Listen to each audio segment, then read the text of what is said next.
मेरे स्टॉल पे they were asking me this question constantly कि यार तुम कैसे कर रहे हो ये, जब मैं तुम्हारी एज पे था ना मैं तो सोच भी नहीं सकता था ये सब करने के लिए, right? So did you face the same problem or this with you? Yeah, like as I told you, I'm working as a software engineer.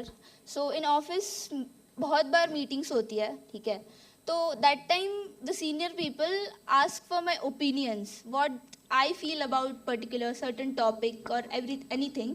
They ask, they respect my opinion. So that's a really great feeling, I think. Yes, I think it's very empowering also us, ना कि मतलब the adult are interesting about our opinion कि हमें क्या कहना चाहते हैं, है ना? Right. तो हमारा तो स्टोरी हो गया यार, है ना? हमने इतना बताया ना, I have known you for 2 weeks, right?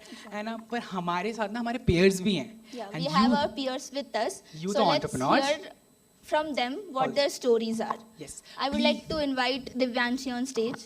Yes. Divyanshi is my friend and she is studying at NSUT doing BBA course. Please give a huge round of applause for her. Hello everyone, good morning. मेरे अकेले की आवाज़ ज़्यादा तेज़ है वैसे. Good morning. So, hello. My name is Divyanshi and I'm 18 years old. अगर मैं खुद को 2 लाइनों में एक्सप्रेस करना चाहूँ तो मैं उन लाखों करोड़ों स्टूडेंट्स में से एक स्टूडेंट हूँ जिसकी लाइफ की स्कोरिंग मार्किंग नर्सरी के A+B+ से शुरू होके बोर्ड मार्क्स पे ख़त्म हो जाती है और उसके बाद उसके हाथ में एक क्वेश्चन मार्क पकड़ा दिया जाता है कि क्या करना है, कौन सी जॉब, कौन सा course. Irritating, but yes will have to accept it. Also मेरी लाइफ भी कुछ ऐसी है, बट मेरी लाइफ का क्वेश्चन मार्क 12th के बाद नहीं था, अनफॉर्चुनेटली 7th में था. बिकॉज 7th तक लाइफ बहुत अमेजिंग थी. हमें कोई मतलब नहीं था प्रॉब्लम से, हमें कोई मतलब नहीं था कितने पैसे खर्च हो रहे हैं. We were just having our parents कि हाँ बढ़िया चल रही है. बट येस 7th में पापा का बिजनेस बहुत लॉस में गया. We had to lose all our assets. सब कुछ बेच के हमें अपना फाइनेंशियल स्टेटस थोड़ा सा कवर अप करना पड़ा. एंड वो डे बाय डे थोड़ा वर्स होता जा रहा था. एंड सबसे बड़ा चैलेंज जो हमें आया था हमारे पेरेंट्स को भी, वो हमारी एजुकेशन था. That we were not able to afford it. तो हमने सोचा हम क्यों ना गवर्नमेंट स्कूल में अप्लाई करें. गवर्नमेंट स्कूल में हम लोग गए बिकॉज वहाँ पे फ्री एजुकेशन होता है. I am from Delhi. तो गवर्नमेंट स्कूल में गए बट वहाँ पे सीट्स अवेलेबल नहीं थी बाई चांस. तो that was the worst day of my life. क्योंकि हमारी फैमिलीज में क्या होता है, पापा लोग जो होते हैं उनसे थोड़ा सा डरते हैं लोग. एंड रिस्पेक्ट तो बहुत होती है कि पापा ऑफिस से आए, कोई चाय बना रहा है, कोई कुछ कर रहा है, बट पापा आ गए. क्योंकि हमारी फैमिली में भी वैसा था. But that was the worst day. इसलिए मैंने बोला क्योंकि मैंने अपने पापा को पहली बार किसी के सामने हाथ जोड़े हुए खड़ा हुआ देखा था. तो that was my principal. But yes I was helpless. बट मैंने कभी प्रॉब्लम्स को नेगेटिव नहीं लिया because back of the mind मेरी मदर वॉज सेइंग कि problems are never too big, we stupid human beings are too small to handle them. तो वहाँ पे मेरे दिमाग में चल रहा था क्या सीखूं, क्या करूं, ऐसा क्या करूं मैं कि अपनी प्रॉब्लम्स का खुद सॉल्यूशन बन पाऊं. Because I never tried to find the solution, I just tried to be one. तो हाँ, मैंने जहाँ तक मैं जो कर सकती थी वो ये था कि मैंने नेक्स्ट एंट्रेंस के लिए प्रिपरेशन करा for a better school because it was normal government school. Preparation करा, आई क्रैक्ड इट. मैंने वहाँ पे एडमिशन लिया एंड फॉर्चुनेटली वहाँ पे एक प्रोजेक्ट है जहाँ पे स्टूडेंट्स को थोड़े पैसे दिए जाते हैं एंड उनको बोला जाता है कुछ भी एंटरप्रेन्योरियल माइंड आइडिया लाओ, इससे प्रॉफिट कमा के दिखाओ. तो मैंने सोचा बिकॉज पैसे की बात है, मुझे ज़रूरत भी है, I should go for it. मैंने स्टार्ट करा पेंटिंग से क्योंकि वही आता था मुझे.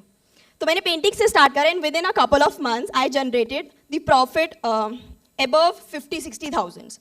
तो उसने मुझे बहुत ज़्यादा फैसिनेटिंग करा, यार यहाँ से तो पैसा आ रहा है, करना चाहिए. करती गई एंड वो बहुत अच्छा भी होता गया. थोड़ा बहुत हेल्प भी करने लगी घर पे. आई वॉज टू प्राउड कि उस समय मैं अपना electricity bill, I can promise my parents कि इलेक्ट्रिसिटी बिल मैं देख लूँगी, रेंट मैं देख लूँगी, आप लोग थोड़ा बिकॉज कॉपरेट करके चलना था. उसके बाद क्या हुआ, 11th-12th तक मैंने सोचा कि अगर मैं एक अपनी फैमिली का सोल्यूशन बन सकती हूँ तो मेरे फ्रेंड्स क्यों नहीं बन सकते. मैंने उसको स्केल अप करने की कोशिश करी. वहाँ पर प्रॉब्लम आ रही थी फंड्स की. बट आपने एक डायलॉग सुना होगा सबने कि जिस चीज़ को आप एकदम शिद्दत से चाहते हो ना, पूरी कायनात जुट जाती है उस चीज़ को मिलाने में. तो फॉर्चुनेटली मेरे को एक पिच सेशन का इन्फॉर्मेशन मिला कि angel investors are going to be there. And वहाँ पे मेरे एंजल इन्वेस्टर्स थे Urban Company, Abhiraj sir who is founder of that, and Sheroes से सायरी चहल मैम. हमारी आस्क बहुत ज़्यादा नहीं थी, हमें लग रहा था शायद पैसे ना मिले तो थोड़ा मांगते हैं, 50,000 मांगा था. But yes both were too impressed. Sairi ma'am gave us the grant of 50,000 and urban company gave us 75,000 का order. That was too motivated for me. Start कर दिया. बहुत अच्छा होने लगा. Financially भी थोड़े हम stable होने लगे थे. But हाँ, higher education की बात आई, 12 तक का समय आ चुका था वहाँ तक. Higher education में मैं clear थी. मेरे पास 2 options थे. पहला, या तो 100% scholarship. दूसरा, पूरा year छोड़ दूंगी क्योंकि मेरे पास उतने पैसे नहीं थे. But हाँ, again एक और न्यूज़ मिली कि जो हमने अभी तक काम करा था, इट वॉज ट्रेस्ड, वो ट्रेस हो रहा था, हमें मार्किंग्स हो रही थी हमारी उस वेंचर जो मैंने आपको प्रोजेक्ट के बारे में बताया. And I got 3rd position in Delhi, जिसकी वजह से 7 universities offered me course. And वहाँ पे सबसे अच्छी बात पता है क्या थी? जहाँ पे बच्चे CUET देने के बाद सोच रहे थे, एक्सपेक्ट कर रहे थे कि यूनिवर्सिटी हमें चूज़ कर ले, वहाँ पे आई वॉज लाइक कि 7 यूनिवर्सिटी, ऐसे चूज़ एनी वन, कुछ भी चूज़ कर सकती हूँ. उससे भी अच्छी बात ये थी, इट वॉज 100% स्कॉलरशिप और MBA भी मेरा 100% स्कॉलरशिप पे है. Currently I am pursuing my 2nd year bachelors of business administration with the specialization of innovation and entrepreneurship with venture development from Netaji Subhash university of technology. और इतनी बड़ी लाइन इंग्लिश में बोलने के बाद मुझे लग रहा है मेरी इंग्लिश कितनी अच्छी है. यस.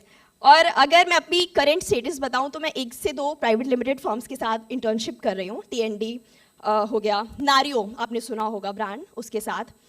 प्लस सबसे अच्छा जो मेरा करंट स्टेटस है, इट्स सर्वोद्यम. कुछ टाइम पहले हम मकेन सर से मिले थे एंड हमने बताया कि बिजनेस तो शुरू हो गया है बट काफ़ी सारे यंग एंटरप्रेन्योर्स को बहुत सारी प्रॉब्लम्स आती हैं.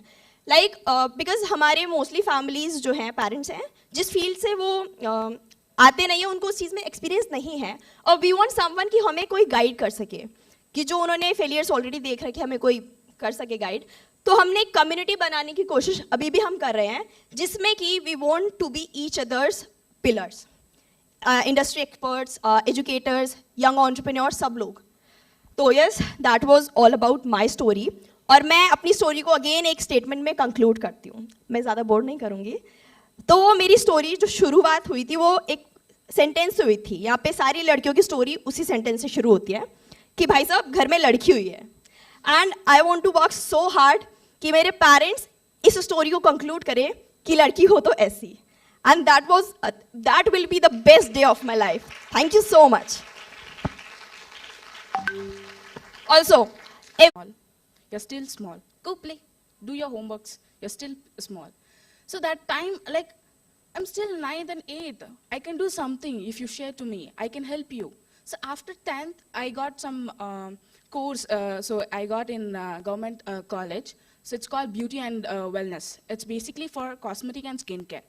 So after that, I joined and I missed my brother. And I started to learn what on all the mistake I was doing. I started to work out on that. Maybe marketing, customer reaction. When the customer was coming to me, I don't know how to approach and how to take. Then I started to think, yeah, Priyanka, you're not wrong, you're right. So be in your confidence. Yeah, right now also I am not, the way my English is not grammarly, I can stand. But I have the power, I have the positive, so I can do it that. I have that positive vibe. So someone is going to tell me that you can't do it, I'll make it and I'll do it. If it is not happening, and then I'll show it what I am. So this happens. That attitude I had so much. So that attitude made me to stand here. And then I learned what and all I should make corrective. So I started to do hard work on the points. Maybe interacting the customer, maybe feeling my skills. One of my colleagues have seen me, how I was talking to customer, how I was making a business approach. So he just said, Priyanka, I have a good news for you. And like I was saying, and I think he's going to do me increment.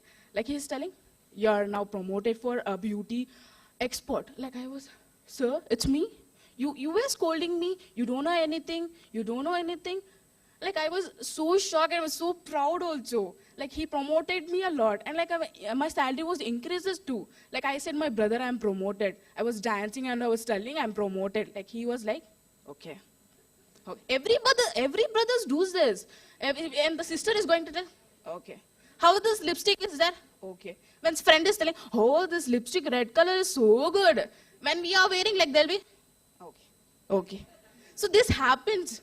So I was so excited and I was informing my mom, I got this opportunity and I'm controlling 12 people under me. Like after that, my ma'am said, "We are really proud of you, Priyanka." I said, "My brother didn't say this word to me, ma'am. You said, I'm so grateful to you." And I was like, and then after 2 minutes, and she said me, she called me and she was saying like, "Can you come to my college?" "Yeah, ma'am, sure. Any problem? What happened?" "Priyanka, we are calling for a guest lecturer. You're a guest for our college." I am the senior of that college. That is my big achievement. I have finished my second PU. I entered the same college. I went, I taught so many people about beauty, cosmetic. I done fantasy makeup, butterflies and normal makeup. And I thought about skin knowledge. It's like they were so proud of me. That was my achievement. Like my principal was, "You said 12 will be finished and you will not be working." I said, "See, sir, now I finished my 12th, I'm learning, I'm getting 32,000. Like, I was knowing, Priyanka, one day you will be something.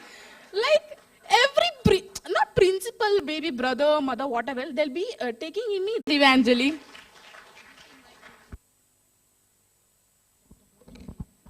Thank you so much, Priyanka, for sharing your story.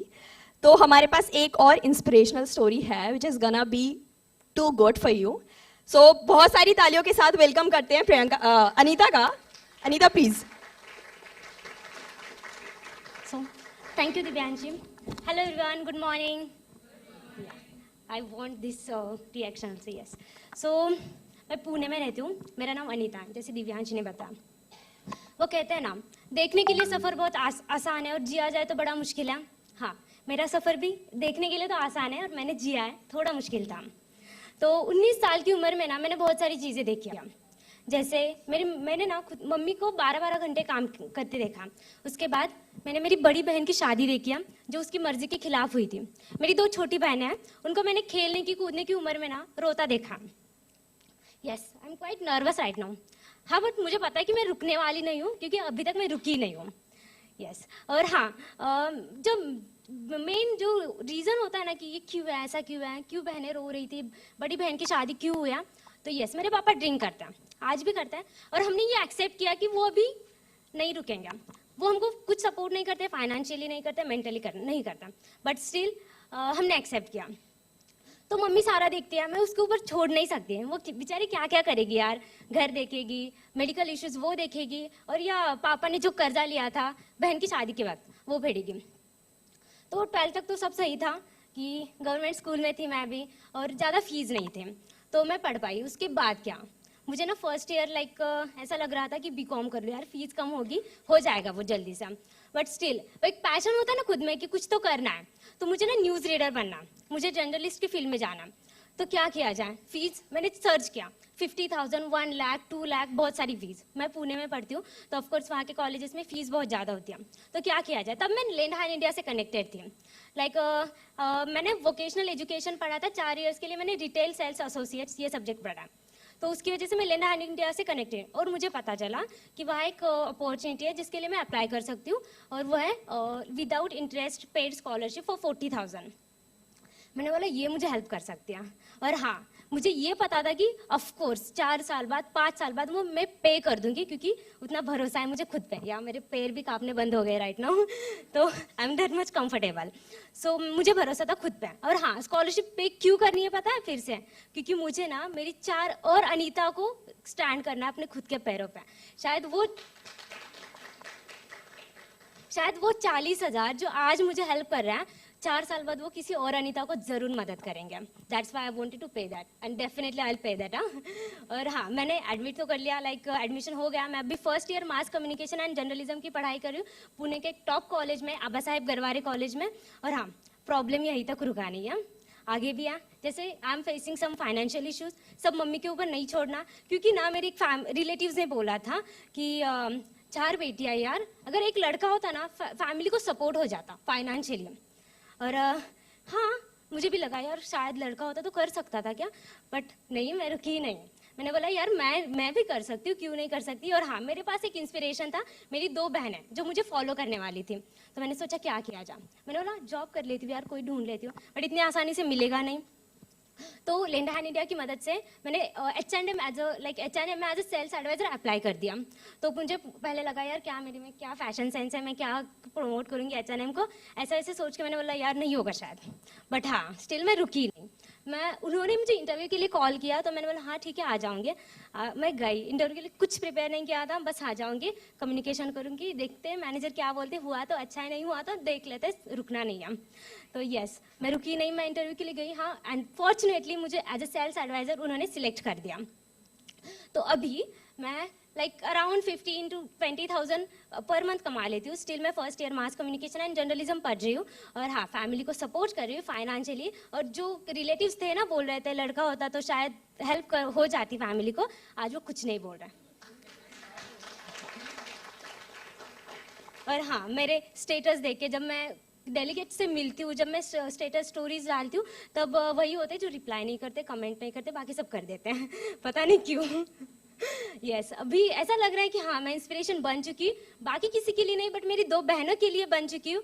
मेरा first motivation पता है वो दोनों थी, जब मैंने उनको देखा ना कि यार अनु दीदी तुम कर सकते हो और तुमको करना है, और वो मेरे लिए सबसे बड़ा इंस्पिरेशन रहा। जब मैं काम पे जा रही थी, जब मैं कॉलेज जा रही थी, तब जो मम्मी के चेहरे पे खुशी होती थी ना वो मैं देखती थी, और वो मेरे लिए बेस्ट मोटिवेशन रहा है। और उसके वजह से मैं कभी कहीं पे भी नहीं रुकी।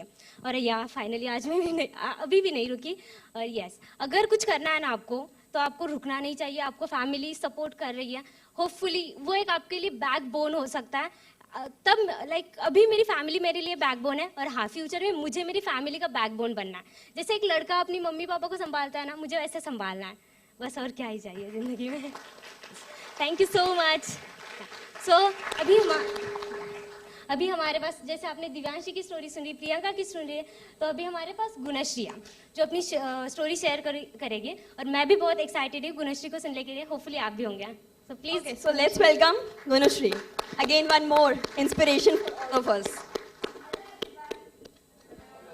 I'm Gunashri. Currently, I'm pursuing engineering degree from Bangalore Institute of Technology, Bangalore only.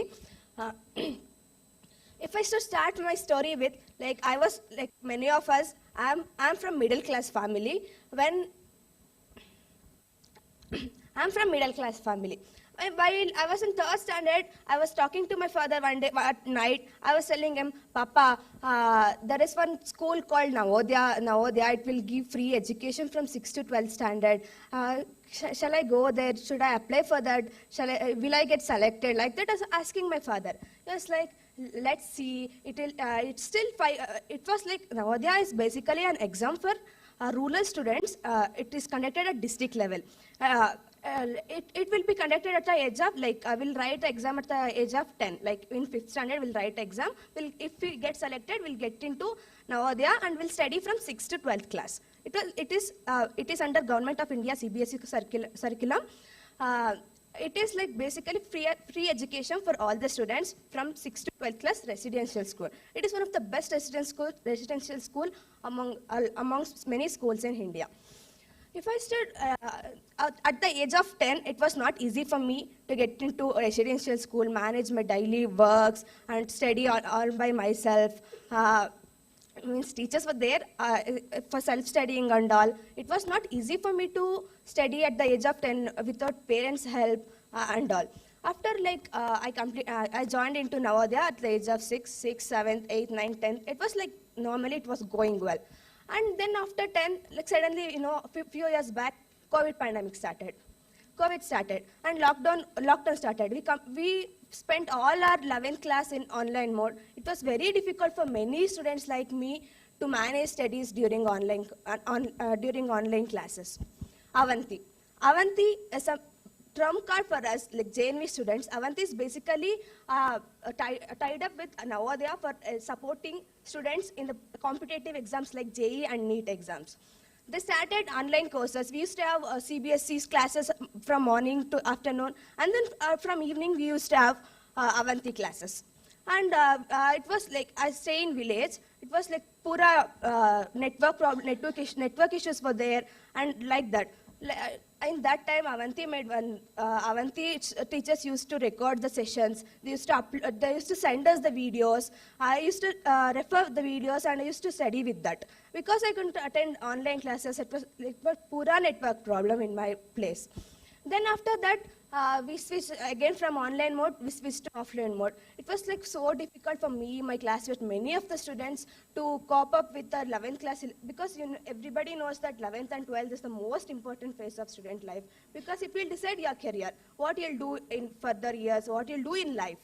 And after that, when I entered 12th class, we were like pura blank out, like what we'll do, we don't know anything about 12. Then Avanti came up. They gave us Avanti Fellows. They gave us lesson plans. They revised 11th class syllabus full. They revised us, and they started. They gave us periodic test to. Because everybody knows that for some competitive exam, mock tests are very important for anything, for interview also, for exams also. Mock test is very important. They gave us periodic tests. I attended everything. They used to give us results so that we can correct wherever the faults are there. They used to give like that. After completion of my 12th, I wrote session 1 of JEE. Because we are COVID batch, it was like around from 2020 to June, July, we wrote our first session of JEE exam. After JEE exam, my score was not that good, because like I didn't study 11th properly because of online classes. After this, they selected some of the students from Navodaya, and they gave special extra classes for the session 2 of JEE exams. And it was like pura, like percentile, I got like most 40% extra from session 1. In 1 month gap, I could increase my percentile from 40% to 80%. It was that impactful about the sessions, what they have given for us, like that. Then I entered into engineering college through KCET. Now I am studying at engineering college, second year I am studying now. If I could say, when I was from 6th to 12th standard, I studied like completely free of education. It was like so light burden for my parents to see, like they'll not pay, no, I have my younger brother. For my younger brother also, they have to take loan, they have to do, they have to take loan, they have to keep gold and all, and they have to study, they have to pay fees for him. And now suddenly I switched to engineering college. As you all know, in Bangalore, it is not like, it is not less fees for engineering college. It is almost like, including hostel, it is almost like about 2 lakh. Then I was like asking with Avanti teachers, what can I do? What should I do about this? Then they suggested many of the scholarship to me. Today I'm getting like pura 100% scholarship from Smile Foundation, and I'm also an Amazon scholar, and I'm getting scholarship from both the foundations, and it is helping me a lot. Not like for me and many of my fellow mates, like many of my classmates went to NITs, IITs, they are in best medical colleges and engineering colleges. Because of, I can say it is because of Avanti only. Because like they helped us a lot in JEE and NEET sessions and all. It was like that. And after that, the main thing, when you are studying, you can't like you can't say you're stress free. Students' life is full of like it's full of stress. Like that part Avanti focused mainly. Apart from giving coaching, they focused on mentorship, one-on-one mentorship. Like they provided us, after 11th, we came back to offline mode. No, at that time they gave one-on-one mentorship so that we can share our problems with our mentor. Mentors are from IIT Madras, NIT Surathkal, and they were alumni of Avanti also. They gave us one-on-one mentorship, and we were like quite relieved from at that time. And today I'm here. I'm talking with you people because of Navodaya and Avanti Fellows. I can proudly say that I'm a proud Navodayan, and I'll thank everyone. I'll thank Avanti teachers for making my life so good. And Avanti, like, it mainly focuses on STEM courses, getting girls into STEM courses. Today I'm learning engineering. I'm taking engineering. Many of my fellow mates, my batchmates, they are all they have taken engineering. My seniors, they are studying in IITs, NITs, and that is like because Avanti helped us a lot during the thing, and I'm thankful for them.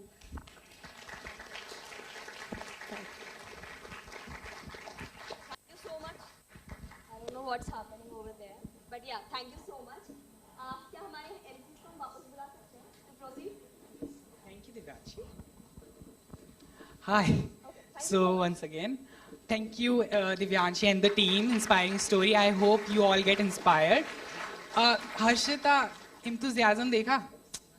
मुझे तो लग रहा हमारा काम है. ये girl power है भाई. Yes, absolutely. Women empowerment, right? Yeah, exactly. So मेरे को तो ना बहुत रिलेटेबल लगा ये दिव्यांशी का story, to be honest, because मैं एंड वो ना सेम बैकग्राउंड से आते हैं. हम लोग दिल्ली गवर्नमेंट स्कूल से स्टार्ट किया, सेम वेंचर स्टार्ट किया, तो it was like almost same. But I met Priyanka yesterday. Okay. And we are like almost bestie अभी एक ही दिन में. That's and great. she is like skincare specialist, so she's giving me some tips and tricks which I really find hard to follow because उन्हें 12 step बताया मुझे पूरे दिन में, and I don't think so I can follow, but I'll try my best. Yes. That's Yes.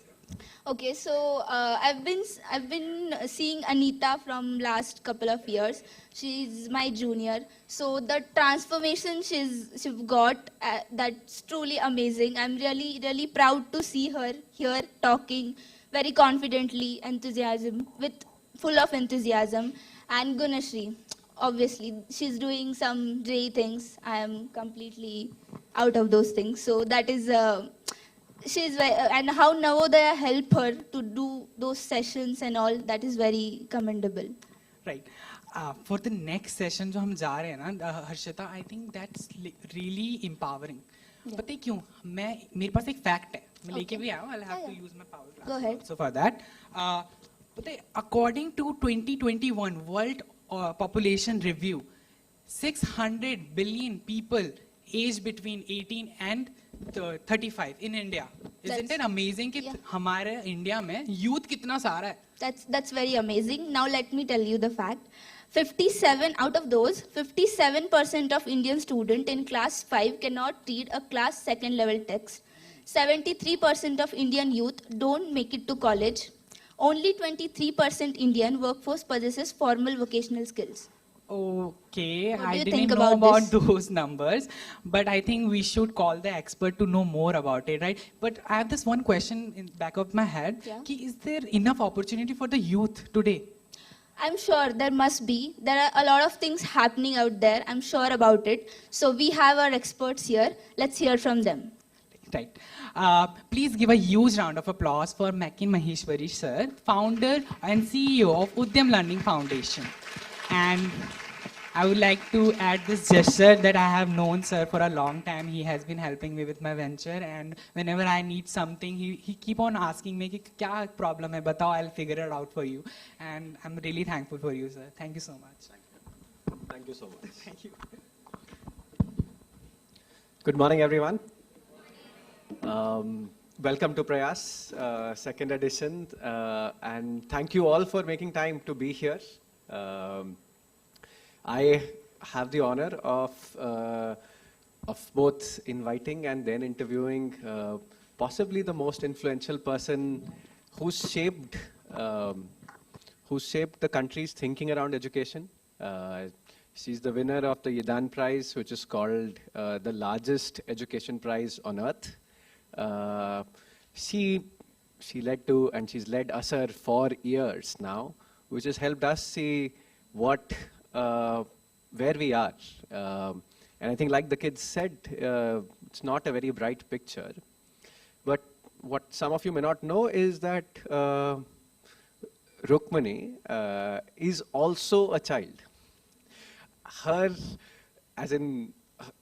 wishes on every occasion, whether it is Christmas or New Year's, and I was just scrolling back on WhatsApp, our interactions have been filled with childlike enthusiasm, especially driven by her granddaughter, who I think now is 10. So can we please welcome the young Rukmini Dadi Amma on stage.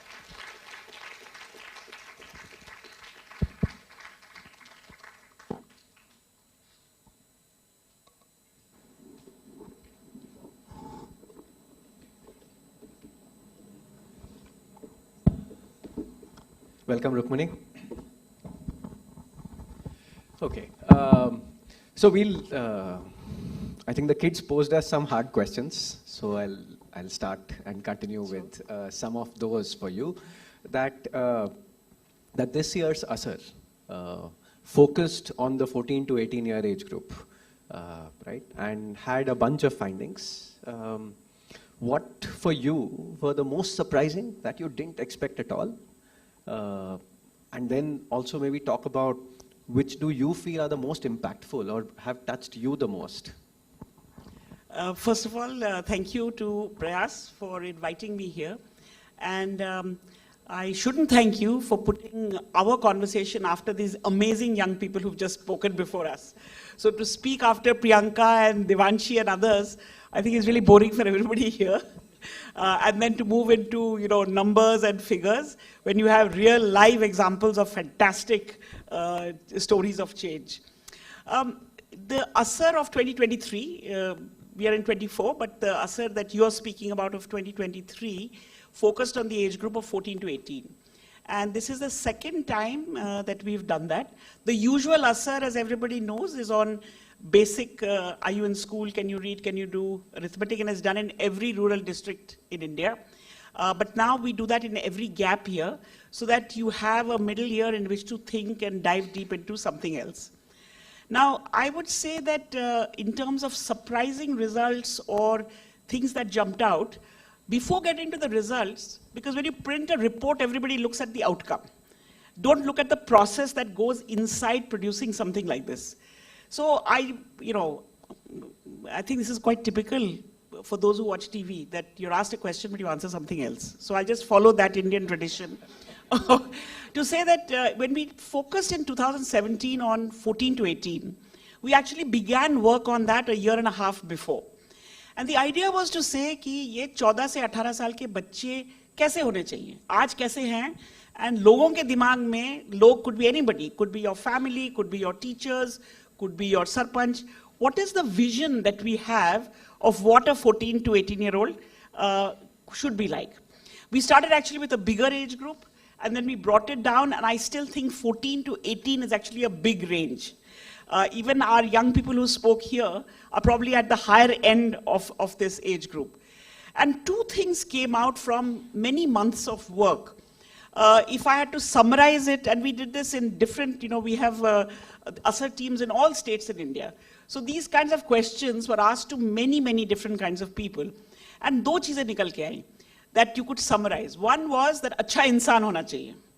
Now what is an अच्छा इंसान can be debated, I think, and दूसरा है कि अच्छे marks आने चाहिए. Now both of these, I think, are probably two ends of a spectrum. So starting from that view to whatever is the actual assessment we did, I think is a journey and is an incomplete journey. And that's why when I invited us, me and some of my colleagues here, because I think that what is this age group? Who are they today? What are they going to become? What is the next generation of 14 to 18-year-olds going to be like? I think these are big questions for which I'm so happy that many people here are working in that space and are discussing it. But between Achhe Insaan and Achha Marks, I think there is a lot to be done on different fields. Now coming to our actual assessment, you can see that we've done some very simple things, which we do on our normal Asar, because we just feel these are just fundamental questions. Aap kahin pe enrolled ho, school ya college or whatever kind of course. Do you have the basics of reading and math? And then I think we tried a couple of different things, which is, can you apply normal everyday kinds of computations or calculations? How well are you able to do it? Because if you look at data across India, especially rural India, many of the kids who are today in this age group, they are the first in their families to have reached up to the end of elementary or going into secondary. So it is likely that a lot of everyday things mein unki madad bhi li jati ho. And then finally, of course, in the last 4-5 years, we just heard kids talk about this as well. There has been a huge explosion of what we can do with technology, digital connectivity. So we also wanted to find out what kids can actually do, not just what they say they can do, but what they can actually do.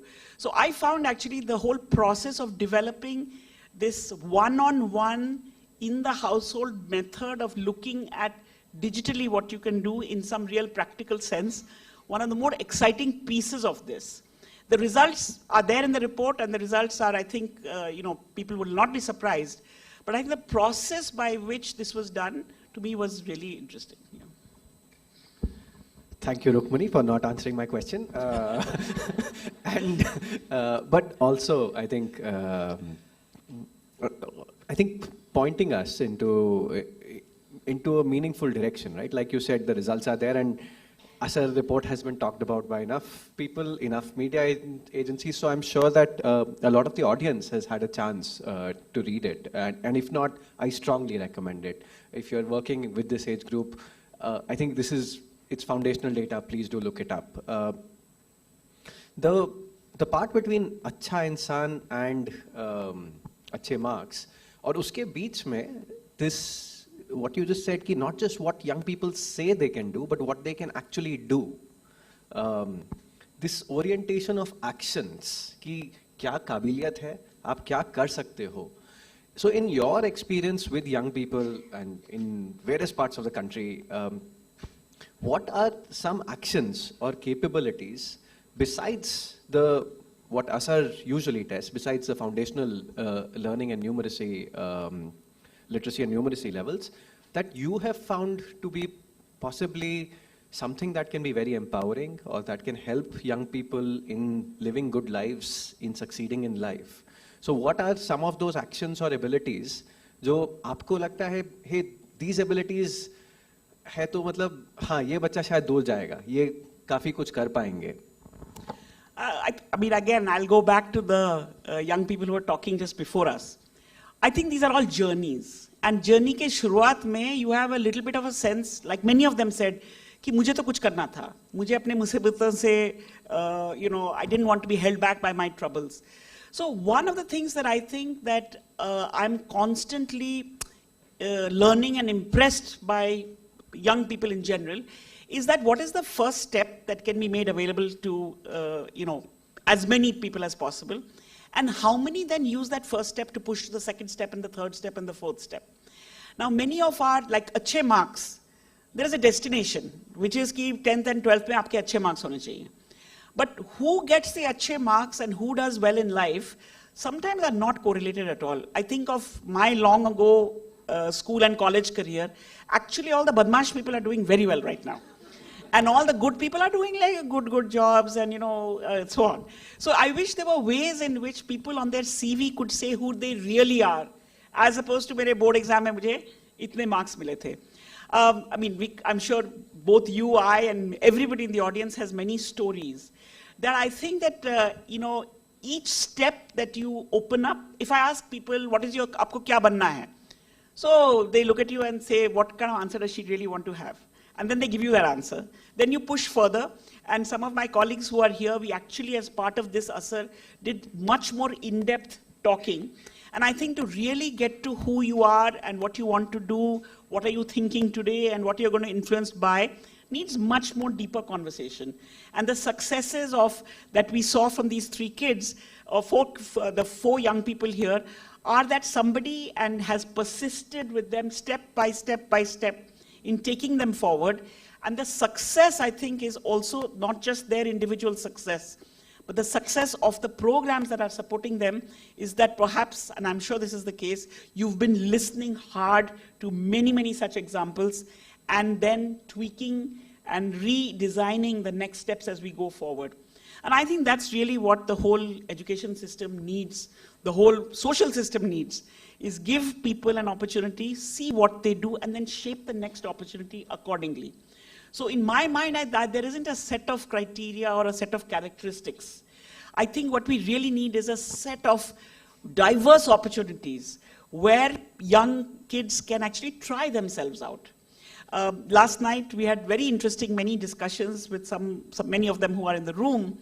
And I mean, just even the doing of ASAR. So ASAR is done in every rural district, and it's done by a district level institution and organization. So usually colleges, teacher training institutions, self-help groups, NGOs, whoever. But the actual people doing it are in this 18 to 20, 22 age group. And there I find that these are people who are actually studying in higher education, maybe at a district college, but they are not like primary school kids, right? They're much older. how little they have experienced even in their own district. So we have a set of, say, 30 villages randomly picked जहाँ पे आपको जाना है. And time and again people say that the only places I've been to is college, relatives, district headquarters, and to maybe the state headquarters. अपने district में मैंने कभी अनजान जगह पे हम गए ही नहीं हैं. And अनजान जगह पे जाके अनजान लोगों से कभी बात ही नहीं की है. Asar is a 2-day experience, but at the end of those 2 days, you feel that there is a significant improvement, significant change in their own approach about themselves. अच्छा data आता है वो अलग बात है. But that change that you see is just because you haven't had that opportunity. And again, I would say that it is much easier to do this in remote rural areas than closer to what I would say, you know, the capitalists, those who live in cities, state capitals. They are much tougher because they've been exposed to many things and they are choosy. But you go to rural districts, people are really excited कि मुझे opportunity मिली है to go and do something different. So I'm not even sure what you asked me now, and I'm not sure where I've reached, but I feel it's not a set of characteristics. It's a set of opportunities from which to learn how people react to them. तो मैं रुक्मिणी को पिछले 5 साल से परेशान कर रहा हूँ, and like today, she has been dodging this for 5 years. So I'm at least going to now ask this question directly, hopefully on behalf of all the organizations that work with youth, right? कि भाई आपने असर बना के जो primary में काम करते हैं उनके लिए तो अच्छा खासा गोल पोस्ट बना दिया, right? कि यार ये तो आना चाहिए, right? As in, how do we as organizations find direction or goal posts, and even as you look at these diverse journeys, right? How do you find common ground that is that we can unite towards, that is socially acceptable and relevant, without being too reductionist, right? So, and here I'd love for you to share how did Asar come about, probably, कि when you decided कि यार, hey, this is enough, इतना ही काफी है, let's not try and test everything, and this is what is most important. At least guidance to some of us to think about, like, how do we make that decision of what is enough and what can be, even though it will be reductionist, what can possibly pave a path for setting some goalposts that we can unite towards. So today, Asar is known as a report and as a survey. But actually, we didn't start off as any of this. We did not really want to create an assessment tool or a report or change anybody's thinking or anything like that. This is almost like, I would say, more than 20 years ago. We were working as Pratham with primary school children, and we could see that enrollment levels are rising. And enrollment rising or children coming to school is very visible. You know, you can see कि आजकल हमें signal पे कम बच्चे दिख रहे हैं, खेत पे कम बच्चे दिख रहे हैं, and everybody knows what that is. Coming to school is a very known phenomena. It means सुबह उठ जाओ, बाल बना लो, breakfast खा लो और नहीं खा लो, and school में आ जाओ. But as the enrollment levels were rising, and at that point we worked largely in the slums of Bombay, ये भी दिख रहा था कि people are happy with that step, but whether it is parents or teachers, सभी को थोड़ा discomfort था कि school में पहुंचने के बाद जो होना चाहिए ना, शायद वो नहीं हो रहा है. So teachers would say कि हम पढ़ाने की कोशिश तो कर रहे हैं, but the kids are not gaining what I'm trying to do, many of them. And parents would say कि भेज तो रहे हैं हम school, but उनकी copy देखते हैं तो हमको तो नहीं लगता है कि they are gaining. So there was clearly some, misalignment or something. So we also were working both with out-of-school kids to help them to come to school, and increasingly with in-school kids to help them to do better. And we were also very dissatisfied with whatever progress we were able to make on the learning side. The enrollment into school, we could see ways and means of doing that with tough kids, tough areas, and so on. And so, उसमें धीरे-धीरे, when we really boiled down to saying, एक दो बातें कौन सी हैं, जो हमें, that is preventing the progress, you came down to if you can't read, you really can't move ahead on your own. It is a fundamental thing required both for going ahead in school, and then you have to break down, then what is this reading? When can I say that you're reading fine? And then this stepwise, can you read letters? Can you read words? Can you read a small para? And of course, when you read, you have to comprehend. And people often say, sir, people don't care about comprehension. I don't know. I mean, clearly they've not done it, so they don't know. But so reading was a clearly building block, and uske saath basic number knowledge and operations was that lot. which doesn't mean कि इसके आगे बहुत कुछ नहीं है, but इतना अगर नहीं होता है, you're dependent on other people. You're dependent on, and the longer it takes you to get to this, the further away you get from the expectations that your grade has for you. So this whole exercise that we did was a way for us to learn how to accelerate this process, especially for children who are already in 3rd and above. Because by that time, वो गाड़ी already बहुत तेजी से चल रही है. The गाड़ी called curriculum and expectations. And the faster that is moving, the slower that you are moving, the gap will increase. And so that was really the genesis. So Asar is very well known, but actually the solution for this, which has been called different names even within Pratham, the Hindi name for it is Kamal. Because jo aapne 5 saal, you're still struggling to read. If in 40 days, 50 days you learn, to wo Kamal, Kamal ki tarif hai, right? In English, somebody gave it a name and we are not sure who. It's called teaching at the right level. According to many good educationists, what other level is there to teach at? You must teach people at the right level, correct? So, but these are ways in which the solution to this problem, and then we decided that one of the reasons that we are struggling with this low level of learning is that people must understand what that means. And once I feel you feel the problem, then you can have many ways of solving it. So on the one side, the teaching at the right level, or Kamal, as a solution to children not making sufficient progress in primary grades, started happening in many places.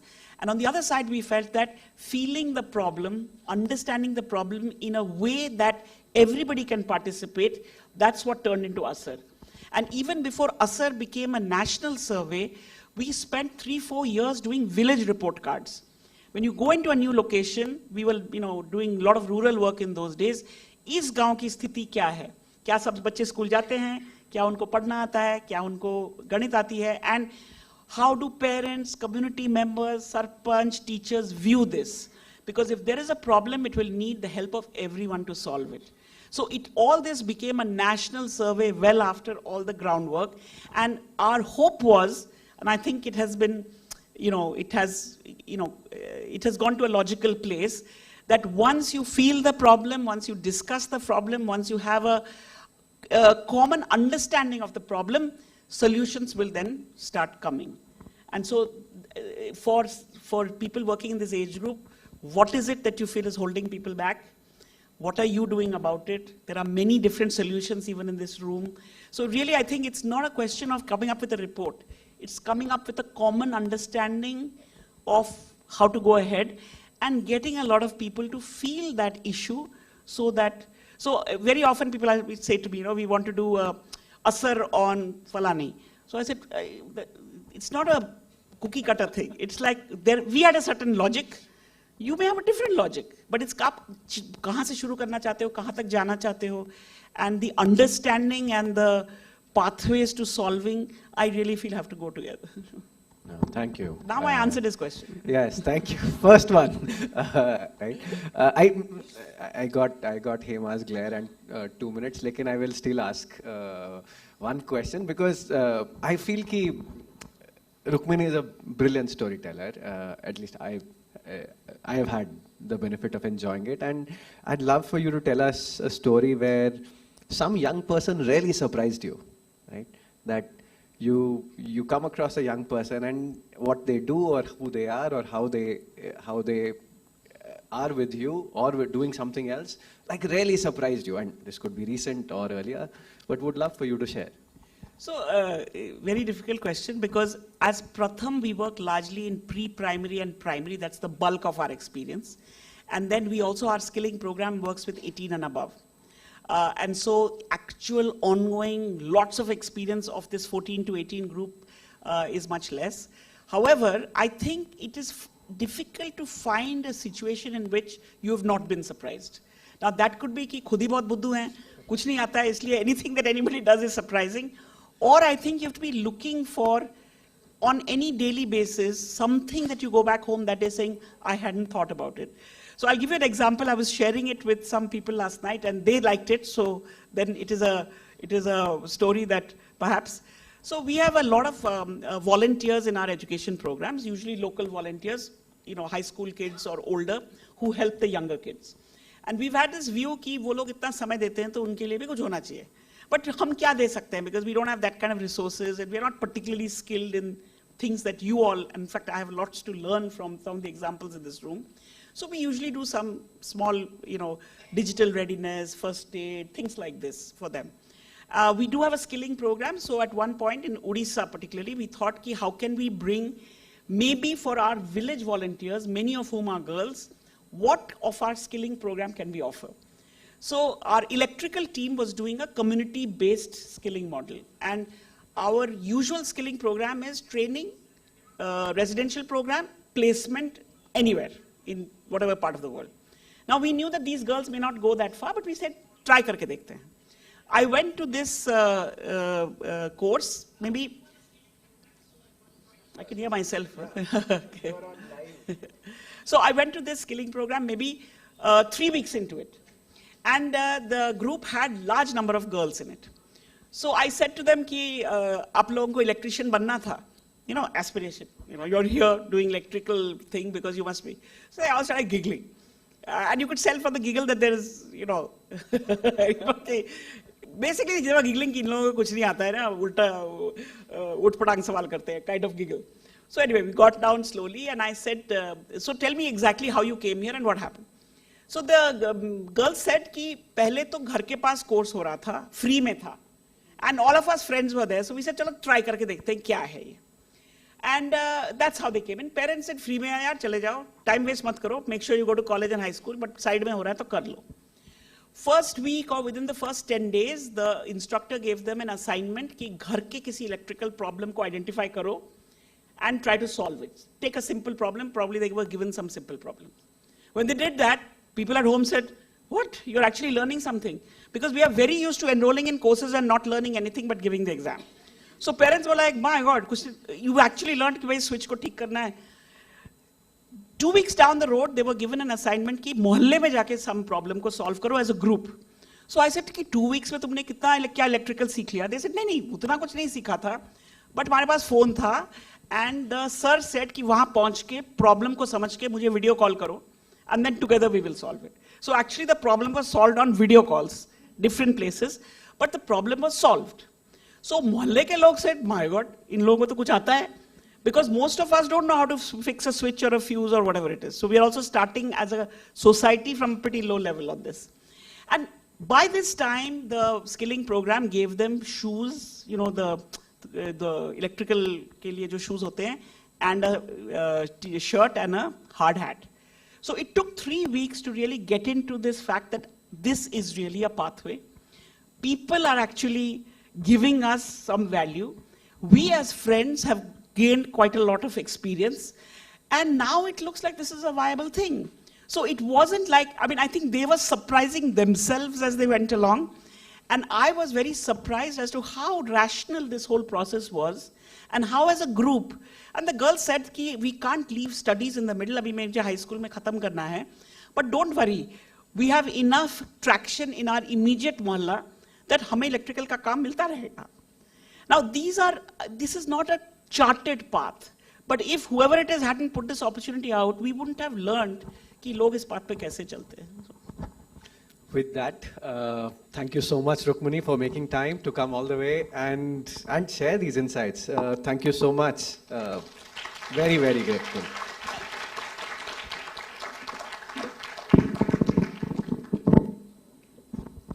Thank you, ma'am. Thank you, sir. So I'm completely agree to what ma'am said that अच्छे marks and अच्छा career is not correlating, because I think I'm the right example. Krishna, तुझे पता है, in my school days I was an average student, right. Not that much. There was very toppers there. There were toppers, right. And that time I used to feel like, okay, they'll go to big universities, big colleges, and I'll be there only. Right. I won't be able to do it like that. So, but after that, now you can see me. I'm working in MNC company as well as studying from BITS Pilani. So I think it's all about opportunity to search and how to grab it. And add on to that, what McKinsey said, guidance. Guidance is very important. Before taking the decision, what has to be done, someone should guide us, so that guidance plays very important role in our life. Right, exactly. I completely agree with you, Harshita. And as Rukmini ma'am also said, कि accountability भी है. Through the national survey, they are seeing कि हो रही है कि नहीं हो रहा है. The process has been done or not, right? So I think this is the real talk that we need, the conversation that we want for the youth of our country, right? So moving on with the same concept, कि इतना हमने बात किया, like questions भी थे, solutions भी मिले, है ना, कुछ बट क्या और कुछ सॉल्यूशन है, कोई सॉल्यूशन मिल सकता है? हाँ, बहुत सारे there are a lot of solutions and the good thing is we are having 8 solutions out of them here with us today for the entire event. So with that I would like to welcome Right Walk Foundation, miss Shipra Srivastava on stage. Please welcome ma'am.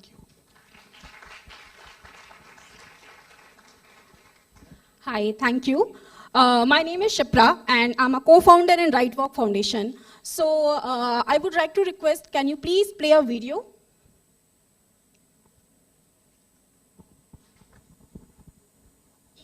पर अब आगे क्या करना है कुछ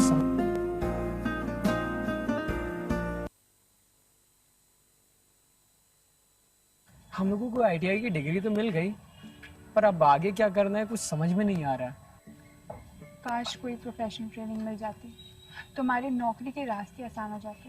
हाँ, बिल्कुल सही. सर, ये देखिए.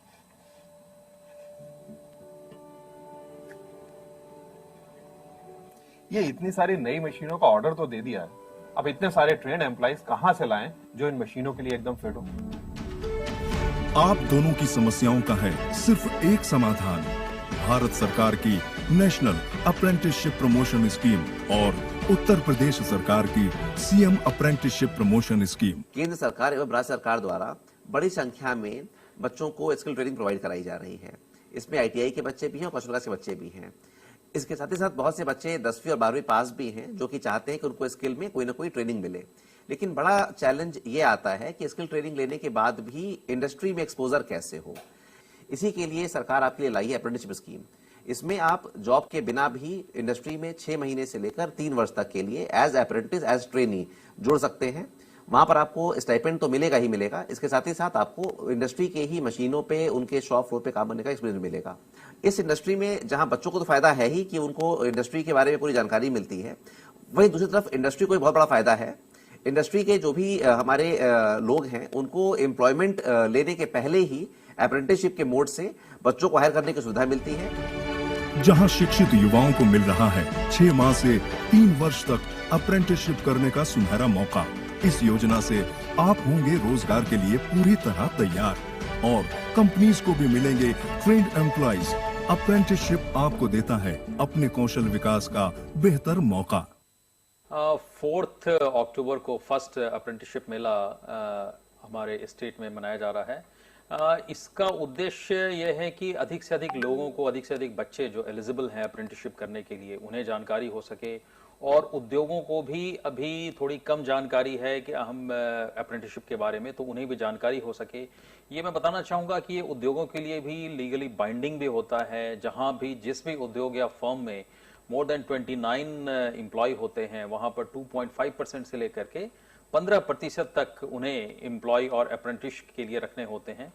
हम लोग जो ITI के बच्चे जो हमारे विभिन्न ट्रेड में ट्रेनिंग प्राप्त कर रहे हैं, उसके अलावा जो अन्य बच्चे हैं जो 10वीं 12वीं के बाद किसी प्रोफेशनल फील्ड में आगे आना चाहते हैं, उनको सामने लाने के लिए और उनको एक ट्रेनिंग की अपॉर्चुनिटी प्रोवाइड करने के लिए, इंडस्ट्री का एक्सपोजर देने के लिए हम लोग अप्रेंटिसशिप मेला आयोजित कर रहे हैं.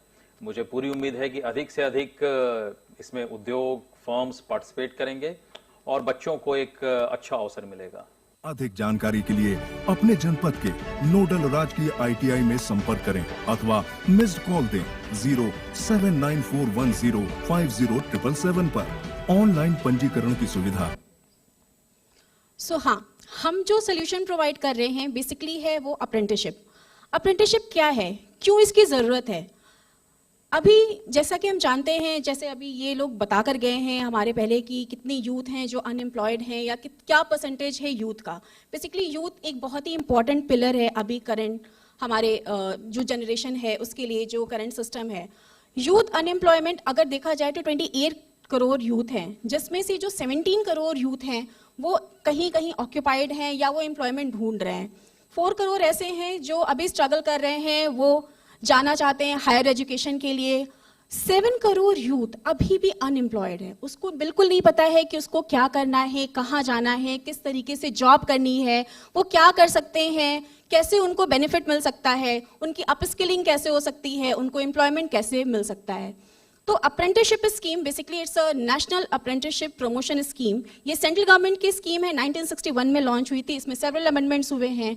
इसमें कुछ नहीं करना होता है, बच्चे ITIs में होते हैं, पॉलिटेक्निक्स में होते हैं, कुछ बच्चे ऐसे भी होते हैं जो ड्रॉप आउट होते हैं या 10th और 12th पास होते हैं, जैसे आपने वीडियोस में देखा है। बेसिकली उन बच्चों को हम प्रोवाइड करते हैं स्किलिंग साथ में। जैसे आप स्किलिंग भी कर रहे हो, अप्रेंटिसशिप आप ITIs में आपने थ्योरेटिकल नॉलेज ले ली, सबको पता है थ्योरेटिकल नॉलेज से प्रैक्टिकली आप कुछ भी नहीं समझ सकते, किस तरीके का एजुकेशन सिस्टम अभी करंट प्रिवेलिंग है, किस तरीके का इम्पैक्ट वो क्रिएट कर रहा है, सबको पता है। थ्योरेटिकल नॉलेज आपकी ITIs में हो गई, बट उसके बाद क्या? तो ये अप्रेंटिसशिप जो स्कीम है आपको प्रोवाइड करती है एम्प्लॉयमेंट। आप किसी भी इंडस्ट्रीज में जिसमें आपका जो ट्रेड है, आप उस ट्रेड की इंडस्ट्रीज में अपने आप को एनरोल करते हैं। NAPS पोर्टल होता है, NAPS पे रजिस्ट्रेशन होता है, बच्चे अपना रजिस्ट्रेशन कर सकते हैं, एस्टैब्लिशमेंट अपना रजिस्टर करते हैं, दोनों का मैच मेकिंग होता है। वहाँ पे वो जो एस्टैब्लिशमेंट्स हैं वो अपॉर्चुनिटी क्रिएट करते हैं, मैच मेकिंग होता है। बच्चा है अगर वो फिटर ट्रेड का है तो फिटर ट्रेड की कोई भी एस्टैब्लिशमेंट है उसमें वो अप्लाई कर सकता है, या जो एस्टैब्लिशमेंट है अगर वो देख रही है कि उसके आसपास कोई ऐसा फिटर ट्रेड का बच्चा है जो उसके वहाँ एज अ अप्रेंटिस रख सकते हैं तो वो उसको ले लेते हैं, कॉन्ट्रैक्ट बनता है और वहाँ पे अप्रेंटिसशिप करते हैं। अप्रेंटिसशिप ये ऐसी स्कीम है जिसमें बच्चा सीख भी रहा है, प्रैक्टिकल नॉलेज ले रहा है, इंडस्ट्री में सीख रहा है, प्रॉपर उसको नॉलेज मिल रही है, ड्यूरिंग लर्निंग उसकी अर्निंग भी हो रही है। इस अप्रेंटिसशिप स्कीम में स्टाइपेंड होता है 7,000 to 9,000 फर्स्ट ईयर में, 6 to 36 मंथ की आपकी अप्रेंटिसशिप होती है। फर्स्ट ईयर में आपका 7 to 9,000 से वेरी करता है। इसमें कुछ पोर्शन गवर्नमेंट आपको रिम्बर्स करती है, सेंट्रल गवर्नमेंट से आता है, कुछ एस्टैब्लिशमेंट को देना होता है। एस्टैब्लिशमेंट के ऊपर कोई भी लेबर लॉ नहीं होता है, इनके ऊपर आप कोई भी लेबर लॉ नहीं लगा है, कुछ भी ऐसा PF ESI जैसा कोई भी कंस्ट्रेंट नहीं है। आप जो भी एस्टैब्लिशमेंट है अगर वो जो भी पैसा दे रही है, स्टाइपेंड दे रही है अपार्ट फ्रॉम जो आपका गवर्नमेंट का पोर्शन है, तो वो भी आप अपने CSR में बुक कर सकते हैं, एस्टैब्लिशमेंट उसको CSR में बुक कर सकती है। एस्टैब्लिशमेंट को क्या फायदा है कि उसको ऐसा मैन पावर मिल रहा है जिसको वो स्किलिंग भी कर रही है, उसको वहां ले जा रही है, उसको बहुत महंगी ट्रेनिंग देने की जरूरत नहीं है, बहुत महंगा मैन पावर हायर करने की जरूरत नहीं है, उन्हीं को वो स्किल करके अपने आप एब्जॉर्ब कर सकते हैं। बच्चों को क्या फायदा हो रहा है, बच्चों को ट्रेनिंग मिल रही है, जो उन्होंने थ्योरेटिकल नॉलेज ली है उसका प्रैक्टिकल इंप्लीकेशन वो देख रहे हैं, किस तरीके से सीख रहे हैं, सीखने के टाइम पे उनको स्टाइपेंड मिल रहा है। जब उनके 6 to 36 मंथ की जो आपकी अप्रेंटिसशिप ट्रेनिंग कंप्लीट हो रही है वो वहाँ एब्जॉर्ब हो रहे हैं, उनको फुल टाइम एम्प्लॉयमेंट मिल जा रहा है और गवर्नमेंट के अपने टारगेट्स पूरे हो जा रहे हैं एज यूजुअल, जो अप्रेंटिसशिप बहुत फेमस हुआ है अभी कुछ टाइम में। तो ये अप्रेंटिसशिप का बेसिकली ये सोल्यूशन जो हमने दिया है, इसमें क्या है कि यूथ अभी आप देख रहे हैं जो यूथ मतलब अनएम्प्लॉयमेंट है वो सबसे बड़ा प्रेसिंग चैलेंज है कंट्री का। तो उसको हम कोशिश कर रहे हैं कि अपने इस एफर्ट से मैक्सिमम कितना हम उसको इम्पैक्टफुल बना सकते हैं। और स्टेट में करंटली हम यूपी, गुजरात, महाराष्ट्र और केरला इन 4 स्टेट्स में कर रहे हैं। मैं ऑर्गेनाइजेशंस को रिक्वेस्ट करना चाहूँगी कि अगर हम इस तरीके से कोलैबोरेट करके और भी स्टेट्स में अगर इस स्कीम को ले जा सकते हैं, क्योंकि ये सेंट्रल की स्कीम है, सारे स्टेट को इसको इम्प्लीमेंट करना है, बट कुछ स्टेट में ये इम्प्लीमेंट हो रही है, कुछ स्टेट्स में नहीं हो रही हैं। तो I would like to request कि अगर कोई ऐसा है जो हमें सपोर्ट कर सकता है इस स्कीम को इम्प्लीमेंट करने में अदर स्टेट में, तो it will be very helpful. Thank you so much. Thank you.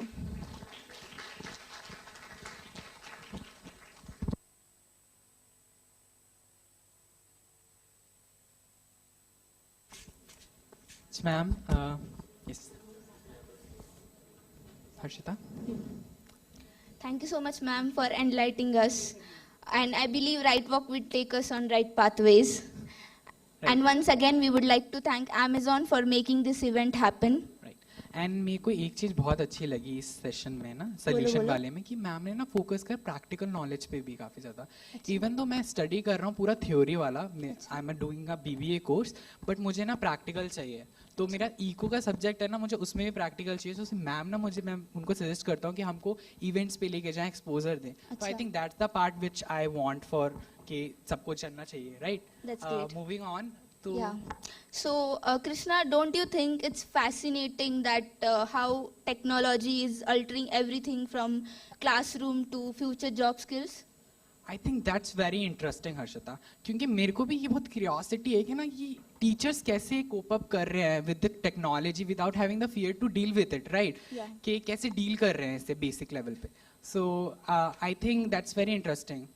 So for that, we will be having panel discussion now. So we will have student, we'll have employers, we'll have educational leaders. So definitely you will get your answers. Right. So with that, I would like to invite Mr. Raj Gilda sir on stage, founder and CEO of Lend a Hand India, and he's been supporting me from 3 to 4 years now. So. I just want to say thank you, sir. Thank you so much for enlightening me to this world. Welcome. Thank you. Welcome.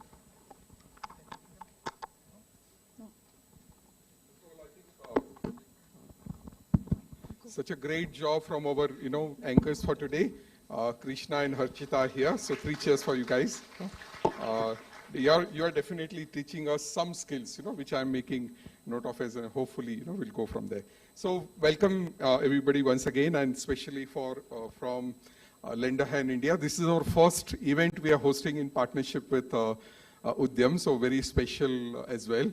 And just a plug, we are going to set up a Bangalore office as well. So if you're looking for any opportunity, somebody told me, जब भी कुछ plug करना होगा तो opportunity lose नहीं करना चाहिए, right?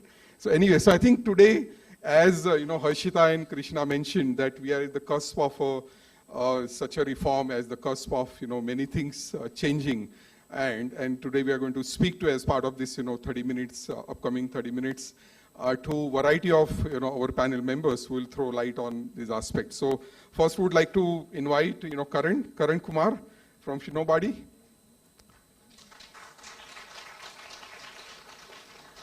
So Karan runs a online scraps, platform, and has been so I would like you, definitely catch up with him during lunchtime or later as well, what he does, further. Srilata ji is the member of the Department of Education in Karnataka State Government, and she has been a headmistress for many years as well. So she'll be, wearing 2 hats today, as a headmistress as well as the Department of Education, government official here. Leena ji, hi, Dr. Leena Wadia. She has been sort of a very close friend, and has been part of the drafting committee for national education policy as well. So has had a ringside view of how the things on the policy side happen. And Saurabh from FloorWalk. As the name suggests, FloorWalk. Basically, you walk on the floor and audit, things. So if you want to get paid to do shopping, please hang out with him. So the mystery shopping is, his forte. So thank you all of you, here. So I think I'll start with, Karan here. Given the prominence, and we want to keep young people at the center of the stage here. So Karan, abhi jo aap kar rahe ho, Shinobadi mein, and really very inspiring story. Tell me how the current education system has equipped you, और जो नहीं मिला, जो आपने on the job सीखा, right? In that, because बहुत लोग ऐसा बोलते हैं कि real education की शुरुआत तो first job में होती है. And how do we avoid that, right? Because so just in brief, you can share what has been your experience. Thank you, sir, for giving us a chance to discuss here. Like a current education system में, sir, please repeat your question.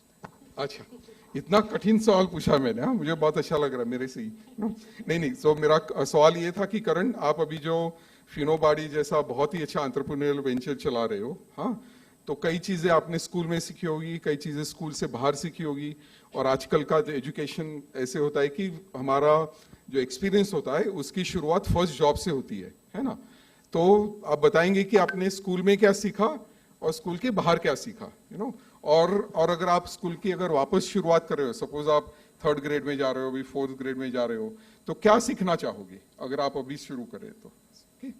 Yes sir, अगर अभी फिर से school start हो तो like critical thinking, अभी हमारे school में क्या सिखाया जाता है, लाइक थियोरेटिकल नॉलेज। बच्चे पढ़ते हैं तो फोकस्ड होता है कि पेपर के लिए, एग्जाम्स के लिए, कि हमारे नंबर अच्छे आ जाएं, लेकिन लाइफ लेसन के लिए वो नहीं पढ़ते। तो मेरे साथ क्या था, 6th 7th में जब मैं था तो जर्नी की स्टार्टिंग हो गई थी। घर में आयरन प्रेस जो होती है ना इस्त्री, खराब हो गई थी, तो मेरे में मतलब क्यूरियोसिटी जागी कि उसको मैं रिपेयर करूं। तो मैं इलेक्ट्रॉनिक शॉप पे गया, उसके बाद उसको कैसे रिपेयर करते हैं मैंने वो सीखा, और फिर ज़्यादा क्यूरियोसिटी बढ़ गई तो मैंने धीरे धीरे सारा पूरा का पूरा इलेक्ट्रॉनिक का काम सीख लिया। फिर जब जैसे वीडियोस हम देखते हैं यूट्यूब पे, तो एग्रीगेट मॉडल के बारे में मुझे पता चला, रितेश सर की जो वीडियो थी। तो जो इलेक्ट्रॉनिक्स का काम है उसको मैं एग्रीगेट पे ले गया, लाइक 8-10 इलेक्ट्रिशियन मैंने हायर कर लिए, कनेक्ट में ले लिए। उसके बाद व्हाट्सएप ग्रुप पे उनको बना के इलेक्ट्रॉनिक्स का काम करने लग गया। तो मेरी जो लर्निंग थी स्कूल के बियॉन्ड, बाहर जो जॉब जैसे आपने बताया, तो वहां से हो रही थी। स्कूल में मैं क्या कर रहा था कि बस पढ़ पढ़ के नंबर के लिए तैयारी कर रहा था कि जैसे भी नंबर आ जाए। ओके, तो फिर ये बताइए, तो स्कूल में हमें कैसे कर सकते हैं?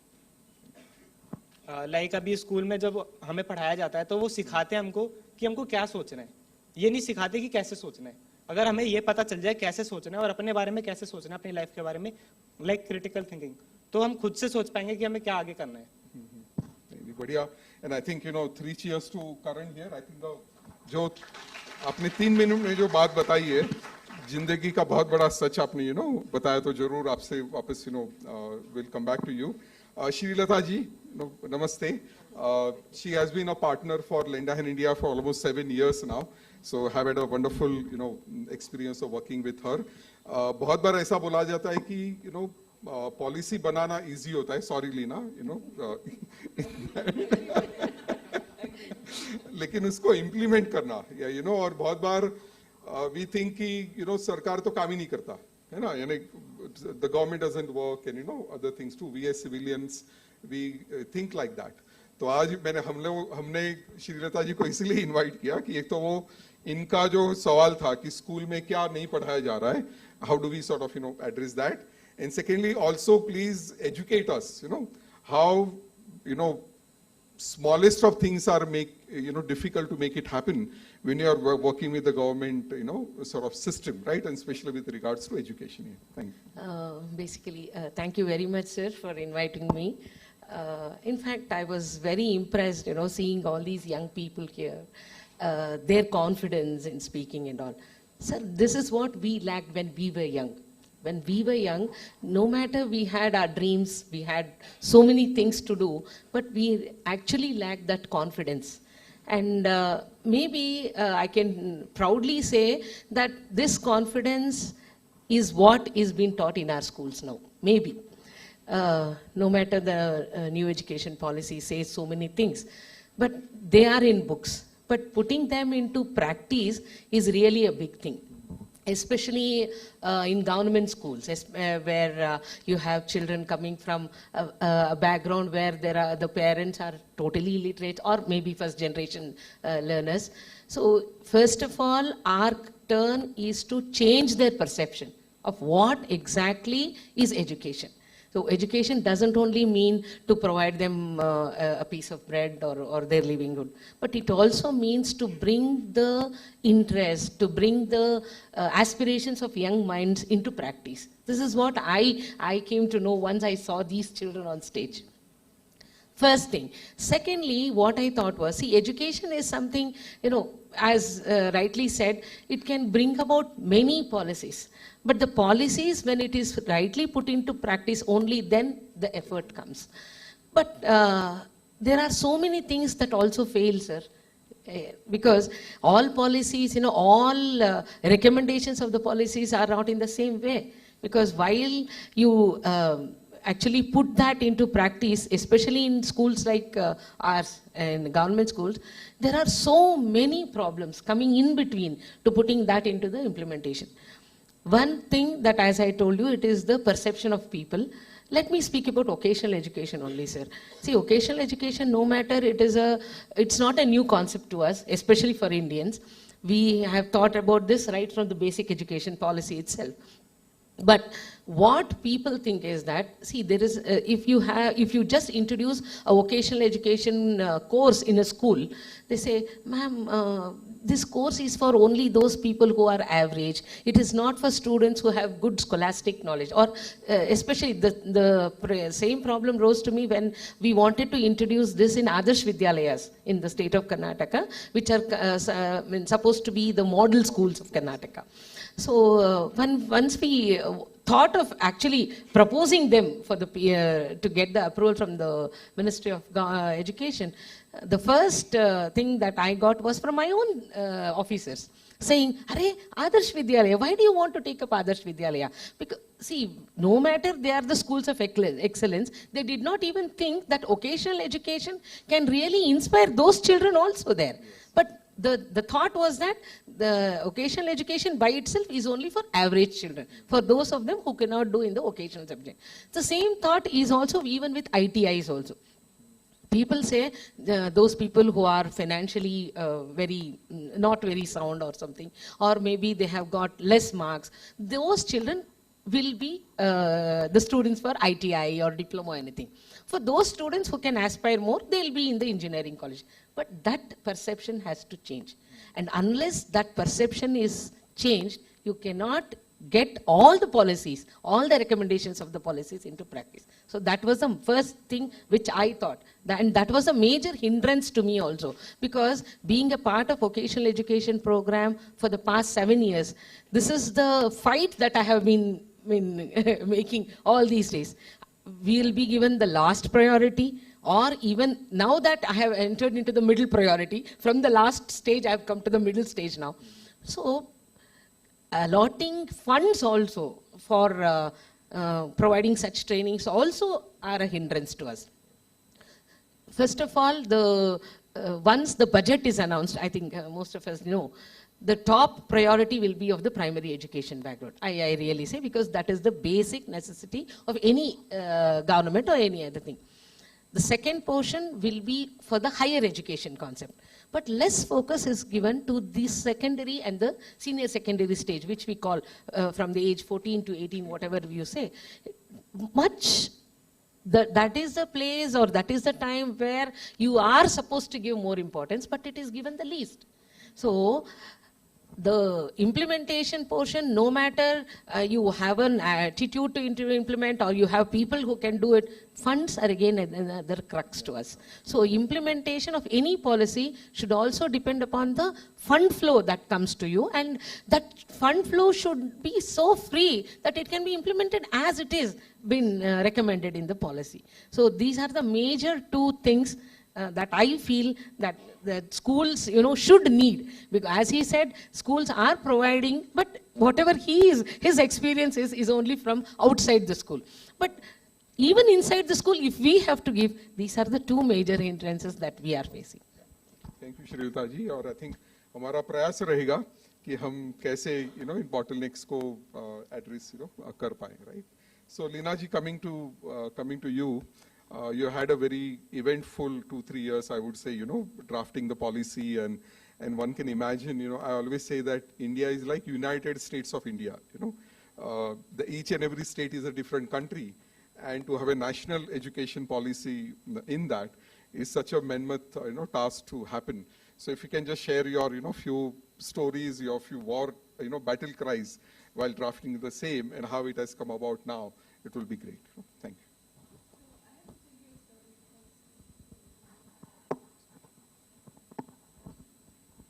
I have to tell you a story because we are sitting in Karnataka and we are sitting in Bangalore, and I discussed this outside this morning. In 2015 was the first time HRD Minister Smriti Irani announced the education policy. And at that time, Siddaramaiah government was in place, actually. And they immediately said that Karnataka state must have its own policy.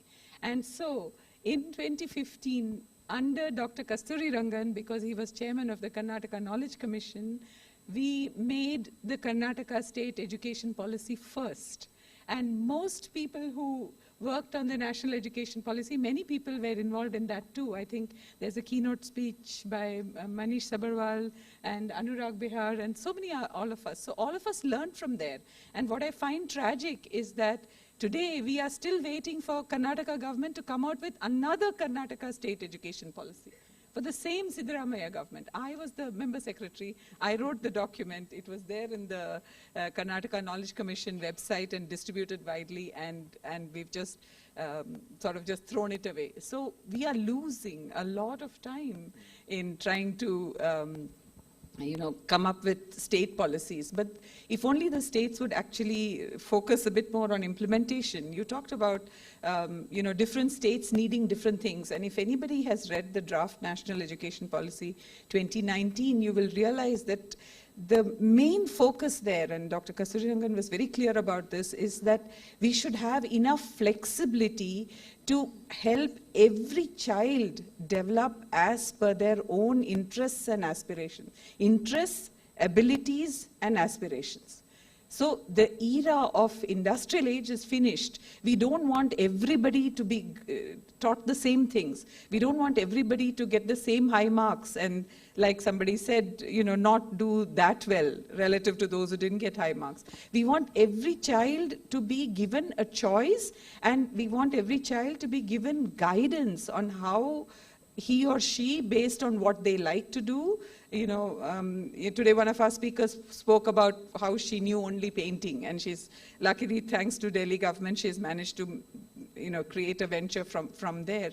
So we want every child to discover their abilities and confirm that that's their interest, because they may have multiple abilities, and then develop as per that. So the space for states to provide locally relevant education is there in the document. What I find also tragic is that many people have not read it, and those who have read it have not absorbed it, especially governments, because you need to understand that this is a very big transformative change, that you're not doing anymore everybody should have the same exam and the same marks. You need every child to develop separately. So so we try to make the policy as flexible as possible, to allow for electives, a few core courses, and then lots of electives with lots of vocational education thrown in. And since we are talking about vocational education, the introduction of vocational education starting from grade 6 was supposed to achieve many goals. The main one was to introduce experiential learning. And another important one from the perspective of state governments was to encourage governments to make some investment. He talked about how the education has become only about theory, because that is the least cost route. My daughter went to 11th standard in a very well-known, autonomous college in Mumbai, and she went to the physics lab, and they told her that, oh, these potentiometer bridges are not working, but here are the readings, that you can put in your report. So imagine, very well-known colleges don't have equipment in 11th and 12th standard. So if you don't have investment in education, then you can't do experiential learning. So what can you learn from there? So then what you do is just keep on harping on exams and narrow competition on the basis of a few marks. So we hope that there will be more investment in education and more investment in labs and opportunities to do group projects and things like that. And I think a collective like this, a Prayaas Collective, must also actively engage with all state governments to nudge them to do the investment that is needed for this purpose. Thank you. Thank you, Leena. I have joked, thank you. Many times कि हमने अगर forget the NEP 2020, अगर 1968 का Kothari commission का report भी implement कर दिया, तो भी काफी है, in that, right? So, but I think on the NEP 2020, we are going to have a quick 15-minute session later on, which will throw some light on what is happening there as well, and looking forward to implementation there. So, coming to from policy to school to venture to Saurabh on your part, so reveal the mystery. What is needed in the school education today? That what you're running the firm which is into mystery shopping and other things too. And as you look at your employees, or as you look at the people whom you are recruiting, what is the gap that you undersee, and how can we address that? First, thank you. Hello. Yeah. First, thank you for inviting me. बहुत छोटी सी चीज़ है. I come from a very different background. I think opportunities जो बोली जाती है. So I come from a tier 3 city where we used to sit on ground, study. Experiential learning क्या होती है, इसकी definition ही नहीं पता थी. हमारे पापा मम्मी को ही नहीं पता थी कि क्या होती है. और एक्सपीरियंशियल लर्निंग जो होती थी वो पापा के साथ दुकान जाके समझ में आती थी कि कैसे परचेज किया जाता है, कैसे सेल किया जाता है. So all of these things were part of our life from whatever we could learn from our family. But education system से सिर्फ बुक्स की बातें करी गई है आज तक. जब हम हायरिंग के प्रोसेस में देखते हैं इस पूरे स्ट्रक्चर को, तो सिर्फ एक सवाल पूछते हैं कैंडिडेट से और कुछ एक्सपेक्टेशन नहीं है. एक फ्रेशर से कुछ एक्सपेक्टेशन है ही नहीं कि ये आपको कुछ आता होगा. The responsibilities ours. We will skill you, we will train you. We just need one thing from you, that's sincerity. Now sincerity is a very generic term. You can't really say 1 kilo sincerity. That's true. But there is we sort of try and bifurcate that term, saying कि आप अपनी life में कभी fail हुए हो, और अगर fail हुए हो तो आपने उस फेलियर से डील कैसे किया है. I can assure you 95% of the people cannot answer that questions because the foundation says कि फेल बच्चे को होने ही नहीं देना है. मम्मी पापा फेल नहीं होने देना, बेटा गिर जाओगे, ये ट्राई करोगे गिर जाओगे. एजुकेशन सिस्टम में फेल होगा यानी बहुत बड़ा प्रॉब्लम है. सो when we ask those students, we ask about programs, that something that they have attempted to do, and have they been able to overcome the challenges. ये एक बहुत बड़ा डिस्कनेक्ट हमें कॉन्टिन्यूस दिखता आ रहा है. जब भी मैंने 4 स्टूडेंट्स को सुना तो हमें यही चाहिए, हमें कुछ नहीं चाहिए. आपकी लाइफ में कोई दिक्कत आई, आप खड़े हुए और आपने उसको एक्सेप्ट किया. एक्सेप्ट नहीं भी किया, उससे डील किया जिस तरीके से डील किया. हमें वही कहानी सुननी है, हमें और कुछ नहीं सुनना है. We don't want you to know, 2 years of experience in coding. I've built this website, I've done that. I don't want that. I want you will, whatever task you are given, in a challenging situation, you will stand up, you will do things as they come to you, and then it's our responsibility. We will train you, we will guide you, we're there for you. But पहला effort तो आपको लेना पड़ेगा ना. तो life में आपने पहला effort कब लिया, क्या लिया? I think that's the moral background that education system, if they are trying to implement, how they can implement it. हर बच्चे के लिए कुछ एक mandatory प्रोग्राम हो जो उन्हें उनके हॉबी से या उनके हट के कुछ ट्राई करने का मौका मिले और फेल होने का मौका मिले. वो एक बहुत बेसिक एक्सपेक्टेशन होती है. That is wonderful. I think very well said.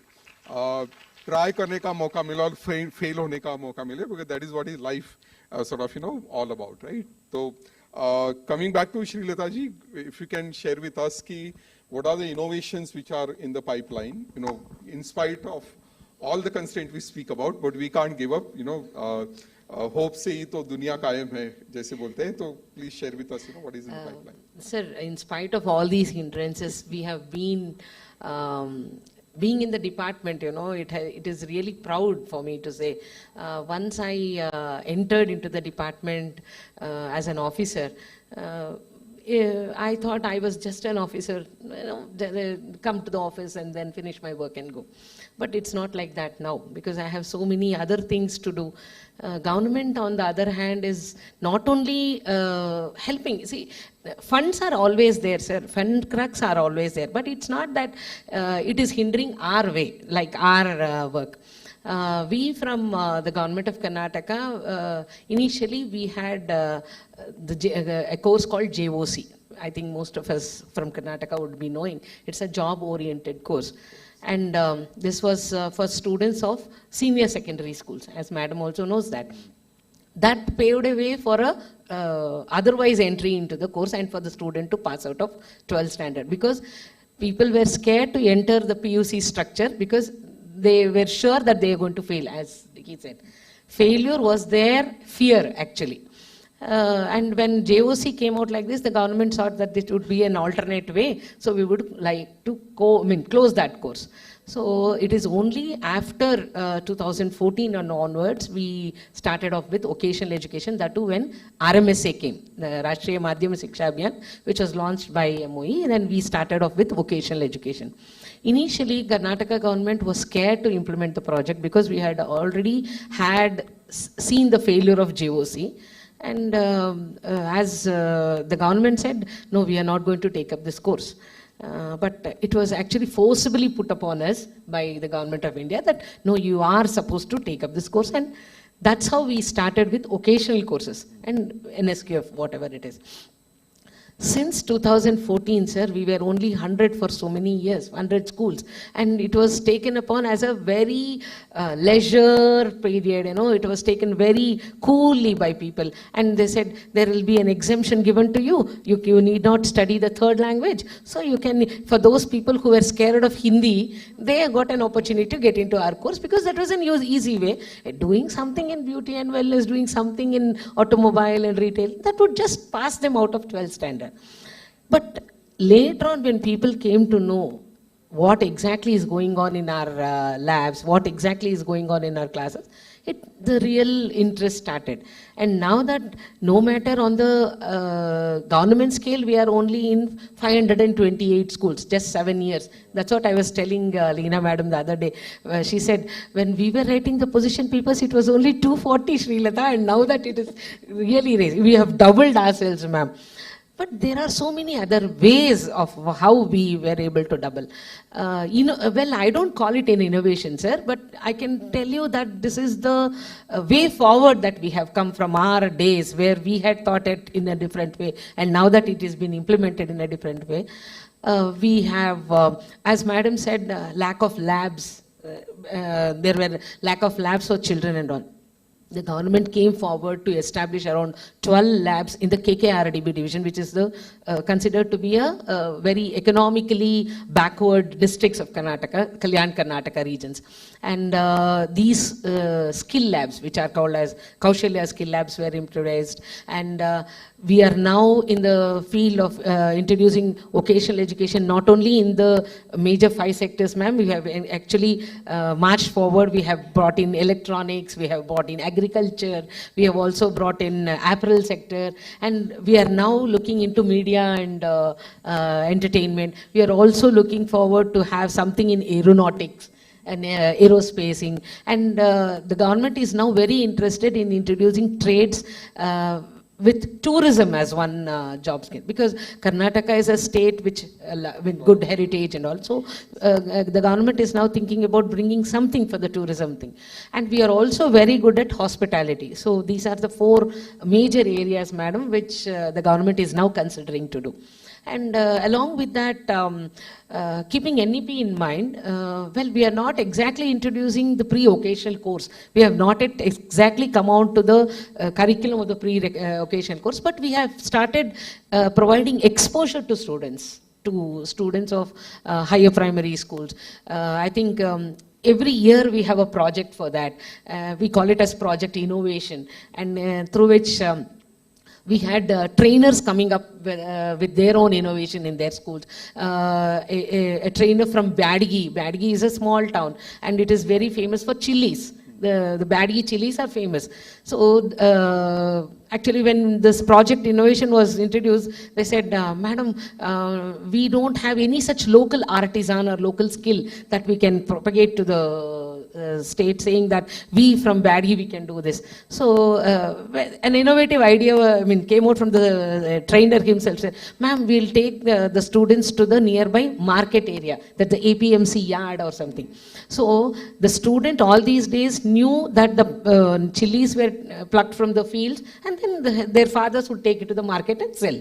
But that was the first time a student from a school in Badgi went to the real APMC market, saw exactly how the chilies are weighed, how they'll be sold in the market, and what is the quality that is being given more amount. So all this, it was one such great experience that our students got.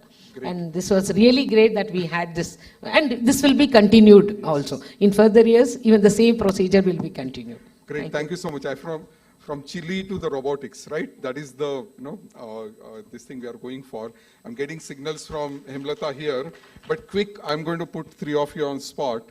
One wish from each of you, what the education policy should include or should have the implementation about, right? My statements.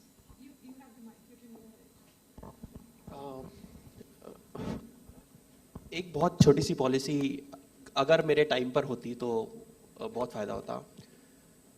जिस जगह पे मैं पढ़ रहा था, काश उस जगह के लोकल एंटरप्रेन्योर्स आकर हफ्ते में एक बार एक गेस्ट लेक्चर ले लेते और बताते कि वो काम कैसे कर रहे हैं, तो मजा आ जाता। We'll talk about it in the next session.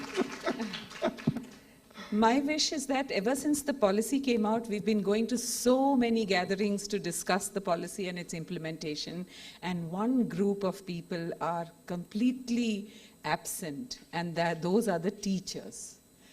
And I think that without including teachers in these conversations, we will do ourselves a very huge disfavor, because the teachers need to be involved in the discussion, because their service time is 30, 40 years. They will bring their experiences and their learning back, and you can tweak the models, improve it, and so on. So we need teachers in the room every time we have a discussion about anything. Absolutely. Karan, you're on. Yes sir, जैसा अभी sir ने बताया कि weekly में या फिर monthly में जो लोकल एंटरप्रेन्योर्स है वो आके क्लासेस ले लेते तो बढ़िया रहता।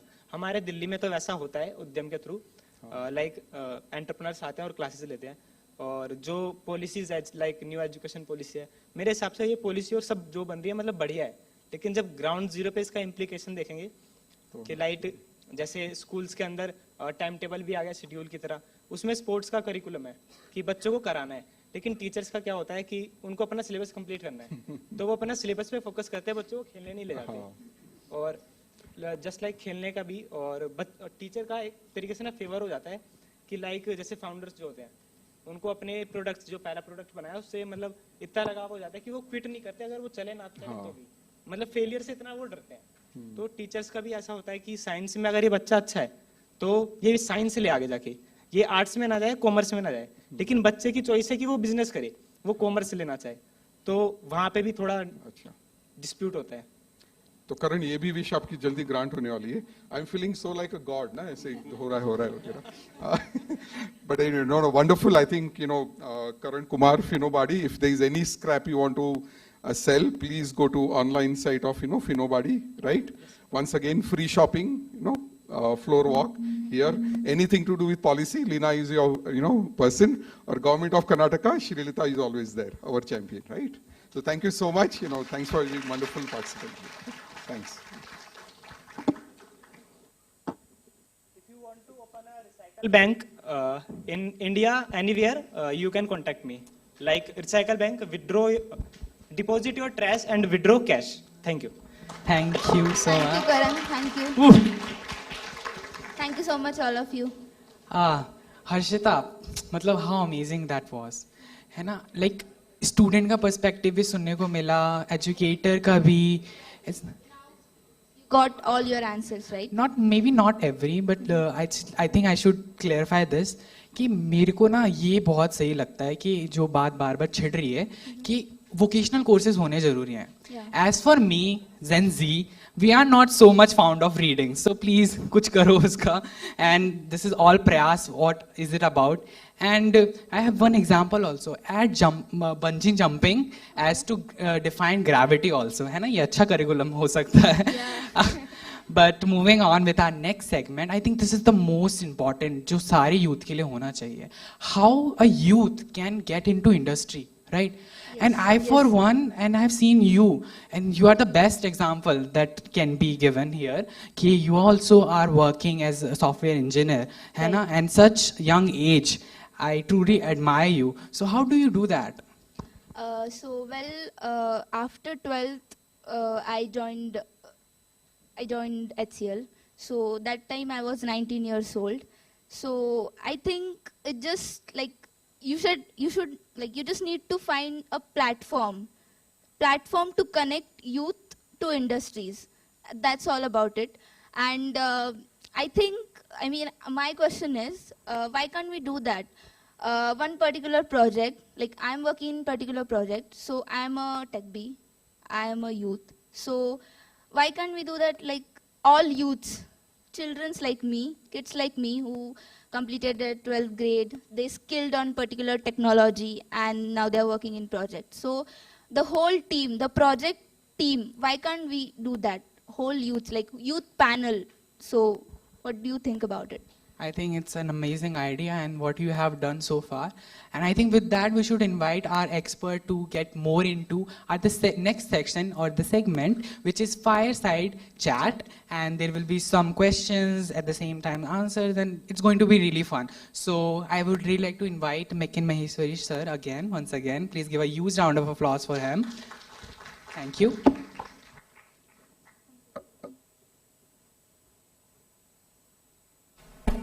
All right. Others suggested that I use this space क्योंकि यहाँ पे कैमरा अच्छा दिखता है या कैमरे को अच्छा दिखता है. I'm like अच्छा अच्छी बात है. And yeah, as in sorry you have to see me again, but this time in a slightly different avatar. In my past life before I entered education, I used to work in the industry, in technology and in e-commerce, and trying to facilitate a conversation of bringing the industry perspective into our conversations today. And for that, I would love to invite my partner in this conversation, Gaurav Bhatnagar. Gaurav is Amazon India's leader for seller development and leads key programs like Saheli and Karigar, which have enabled and partnered with a bunch of nonprofits to help people from backgrounds which you wouldn't necessarily think would succeed on a platform like Amazon succeed. So Gaurav, please welcome.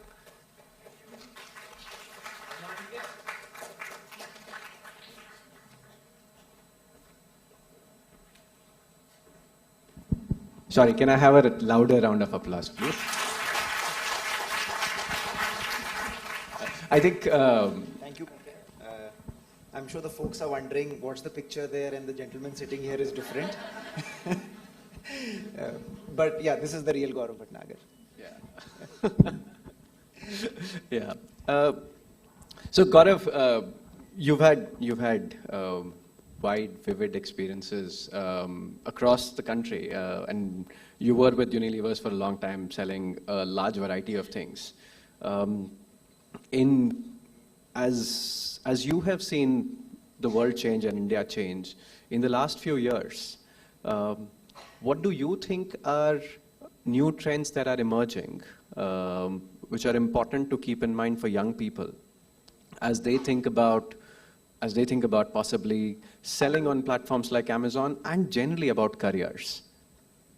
Sure, Mekin. Thank you so much for inviting me here today. I've been listening intently for the last maybe an hour or so. And I think already the conversations in terms of how we are building through this Prayaas of inculcating entrepreneurship right at the grassroots, it's truly inspiring. Yeah. So a big thank you to you and the team for inviting me here on behalf of Amazon. Going back to your question, if you look at, the way I look at is that there are three large emerging trends which are evolving. And some of it is also to do with what we just heard a little while back in the previous panel, Esteemed panel, which was there. Yes, what has happened is that the first is really about digital transformation and e-commerce boom in the country and the world. That's the first thing which has happened. The second aspect which has happened is also the rise of a lot of purpose-led ventures, right?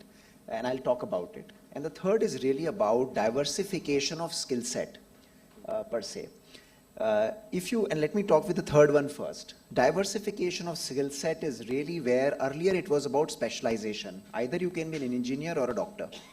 Today we are talking about entrepreneurs, young youth who are looking at being self-reliant, who are looking at making sure that they understand various dimensions of business and therefore stand on their own feet and truly be Atmanirbhar. Yeah? And that is a large trend which is happening. Going back to the first one, the digital transformation has truly democratized entrepreneurship.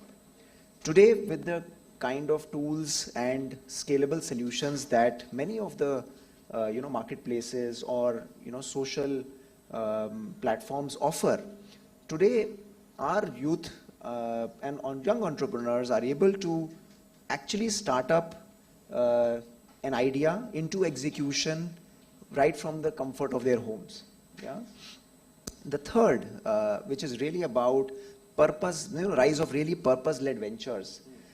Today's youth is really conscious about what impact they create on society, what impact they create on environment, and we are seeing that today's entrepreneurs are building the impact on society, environment into their ventures, yeah, and making sure that what the values that they are passionate about, they are reflecting in the work they are doing. Yeah? And that is very different from many, many decades back when we grew up per se. Yeah? Where our focus was very specific to doing certain things the way they were probably cast in stone. Versus today the experimentation is there, the platforms are allowing the experimentation and diversification of skill set is today allowing our youth to truly demonstrate the innovation that they are capable of. Yeah, no, very true. Like, I grew up in the 80s and 90s, and I can relate to what you're saying, which is the focus was get good marks, get a good job, start earning money, right? Ye purpose kya hota hai? Yeah, as in, hey, what about the environment? And any of these things came much, much later for me. And it's amazing to see that you at Amazon are also seeing that kind of awareness in the kind of things that both youth are doing and what youth are probably buying. Yeah, I think again, for a young entrepreneur, and we saw the Finobody entrepreneur, and before that, earlier in the morning, we had a bunch of other entrepreneurs here. For them to sell on a platform like Amazon and possibly on other, and maybe broaden the question to selling digitally or selling in this digitally enabled world, what are some of the new trends that are emerging that they should keep in mind? And what might be some challenges that people find that, this people struggle with? And these might be examples from the Saheli or the Karigar programs where some of the youth or some of the women have struggled with doing certain things. And here in our audience, we have a whole bunch of organizations, civic society organizations, who work with young people, who could take some of these learnings and help young people build those capabilities. Yeah, sure, Mekin. So, some of the things that I believe are important for our young entrepreneurs to look at, and I'll probably talk about three things and then talk about some of the challenges. The first one is really about embracing technology. Yeah? And I think technology across digital literacy and including new trends like artificial intelligence and machine learning. Really, digital literacy is what allows our entrepreneurs to really make effective decision making, customize a lot of offerings for customers, equally optimize a lot of investments that they may be doing on supply chain or product development, and that in many ways is one of the key things to really embrace digital learning, literacy, and a lot of ways in which we as an organization do that is through webinars, through today across the internet, there are huge amount of digital learning opportunities which are available today. But the first thing is to really have that mindset to embrace that. It is a new area. It is not an area to, it's not an area where we grew up learning from childhood, and therefore it is stepping out of comfort zone. But to be able to do that will allow you to actually stay ahead of the curve in terms of, being successful. So that's the first, key area. The second is as we work through and evolve our entrepreneurship journey, the second is truly about customer obsession.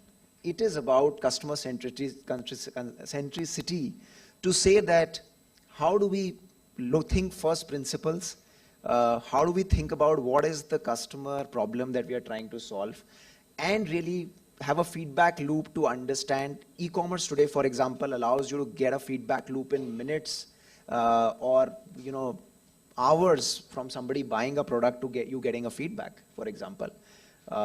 Versus the cycle times that were there earlier from innovation to feedback were years, if not less. Today you get that not in months or weeks, but in days. Yeah? And therefore customer obsession to build and continuously innovate for customers becomes an extremely critical aspect, keeping in mind what you are, who are you developing for? What is the problem that you are solving?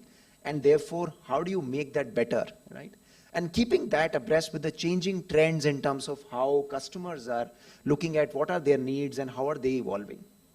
The third aspect is really about, really as a skill set, it's about agility and adaptability, yeah, as a superpower. And that's really key in terms of saying that how do you pivot if and it was amazing to hear the panel talk about learning to fail and an acceptability to fail and not then have the fear of failure. At Amazon today, we encourage our builders and our entrepreneurs and our sellers to not have the fear of failure, because you learn more from failure than you learn from success. Yeah? And therefore to have the agility and adaptability to fail fast, to learn from it, to adapt from what you've learned from it, and therefore pivot to what the customer needs going forward, become the three key skills that I see for any entrepreneur to really be successful, and of course on the e-commerce space. Yeah. Before you start on the challenges, I just want to come in and again just underscore what you've said, and it resonates so deeply because both at Udhyam and what we saw early morning when there were 4 young inspiring stories talking about exactly these things, about experimentation, about trying new things, about failing, about agility. So I'm just joyous to hear it in the industry perspective too, that hey, this is what matters to industry as well. Sure, Megan. No, great, absolutely. If you look at challenges and some of the challenges that our entrepreneurs who work with us face, the first one is really about, the expertise of entrepreneurs is really about product development. It is really about customer service. It is about marketing, right? A lot of that is really the true spirit in which entrepreneurs work today. Really designing products, bringing their idea and innovation to reality. So the challenge therefore there is really about the operations part of it, which is truly about logistics, because ultimately as you are building an entrepreneurship venture, it is about, how do you bring it to the customers? And that entire execution machinery from a logistics and supply chain management is a very complex machinery. And I think that's one of the challenges that we see entrepreneurs and sellers on the marketplace face. And as an industry, for example, Amazon, a couple of years back, launched a product called Fulfilled by Amazon.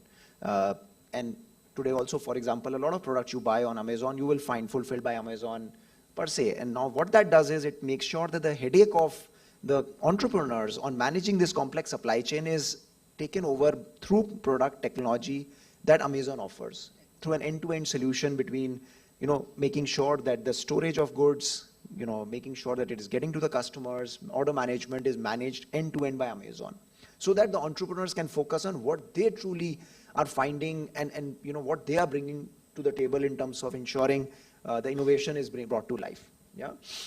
The second thing is really about really standing out in a crowded marketplace, right? So ultimately you have, hundreds of thousands of sellers or entrepreneurs who are looking at saying how do they bring their product and technology and innovation to the customers. And therefore standing out in a marketplace is, of course, a relevant challenge where entrepreneurs would face, saying that, hey, I have the innovation, but how do I make sure that it is brought to life for the customers on the right platforms and, you know, various e-commerce opportunities. So that's second, you know, and that's a second challenge which exists. And in that, for example, what Amazon does is a lot of SMB programs, which is small and medium business programs we have, like Karigar, Saheli, Launchpad, or a series of education programs on seller or entrepreneurship webinars that we attend or we organize for our entrepreneurs, is to really make sure that we give them the tools, we give them the advisory to be able to stand out on a crowded marketplace. Yeah. The third is really about, you know, the entire aspect of financial machinery in terms of financial acumen, and therefore how do you make sure that you know, the new entrepreneurs are able to have the right information for them to make the right decisions on where to invest, what are the actions they need to take in terms of driving growth of business. And therefore, again, a lot of marketplaces, including Amazon, for example, we particularly look at saying, how do we simplify products? How do we provide recommendations to the entrepreneurs to make sure that they can take the next best decisions in their own entrepreneur journey? So those are the three challenges that we see entrepreneurs face, and how we do our bit to help some of the entrepreneurs who work with us for them to be successful. No, thank you.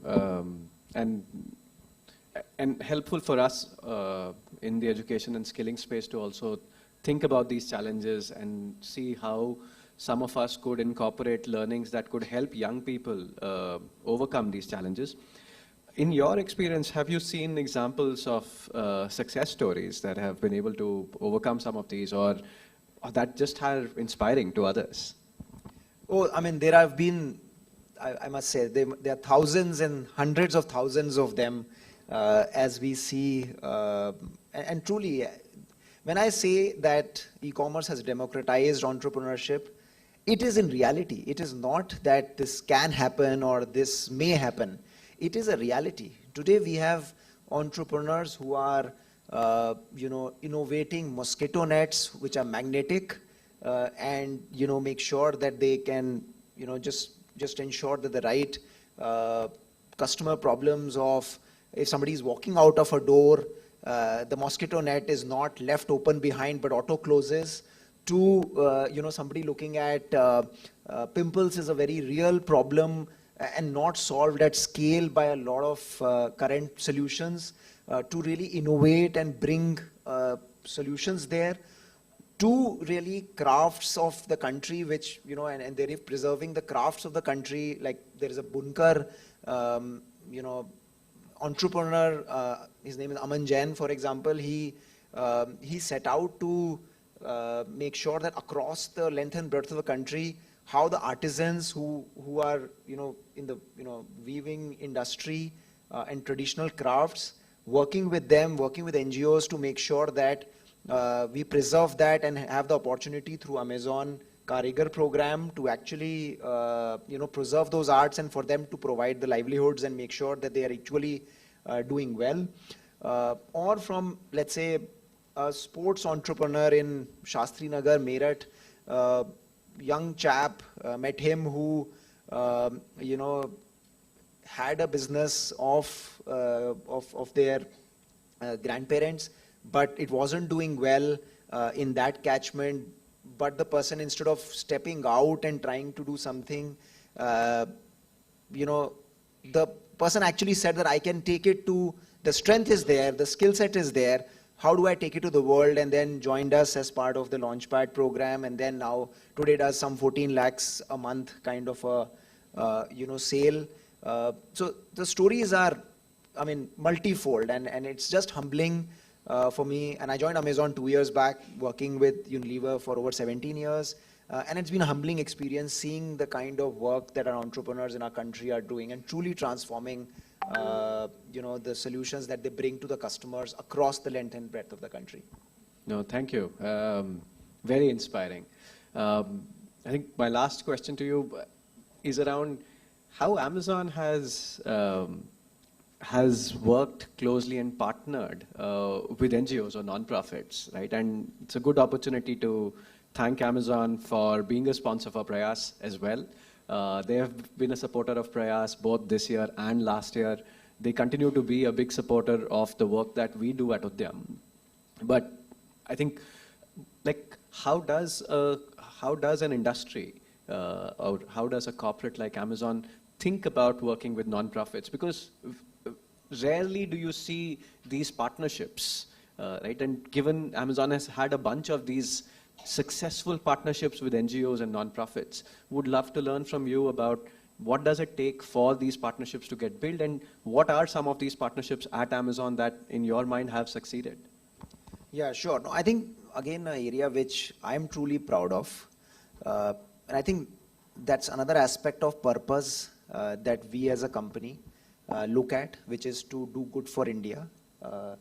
And the work that we've been doing with Udhyam Learning Foundation is one of the big highlights that we have. We feel proud today that, we've been able to impact close to over 4.5 lakh students, over 15,000 teachers. As part of this year, we are working on impacting them with over 18 hours of learning to each of these students and teachers, for them to build that entrepreneurial Bharat. That's the common vision that we really get inspired by as we've built it together. And again, right, not just the entrepreneurial stories that I talked about, but 18,000 of these students, seeing them actually develop products from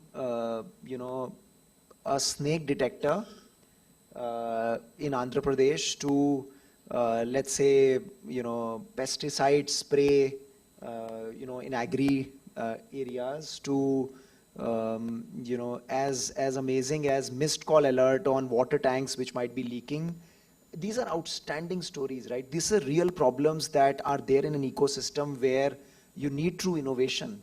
And that's the kind of work that entrepreneurs, students are doing today as part of this work that Udhyam is doing, and we are very proud to partner the team. Now I'm feeling shy, so maybe you should talk about some of the other partnerships as well. Yeah, no, I just wanted to tell you what I feel truly inspired by and share with the audience here. So that's something which we feel really great about. I think the second area is really the programs that we have on Amazon, Saheli and Karigar, where we work with NGOs to impact hundreds of thousands of women entrepreneurs and artisans. We look forward to working with NGOs where the NGOs help provide basic startup support to these entrepreneurs and artisans, which essentially means helping them get a GST.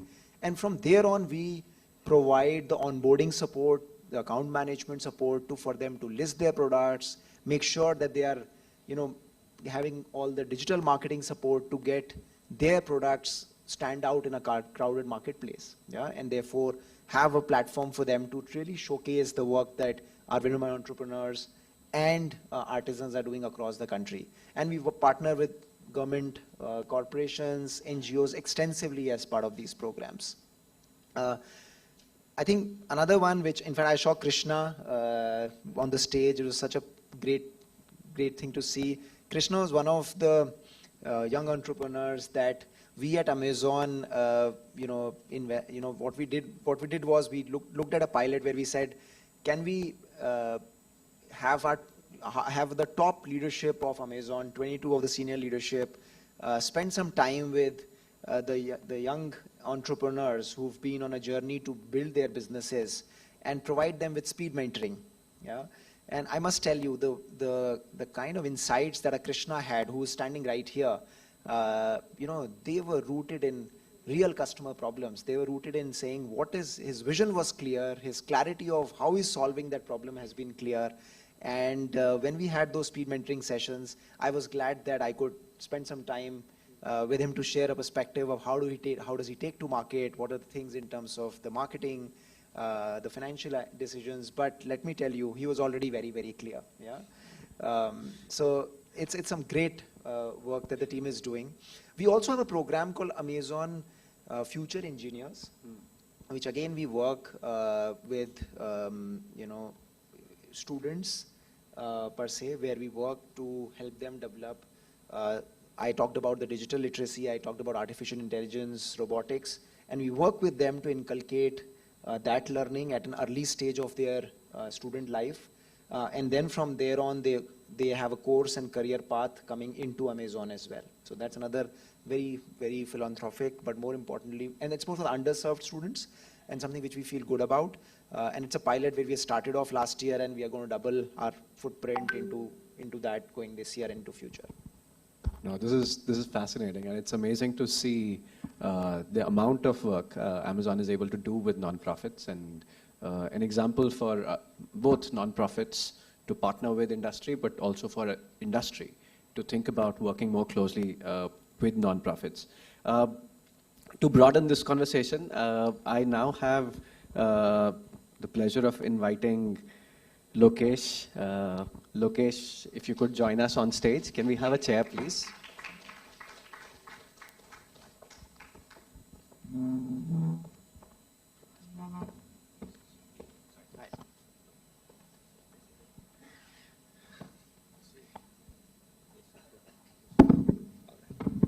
You decide, boss.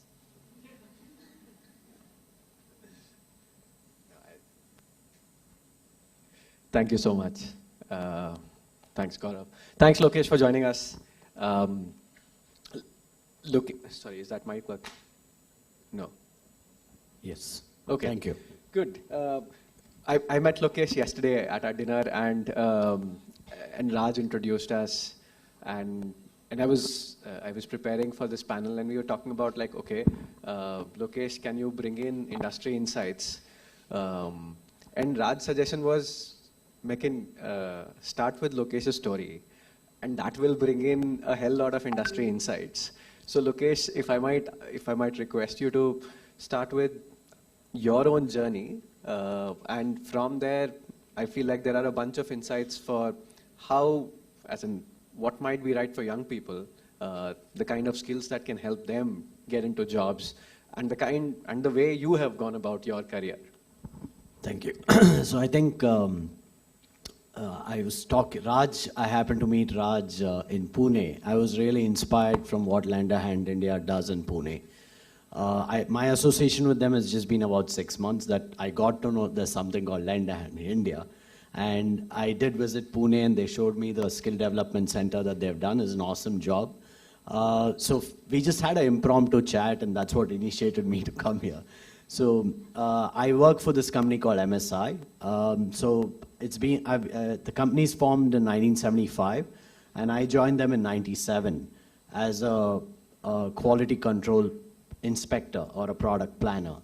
And the journey has been, I've started at that, and then I've taken on many hats in the company. And today I'm a senior VP in the organization. I've completed 26 plus years. I think the message which you want me to give to the youth is longevity pays. So I think Saurav mentioned that failure is shunned in today's youth, which is not a good thing. I think I've been here or been successful in life is adapting to failures and learning from failures, and failures is good for you to grow.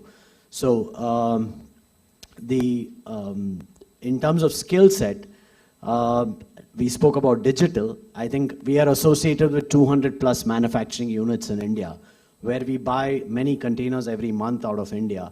One of the challenges that we face on the youth side is not enough skill is available when it comes to manufacturing side. So I think Mr. Gilda has addressed some of those issues by adding electrician and stuff like that. There's a lot more opportunity in that, where we think the manufacturing in India is on a very nascent stage. With China's situation which happens, India's Make in India concept is growing by the day. And with that, I think the youth has a lot more opportunity, apart from the digital wave that is there, to grow within the manufacturing sector. and the infra is being built as we speak. Along with the infra, the new youth should be also looking at that aspect of growth. No, thank you.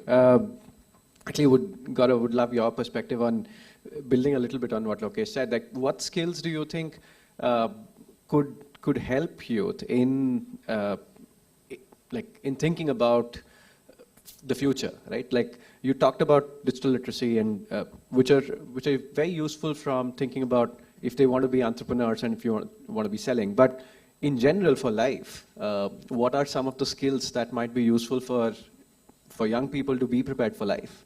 Sure. So thanks, Mekin. I'll talk about it. I think there are a couple of things, and I was recently reading about this concept of anti-fragility. Yeah, and we've always talked about resilience per se as one thing. Resilience is about where something can withstand stress. And I was going through this concept, which is, which I really liked, and I felt that's what we've seen do well over a period of time, is anti-fragility. Anti-fragility is about where, things which not just withstand stress, but actually get better because there is stress. Yeah, so they actually gain from disorder. Yeah, so one of the skill sets is really about when you fail, right? It's not about that you were not resilient, but the fact is, if you're anti-fragile, you will look at saying that I learned from the failure and improved something for the better. Yeah, so these are the things which gain from disorder and chaos. Yeah, so that's one thing that I've seen. And if you really look back, this is a term, right, which you could read, but in reality, that's what we've experienced, a lot of us over many decades, right? That's when you gain. So that's one thing which really about anti-fragility, that how we can, as entrepreneurs, think from that lens for our youth per se. I think that to my mind is one big area. No, awesome. I think the amount of conversation around failure is like validating a lot of our brainstorming and planning, where Raj pushed a lot for, like, we need a failure session. So we have a failure file session coming right after in some time during the conference. Lokesh, back to you on, as in you see. You talked about you work with a lot of manufacturing units, right? And then there is a skill gap that you see. But there's also automation that's happening in some of these spaces. Now, some of this is not clear to people, right? A lot of us, and especially a lot of young people, only read headlines that, automation will, or Industry 4.0 will basically mean all of manufacturing will get automated, and so there may not be manufacturing jobs. I'm sure neither of those extremes are true, but I think your perspective and nuance on, hey, what do you see happening in terms of jobs of the future, especially around manufacturing, but your perspective overall would be very beneficial. Yeah, so I think, there is a lot of truth in that, where AI related or engineering in terms of automation is taking place. But so since I've been associated with this industry over 20 plus years, the evolvement is a slow progress. It doesn't happen overnight. And there's not going to be a point where there'll be no human involved. That's not the reality when it comes to product. When it comes to product, we are associated with a lot of flooring products.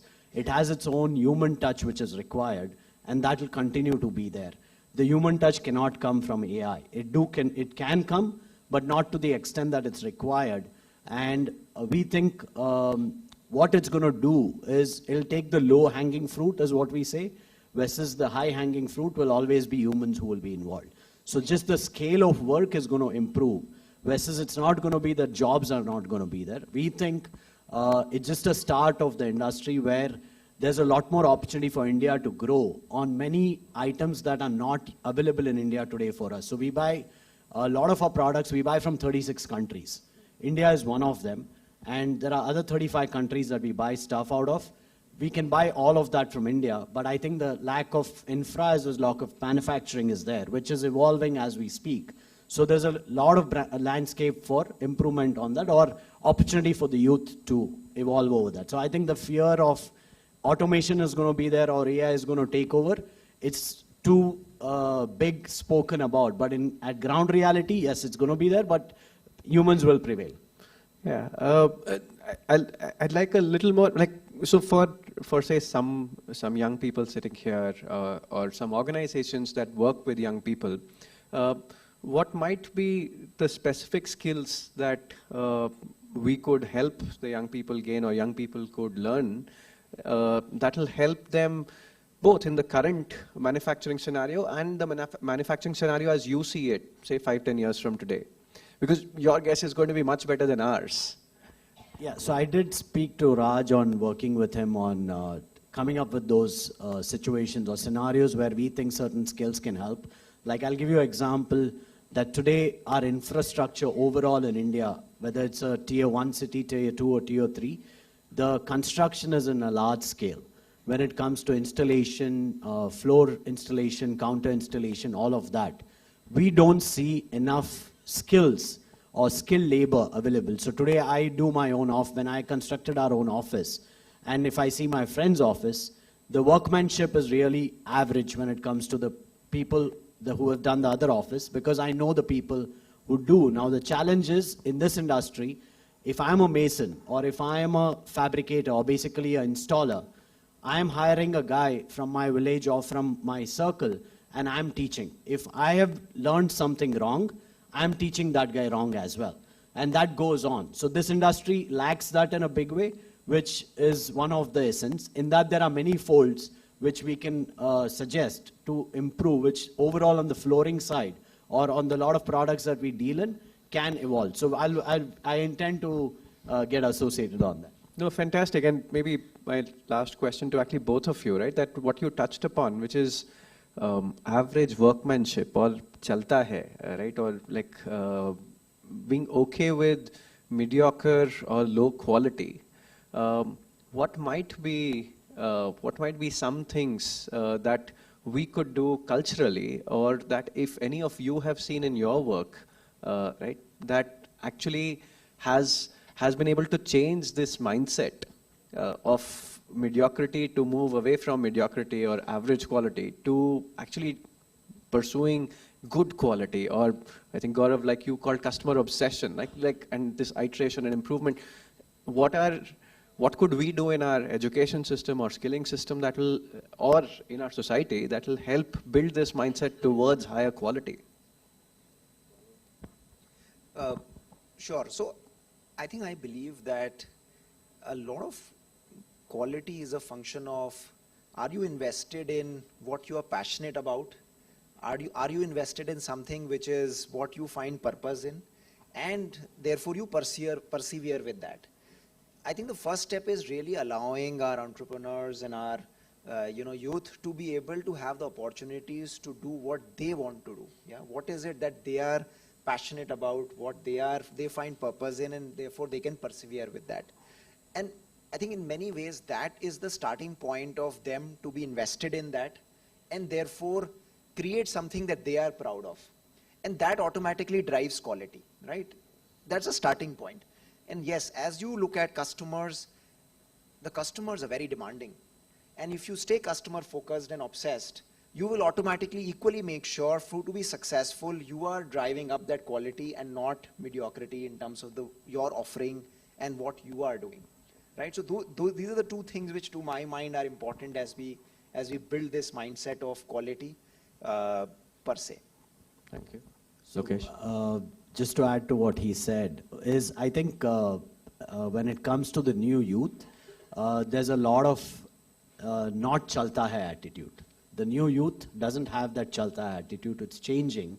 And also the difference is, when I studied or when I took up my job, I had to take the job because it was a necessity. It was not what I liked. Among today's youth, they have so much choice, which if I have to say that many people or many youth today take up jobs which they like. So like he said, if I take up something I like, I would obviously do a better job. So it's evolving and the attitude is changing in the youth. And I think there is a lot of work being done on various sides, which today that India is no more chalta hai attitude. Thank you so much. It's been a fascinating conversation. You generally do not expect industry conversations to center on ideas of failure, on passion, on purpose. But I feel like these two industry leaders bringing back the importance of these core human values and mindsets and traits. Like, to me, it's just a lot of reaffirmation that, hey, these core things are super important and we need to work more towards building these in our education and skilling system. So thank you Gaurav and Lokesh for joining us and enriching this audience. Thank you. Thank you. Thank you.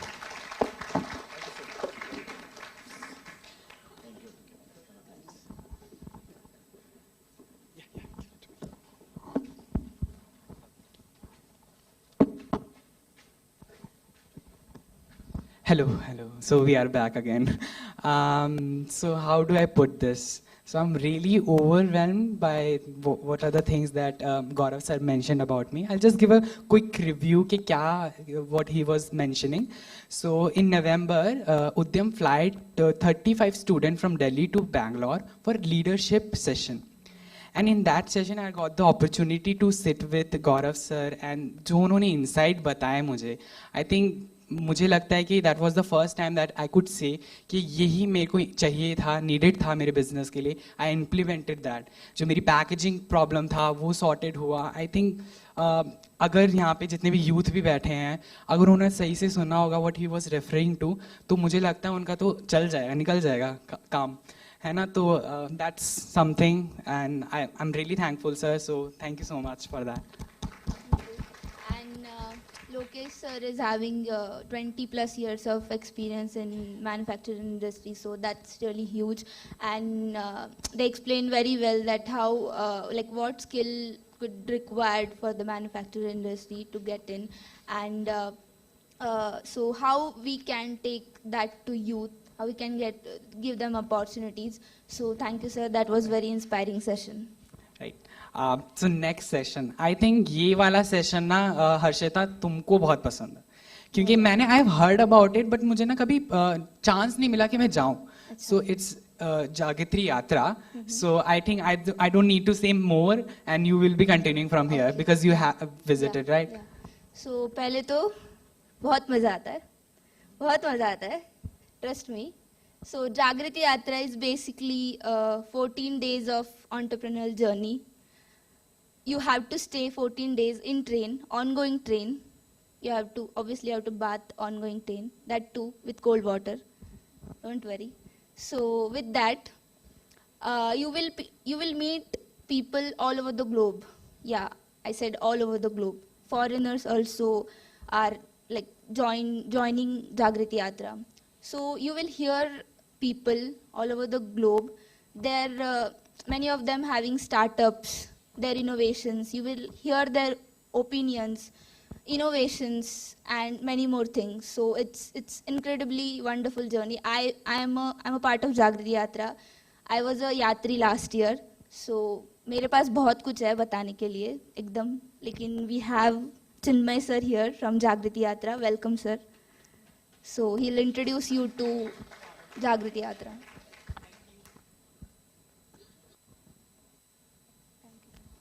Thanks, Ashita. Can we play the video first and then we can start? Yeah?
के हैं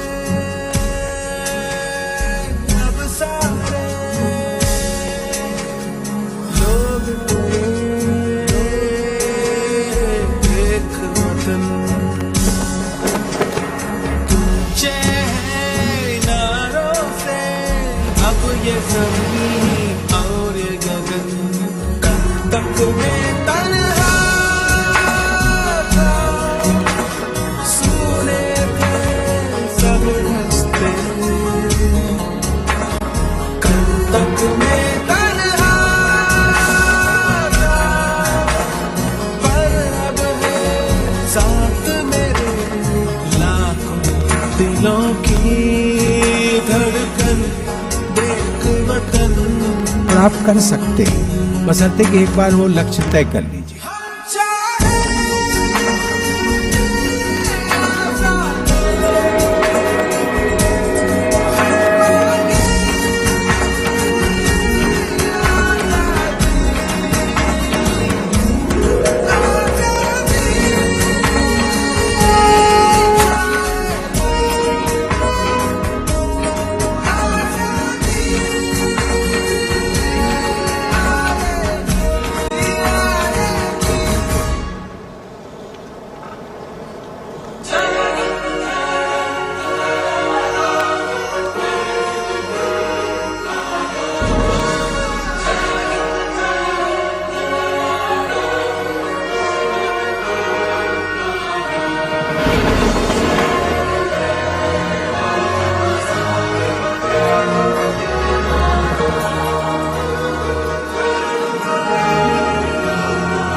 So, I'm part of Jagriti Yatra. My name is Chinmay.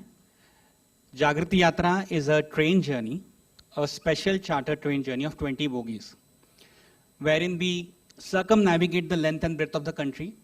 We meet various role models, enterprises, institutes, startups, with the intent that what inspiration can we draw from these role models to start our own enterprise. That's what Jagriti Yatra in a nutshell is. Every year, this journey starts in the month of December. This year, this journey will be starting from November. It's a 15-day train journey wherein we onboard 500 youth who are selected from about 30 to 40,000 applications that we receive every year. Most of them are from small towns and villages of our country.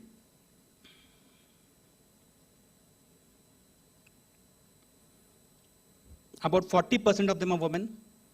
About 10% are from international participants. Now what we do in this 15 days, we meet, as I said earlier, role models, enterprises, startups, with the intent to start our own enterprise. The whole philosophy of Jagriti is to building India through enterprise. That's what we do at Jagriti Yatra.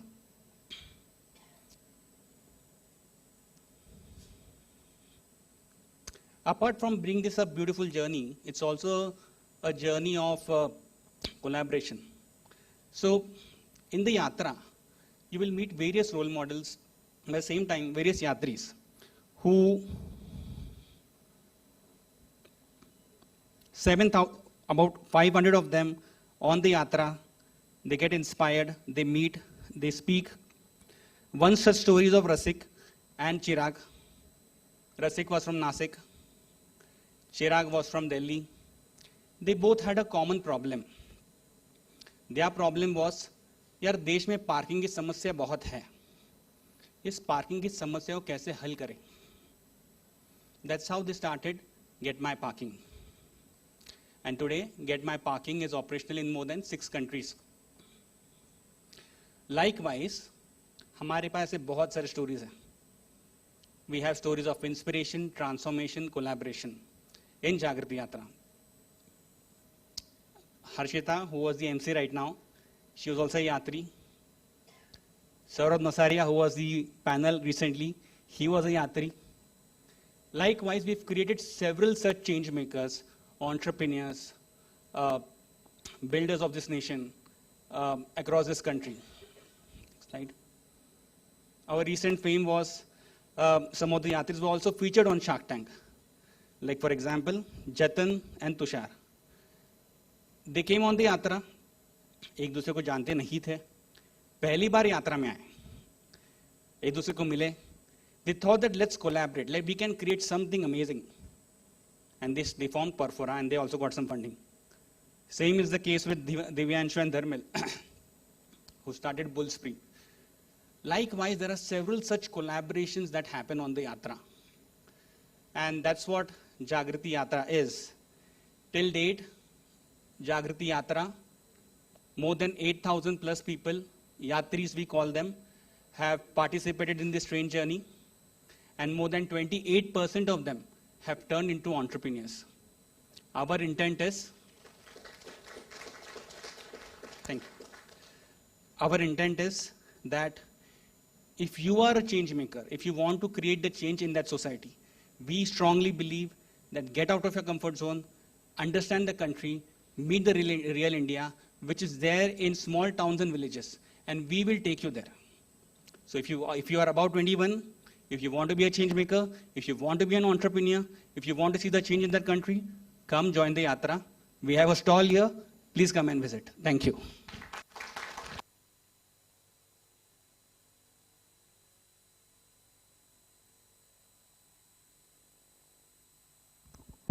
Thank you so much sir, आपने तो मुझे यात्रा में ही भेज दिया वापस. सो या that was a यात्रा. एंड मुझे तो लगता है कि मुझे भी जाना चाहिए. Of and course, may be one you day have I will be also in Shark Tank India. we'll go together, okay? हाँ, will go together and collaborate with people. Yeah. I think बहुत interesting है ना, like get to meet new people, है ना, उनका क्या चल रहा है, गेट टू नो. ऐसे एक्सपोजर मिलना ना बहुत कम होता है. तो like different kind of people, different ideas, this is the kind of exposure we need, right? Exactly. So I think that's incredible. I'll do that definitely. Yes. And without going forward, I would like to sincerely apologize for the delay in lunch. We started late, so I thank you so much for your patience. So we'll start with our next segment, which is on HCL. HCL Techbee. The quick solution. Quick solution showcase of HCL Techbee. So since morning I'm talking about I'm working in this company, that company, I'm studying also. So let's see how it happened, like what is the procedure of all that. I would like to invite Pawan sir on stage. Please give a huge round of applause for... I would like to invite Sundar Raman sir on stage. Sorry. Welcome sir.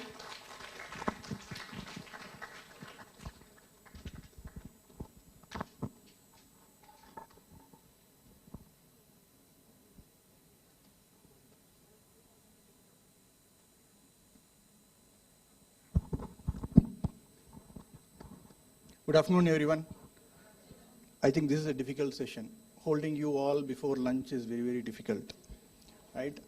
I'd like to thank Prayaas, especially Lahi and Udhyam. We have been working very closely with Lahi for the past 3 years. Pawan, can you put on the video? Hi everyone, I am Indulakshmi from Tirupur district, Tamil Nadu. I did my schooling at Bharatiya Centenary Government Girls Higher Secondary School, Odmalpete. I joined Techbee, HCL Early Career Program last year, and here I am working with HCL Tech. My family comprises of my father, mother, brother and sister, and my father is a small businessman. So like everyone, I was worried about my future, that what should I pursue after my class 12th? Will I be able to get job after that, choosing that particular course or not? Then I came to know about Techbee program and the support provided to the aspiring students of Tamil Nadu by Tamil Nadu Skills Development Corporation under Naan Mudalvan project, where they are providing the financial support to the Tamil Nadu students who are poor to build their career towards tech. As required, I have cleared my interview and entrance exam conducted by HCL Tech in our school. I have successfully completed my 1-year training and I am full-time employee at HCL Tech now. Through this program, I learned many new things which helped me to improve my technical and communication skills. Now I can speak confidently and share my thoughts and ideas in person. Furthermore, I got an opportunity to pursue my higher education from BITS Pilani. I am happy that I don't have to depend on my parents anymore, as they have already did many things to me till my class 12th, and it's my time to do something for them. And I'm very hopeful about my siblings' education, who I can guide and help now. I would like to thank HCL Tech and TNSDC Government of Tamil Nadu for this wonderful opportunity and support. I hope many more children will get inspired from my journey. This is where you can learn how to be smart professional early in life and prove your mettle.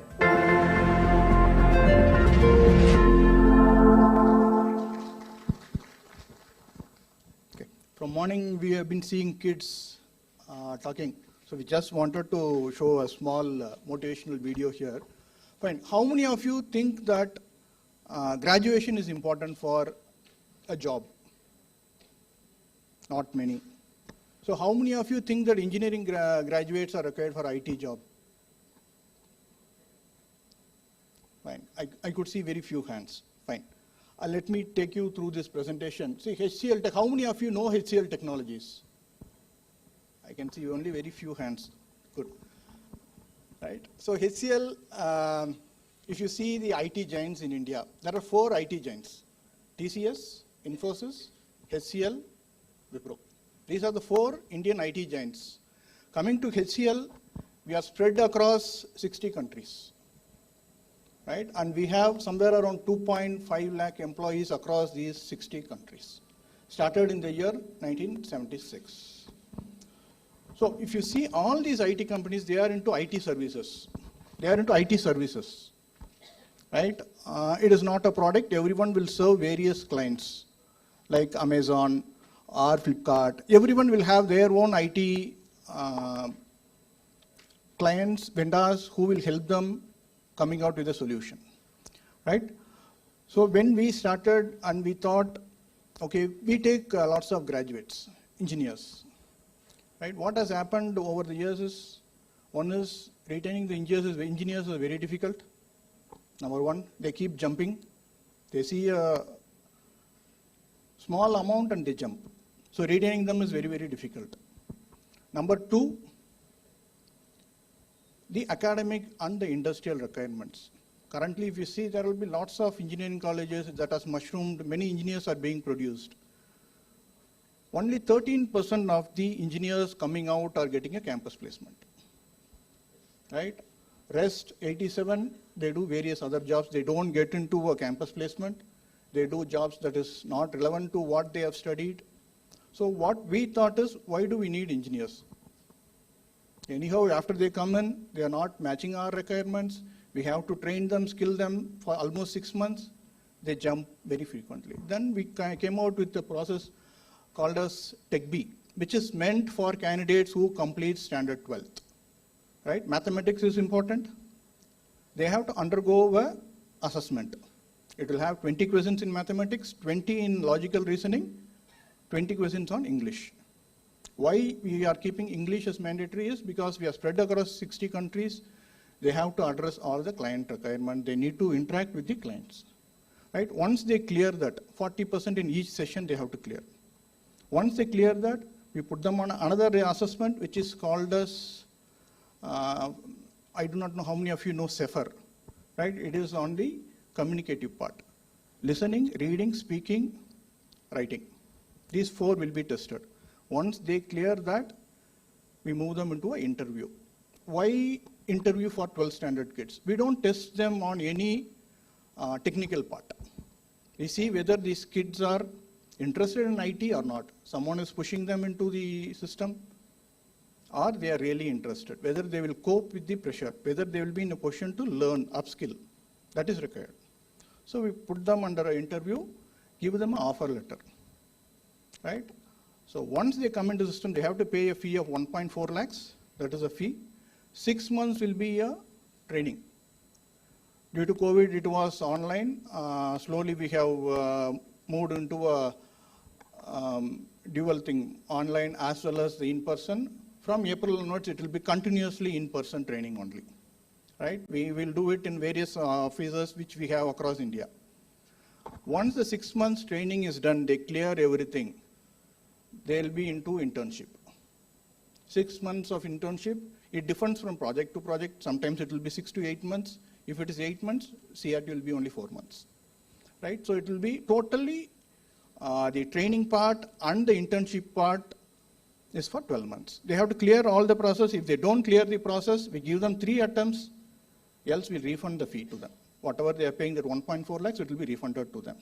For this 1.4 lakhs also, 30,000 they have to down pay. The rest they can take from the banks which we have associated with, like State Bank, Axis Bank, all those things. No collateral is required.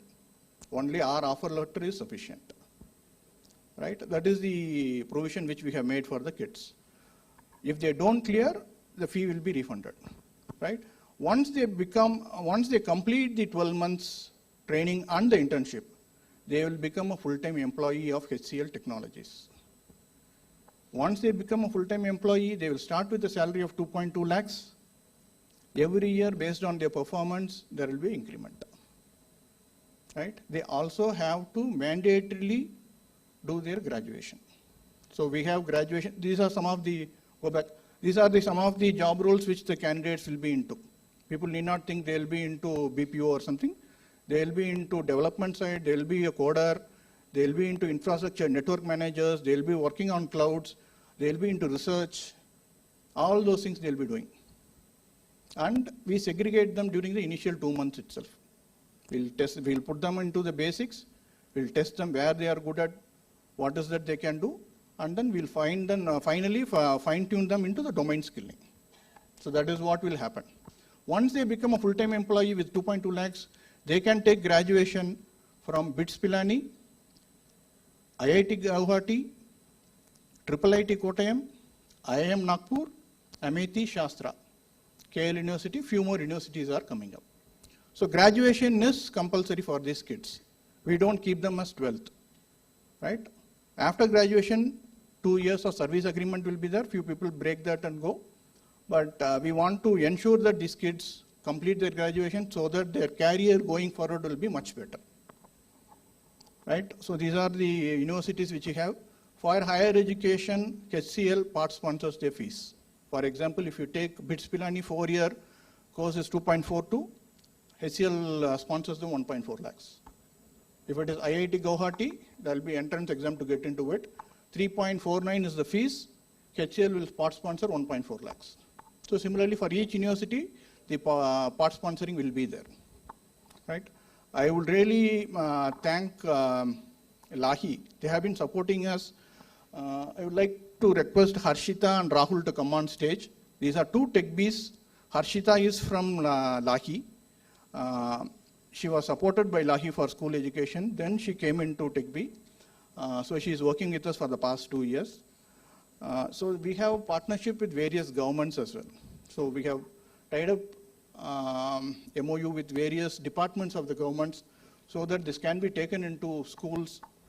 The major challenge for us is only 30% of the kids who take exam clear our assessment, the initial assessment, only 30%, right? Then when we go into the communication CEFR, another 30% will move out, only 70% clears. My request to all the NGOs, whoever is working on education, especially on quality education, my request is we can also join hands with you. Kindly ensure that the kids are trained on the communication skills. If the communication skills can be built, especially for the government school candidates, I am sure that they will crack these exams, they can get into this, their life will be much, much better rather than spending too much of money in the engineering colleges, wasting 4 to 5 years in that, right?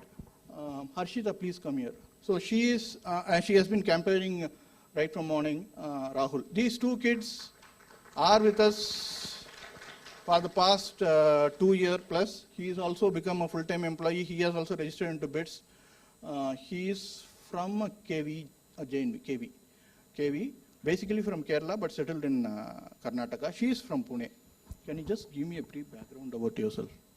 I'm from Pune. I've completed my 12th from government school, and yeah, currently I'm studying BSc Computing and Designing from BITS Pilani.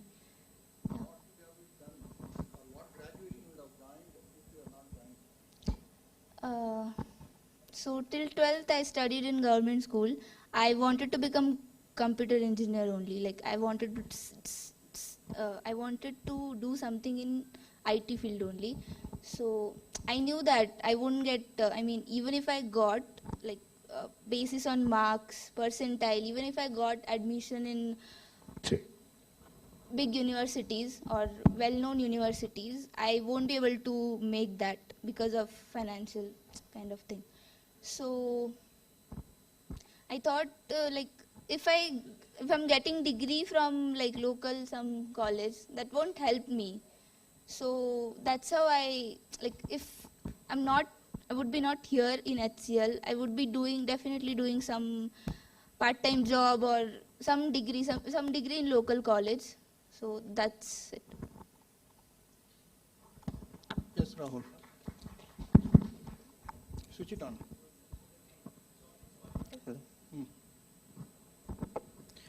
So hi guys, Rahul here, and I keep it a bit close. And as you all know that, like as Sir said, I completed my 10+2 from Kendra Vidyalaya, and the fees was very minimal. And then I was thinking of something different. Like all the graduates, like all the 12th graduates, basically they go into engineering background, engineering or doctorate. But then I wanted something different. I wanted to earn in a age where my friends are studying. So then I got an opportunity. Actually, not I wanted an opportunity where I need to earn something. So surfing through internet and many things, I got to know about HCL Technologies. And my uncle is an ex-employee who actually showed me what is HCL Tech. And then from there on, it began. And right now, I'm in a position where my friends are not earning anything, and I am earning something which I can say I am dependent on myself. Thank you, Harshita and Rahul. See, we are trying to reach the unreached or unreachable people, right? We are ready to join hands with anyone, be it government or NGOs, to go reach to the kids, ensure that their career is streamlined and put on the right path. So we are there to join hands. So whoever is willing to join hands with us, we are ready to be there, right? Thank you. Thanks, everyone. Thank you so much, sir. I think there is, take the mic. There is no much of a need to give the example. We have Zinda Jata example here, and thank you. We're moving on with the last session before lunch, which is on NEP, National Educational Policy. And Harshita, I had this question मेरे पास कि मैं BBA तो कर रहा हूँ business studies के लिए, but ना मेरा ना psychology करने का भी बहुत मन है. तो can I do that? Is it possible? That's so clever of you, Krishna. मतलब customer को handle करते time तुम उनकी psychology भी जान लोगे, right? Yeah, you got me there, right? Yeah. That's the strategy behind understanding human mind. I think we can do it. I don't know. I'm not sure about it. There must be something in NEP about that. There must be some solution, some schemes, something like that. So we will be having NEP lightning quiz now. I would like to invite Raj sir on stage. Please welcome sir. Raj sir and Amrita also. Thank you.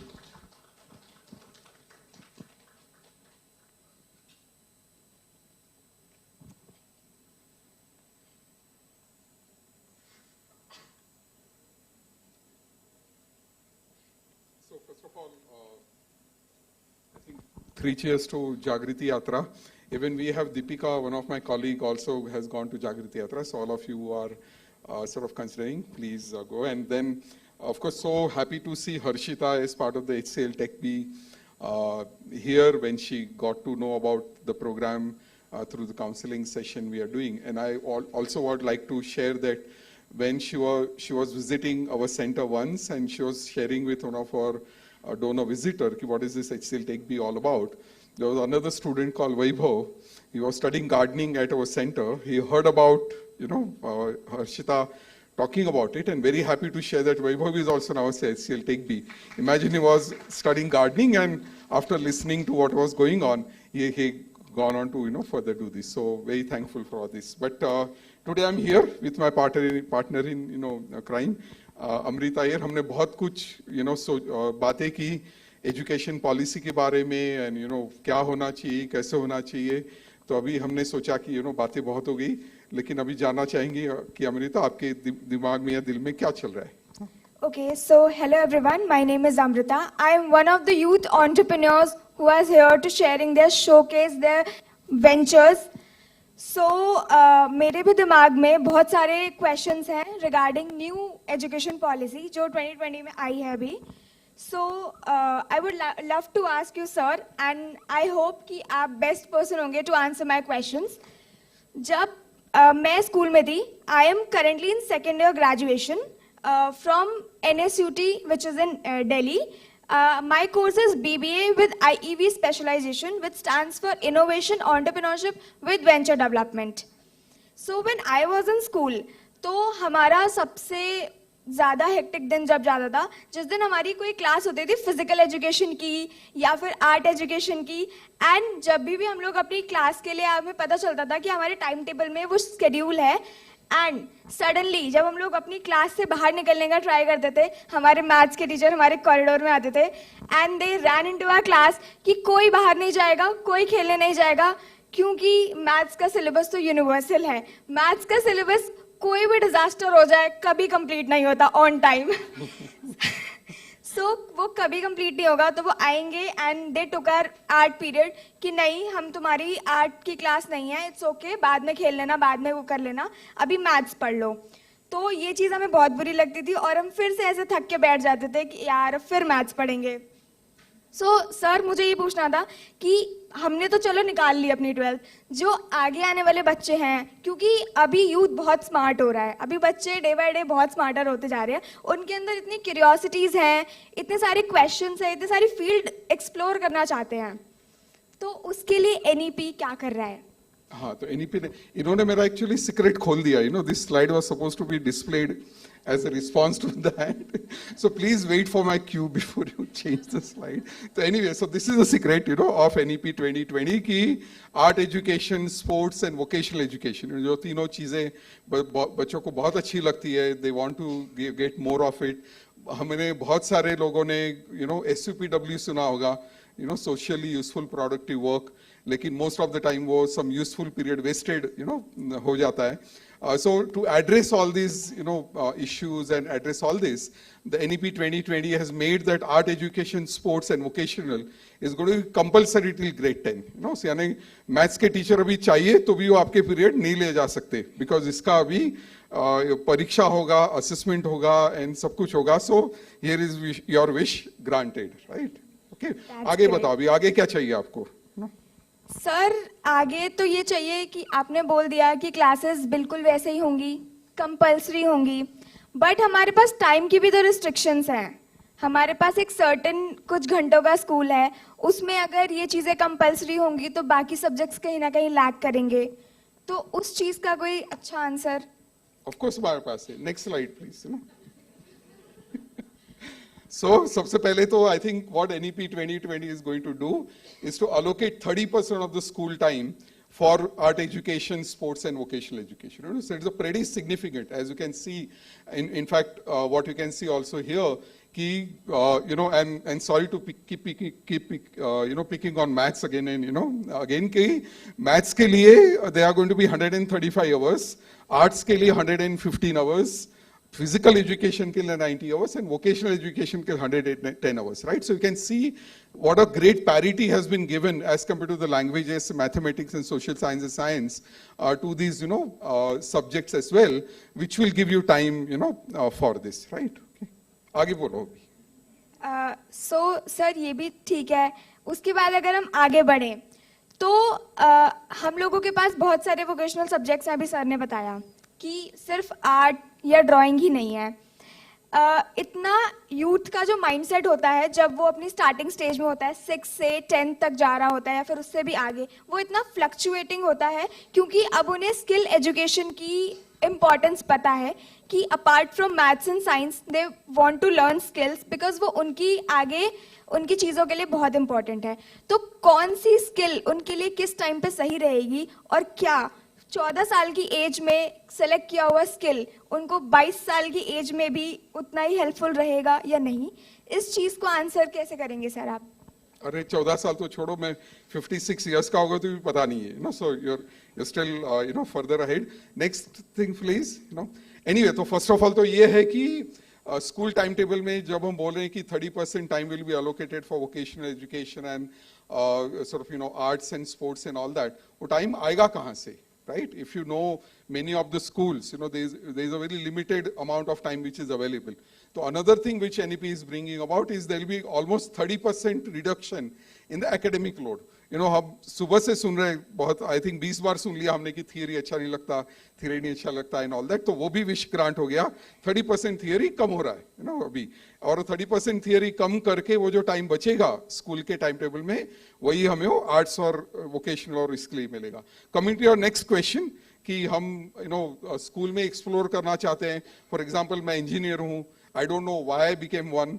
6 महीने में पता चला था कि अरे this should not be something which I been doing, लेकिन वो तब तक बहुत देर हो चुकी थी. So I think NEP is going to answer that question again. Next, so इसमें क्या होगा, 9th और 10th में आपको 6 स्किल कोर्सेज पढ़ाए जाएंगे. ये सिर्फ इलस्ट्रेटिव एग्जाम्पल है कि you may learn gardening, you learn coding, you learn fashion design, you learn finance, you learn cooking and culinary arts, you learn wood work. ये तो, और there will be a buffet of such skills.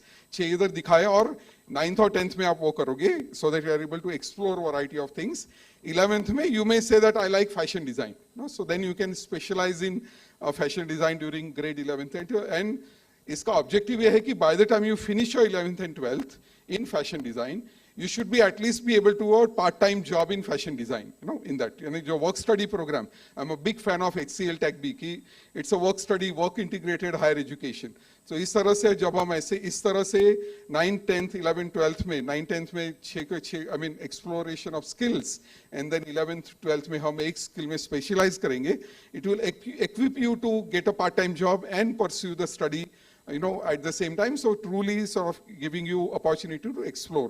और ये भी काफी जरूरी है कि many times it is very necessary to know in life not only what you like but also what you don't like, right? Because that is also very, very critical to figure out what you don't like and sort of stay away from it. Okay, आगे बोलो. Sir, that did a true justice जो बच्चों की as में जो fluctuating उनके swings होते हैं उस चीज़ का. एंड अगर वो एक टाइम पे एक चीज़ सीख के नेक्स्ट चीज़ भी स्विच करेंगे तो वो उनके लिए ही बहुत अच्छी चीज़ है. तो बहुत अच्छा इनिशिएटिव है. होपफुली ये मेरे टाइम पे होता तो शायद ज़्यादा बेटर होता, but it's okay, let's move forward. So ये सारी चीज़ें तो हो गई. नेक्स्ट, अप टू 10th आपने बात कर ली, अप टू 12th बात कर ली. I took PCMB in my class 11th and 12th, maths bio both, and trust me बहुत हेक्टिक था सर, बहुत ज़्यादा हेक्टिक था. I am not at all a math student, मतलब मेरे से मैथ्स होती ही नहीं है, but my father is an engineer, so he force me कि तुम मैथ्स भी लो, it's important for your growth, curriculum, ये सब. और अगर मुझे, जैसे अभी कृष्णा ने बोला कि मुझे साइकोलॉजी भी लेनी चाहिए थी टू अंडरस्टैंड एंटरप्रेन्योरल माइंडसेट बाकी लोगों का, as I am also in entrepreneurial journey, तो शायद मैं भी ये सोचती थी कि मुझे अगर अपनी 11th-12th में फाइनेंस या अकाउंट्स मिलती तो शायद अभी मेरी फाइनेंस और अकाउंट्स में जो गलतियां हो जाती हैं कभी कभार, वो काफ़ी हद तक सॉर्ट हो जाती है, नहीं भी होती. सो NEP इस चीज़ में क्या करेगा? अभी आपको पता है मैं आंसर तो देने वाला हूँ ऐसे. Your wish is granted as well. Next slide please. So it is coming out with mix and match. हम जब भी चौपाटी पे भेल खाने जाते हैं ना, तो हम क्या बोलते हैं, थोड़ा नींबू ज्यादा डालो, थोड़ा नमक कम चाहिए, थोड़ा मिर्ची ज्यादा चाहिए, and you make your own भेल, राइट, जो आपको बहुत अच्छी लगती है, वापस खाते हो आप. अभी तक का एजुकेशन सिस्टम में ऐसा नहीं हो सकता, you know, once you choose arts, then for next 5 years you are studying arts. Once you choose commerce, for next 5 years you are studying commerce. And life is not linear like that, right? Life will keep you in variety of directions. And how do you get ready for that? And that is where the mix and match is going to come. You can literally combine any subject in arts with any subject in science, with any subject in commerce. यानी science student भी gardening, science student भी banking पढ़ सकता है, commerce student भी health care पढ़ सकता है, ऐसे arts student can also learn automobile engineering if he wants, right? If she wants. So this way it is all about going to be a mix and match, and you achieve your credit hours. There will be a credit hour concept कि आप इतना 30 credit hour, 60 credit hour finish करो और उसकी वजह से आपको फिर वो डिग्री या सर्टिफिकेट मिल सकता है. सो इक्विवेलेंसी बोल सकते हैं. जैसे मैंने यूएस में भी पढ़ाई किया तो वहाँ पे जब एमबीए किया तो गोल्फ पढ़ने के लिए मुझे 1 क्रेडिट आवर मिला, बिकॉज जब एमबीए करते हो तो गोल्फ जाना काफी जरूरी है, it is a critical business skill, और उसका मुझे 1 क्रेडिट आवर मिला था. तो उस तरह से अब जो नई प्रणाली आएगी उसमें ये भी हम सॉर्ट ऑफ कर पाएंगे. तो अपनी भेल आप खुद बेसिकली बना सकते हो, जैसी चाहिए ऐसा चटपटा मजेदार ऐसे. और क्या चाहिए आपको? सर ये भेल आगे बहुत सारे बच्चों का फ्यूचर बहुत अच्छा शेप कर देगी ताकि उनके टेस्ट बर्ड्स कभी खराब ना हो. So apart from mix and match, मैं अभी 2nd ईयर में हूँ. मेरे साथ बहुत सारे ऐसे मेरे पेयर्स हैं, मेरे साथ के बच्चे हैं जिन्होंने 1 साल 2 साल 12th के बाद उन्होंने अपनी तैयारी को दिया, अपने आप को दिया, टाइम ले लिया, ड्रॉप ले लिया, and then they started their college journey, their higher education. And after higher education, for example after your graduate, कुछ ऐसे स्टूडेंट्स हैं जिनका ये प्लान है कि वो 2 साल पॉज लेके अपना पोस्ट ग्रेजुएशन या फिर कोई एक्स्ट्रा चीज करेंगे. तो ये पॉज जो है, ये पॉज कभी कभार आपके लिए बेनिफिशियल भी होता है and most of the time आपके लिए आपके सपोर्ट में नहीं रहता. बिकॉज अगर आप किसी भी कंपनी में जाओगे, अपार्ट फ्रॉम एंटरप्रेन्योर, अगर आप किसी भी कंपनी में जा रहे हो फॉर गेटिंग एन जॉब, वो आपके सीवी में वो पॉज देख के दे विल क्वेश्चन यू कि ये पॉज क्या है, एंड इज दिस पॉज, कि वो जो पॉज जो बच्चा ले रहा है वो उसे पता है उसके लिए अच्छा है, बट वो उसके लिए और बेनिफिशियल हो सकता है क्योंकि ये पॉज वो कभी भी ले सकता है. Yes, yes. So next please. Yes, so now the policy is going to allow multiple entry and exit. So in the sense that because many times you need to take a year off to learn something new, you need to take a year off because there is family में emergency है, you need to take a year off because there is another exciting opportunity you want to pursue and all that. अभी के ज़माने में अभी अगर मैंने ऐसा year off लिया तो drop out बोलेंगे, right? अरे he has dropped out of the college or he has dropped out of the 11th and 12th or anything like that. The new policy, what it is going to facilitate is entry, come in please, and exit, come back please. So come back please is very very important, right? Come back please कभी होता नहीं था. एक बार आप system से बाहर गए तो गए. Like for example, अगर आप फर्स्ट ईयर के बाद रुकना चाहते हो because you have something else to do, you will get a certificate. If you stop after 2nd year, you will get a diploma. If you stop, if you finish your 3rd year, of course, you will get a degree. So I think this is a very, very critical, multiple entry and exit, which is going to come through this NEP 2020 to come about, right? और क्या चाहिए? अभी मेरे पास से सिर्फ एक ही wish बचा आपको देने के लिए, ओके? आपको 9 विश दे दिए, अभी 10वां विश क्या चाहिए? बाद में हम खत्म करते हैं कि लोग खाना भी खाना है, ओके? श्योर सर, इतने अच्छे जिनी मिल जाए जो 10-10 विश पूरी कर दे तो और भी अच्छी बात है. So at last but not the least, सारी पढ़ाई हो गई सर, बारी आती है एग्जाम की, जो हर एक बच्चा जिसकी शक्ल पे दिख जाता है कि अब उसका पेपर चल रहा है, उसके मिडसम्स चल रहे हैं, उसके एंडसम्स चल रहे हैं, तो ये हर बच्चे के फेस पे दिख जाता है फेयर. तो इस जो चीज को कैसे टेकल करेंगे? फॉर एग्जांपल बोर्ड एग्जाम हो गए या फिर उसके बाद भी जो भी एग्जाम्स होते हैं, हमारे हर पेपर में 2-2 3-3 एग्जाम्स होते हैं, तो ये कैसे? अच्छा, तो next please. Okay, so board exams, I think मैं पुणे से हूँ. पुणे का ऐसा कभी कभी ऐसे माना जाता है कि अगर घर में बहुत शांति दिखा उधर, very peace at somebody's home, either कोई मर गया है या बोर्ड एग्जाम चल रहा है. Those are the only 2 sort of possibilities, right? And actually कल से ही 22nd, आज से ही बोर्ड एग्जाम भी शुरू है. We actually wanted to invite few headmasters for the event as well, but none of them could join because there is a board exam which has started today. So what is NEP 2020 doing about it? One thing is that there are going to be 2 attempts. It's not कि आप एक बार ही जो भी मिला उससे ये रहो। आप जैसे कैट एग्जाम होता है, जीमेट होता है, जिसमें आप वापस अटेम्प्ट दे सकते हो, उससे बोर्ड एग्जाम का भी सेकंड अटेम्प्ट आप दे पाओगे सेम ईयर में, and it will not be considered as a failure और anything like that.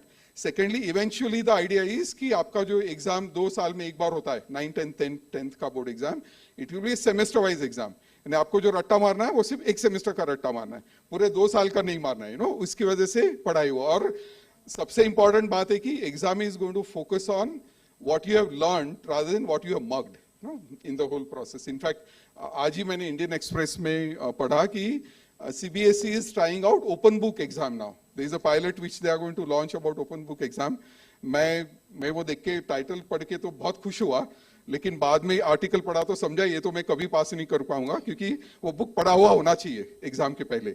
You can't just open the book during the exam itself, but that is what is this thing are also coming down the pipeline. So अब खुश हो? हाँ sir, बहुत ज़्यादा, क्योंकि ये चीज़ बहुत अच्छी है कि एक सेमेस्टर 2 अटेम्प्ट्स हैं, सेमेस्टर वाइज एग्जाम है, इजी हो जाता है थोड़ा कि थोड़ा सिलेबस पढ़ना, एंड अगर वो बहुत ज़्यादा प्रैक्टिकल हो, ओपन बुक हो, तो और भी अच्छी बात है। So, sir, this is all. Thank you so much for answering my questions, and thank you so much. Thank you so much. You have been wonderful audience. Thanks. We want to thank all the participants for the amazing engagement that you have done with us.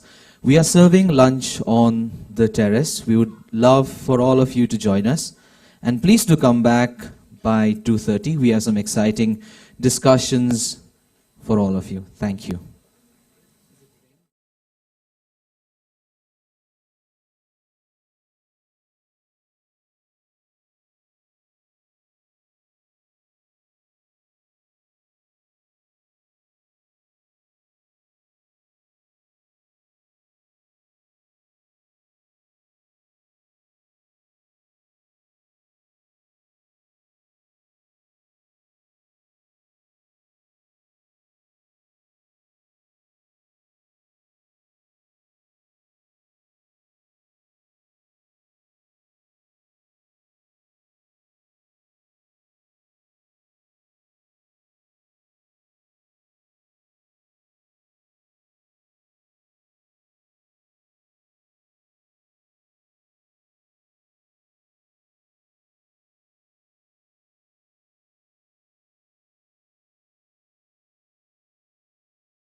मेरे घर के पास जो aunty रहती है, वो मेरे माँ से एक बार बात करने आई थी।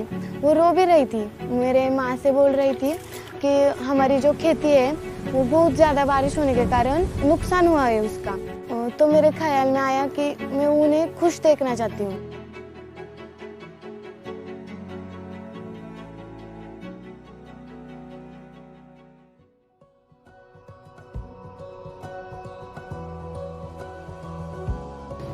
किसान को जब खेती करनी होती है तब उनको पता नहीं होता ना कब बारिश आएगी, कब ऊन पड़ेगा। इसलिए हमने ये सॉल्यूशन निकाला कि हम वेदर स्टेशन बना सकते हैं, कि हम छोटे हैं लेकिन हम बना सकते हैं। जब हम न्यूज़ देखते थे उसमें जो पुणे का वेदर स्टेशन है बड़ा वाला वो हम देखते थे, फिर हमें एक आइडिया आया कि हम थोड़ा ये ऐसा कुछ तो भी कर सकते हैं, ये प्रॉब्लम्स इससे सॉल्व हो सकते हैं क्या। वेदर स्टेशन में बहुत सारे सेंसर्स होते हैं।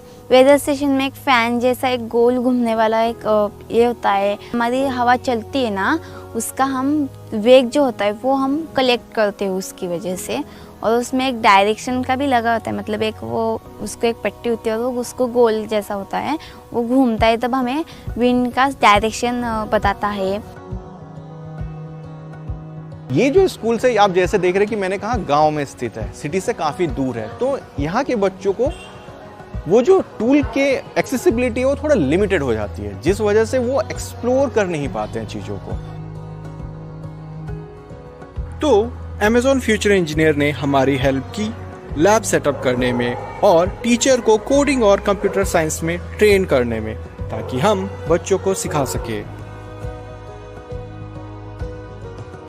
तो हमने मतलब हमारा कंप्यूटर क्लासेस से चालू हुए थे, तो हमने सर को ये प्रॉब्लम बताया, तो सर बोले हम कर सकते हैं। जब हम लोग प्रोजेक्ट बना रहे थे वेदर स्टेशन का, तो वहाँ पे हम लोगों ने मल्टीपल कैटेगरीज में ये चेंजेस देख पाए बच्चों में, तो उनका एक माइंडसेट लेवल में चेंज आया कि प्रॉब्लम्स को देख के अब वो इग्नोर नहीं करते हैं, क्योंकि अब उनको पता चल गया कि हमारे पास वो नॉलेज है, हमारे पास वो रिसोर्सेस हैं जिससे हम लोग इसको सॉल्व कर सकते हैं। हमारा वेदर स्टेशन सक्सेस होने के बाद मेरी पड़ोसन आंटी मुझे आके बोली कि तुम्हारे इस उपाय के कारण हमारा खेती का नुकसान हो रहा था वो बच गया, और वो बोली कि तुम इतनी छोटी हो फिर भी तुमने ये कर दिया।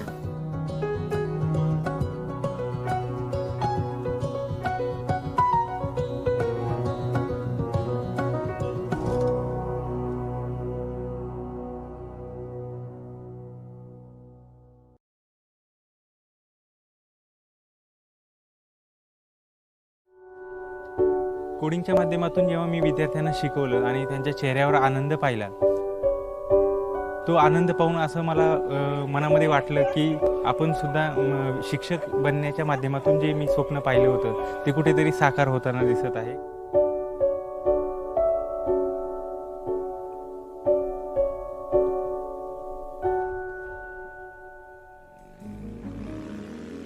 माझे नाव मनोज पंडित पांचाळ, मी या जिल्हा परिषद प्राथमिक शाळा बहुली या ठिकाणी गेली 5 वर्ष काम करत आहे। तंत्रज्ञान अधिक प्रगत झालेलं आहे। 21वे युग 21वे शतक हे जे आहे हे टेक्नॉलॉजीचं युग आहे। माझ्या टीचिंग स्टाईलमध्ये सुद्धा मी असंच करण्याचा प्रयत्न केला, तंत्रज्ञानाला आत्मसात करण्याचा प्रयत्न केला। लीडरशिप फॉर इक्विटी आणि पायजम फाउंडेशन यांच्या माध्यमातून आम्हाला तशी संधी उपलब्ध करून देण्यात आली। अतिशय चांगला कोर्स होता आणि नवीन कम्प्युटिंग स्किल याच्यामध्ये होत्या। त्यामध्ये क्रिटिकल थिंकिंग असेल, डिझाइन थिंकिंग असेल, सिक्वेन्सिंग आहे, लूपिंग आहे, त्याचबरोबर व्हेरिएबल्स, अशा प्रकारचे नवीन कन्सेप्ट होत्या। जेव्हा मी हा कोर्स पूर्ण केला आणि विद्यार्थ्यांपर्यंत हा कोर्स घेऊन गेलो, स्क्रॅचच्या माध्यमातून आणि ब्लॉक कोडिंगच्या माध्यमातून अतिशय मजेशीरपणे फनद्वारे हा गेम विद्यार्थ्यांपर्यंत आपण घेऊन गेलो। याचा वापर मी माझ्या विद्यार्थ्यांना शिकवण्याच्या पद्धतीमध्ये करू शकतो। वेगवेगळ्या कन्सेप्ट आहेत त्या क्लिअर करण्यासाठी करू शकतो। माझ्या शाळेचे मुख्याध्यापक श्री किशोर भावाळकर सर आणि त्याचबरोबर माझे सहकारी शिक्षक यांच्या सपोर्टमुळे मला हे नवीन ज्ञान शिकण्याची, आत्मसात करण्याची संधी मिळाली आणि ते मी माझ्या विद्यार्थ्यांपर्यंत पोहोचवू शकलो। तर ते योग्य प्रकारे ॲमेझॉनची टीम यामार्फत जर करणार असेल की मला कोणते इंजिनिअरिंग योग्य आहे, तर ते नक्कीच त्यांच्या आयुष्यावर किंवा भारताच्या देशाच्या प्रगतीसाठी ते फायद्याचं ठरणार आहे। नुसतं त्यांची प्रगती नाही तर देशाचाही विकास त्यामधून होणार आहे।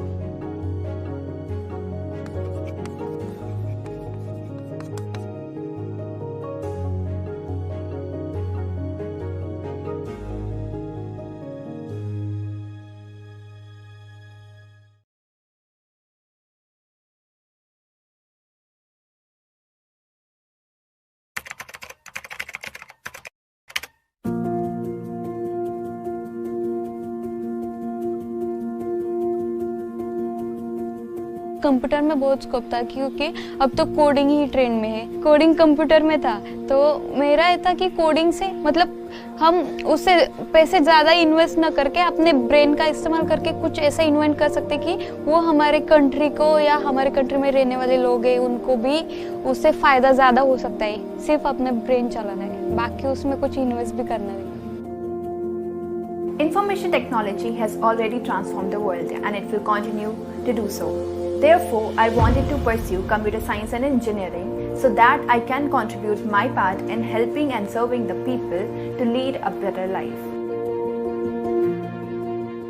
I chose computer science because I studied biology science in my +2 and I have no base in this computer science. But today we all know that the technology has developed a lot, so I want some knowledge in this field, so that I chose computer science as my stream.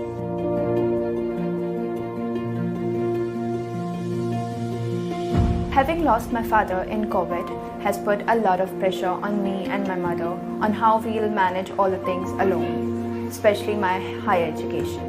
मैं आज यहाँ पे हूँ तो scholarship की वजह से मुझे कॉन्फिडेंस मिला कि मैं लाइफ में खुद का कुछ कर सकती हूँ, खुद के दम पे कुछ कर सकती हूँ।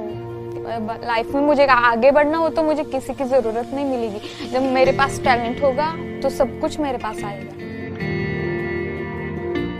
This scholarship is helping me to get prepared for the real world, to make better connection and to get ready for the tech industry, how it actually works.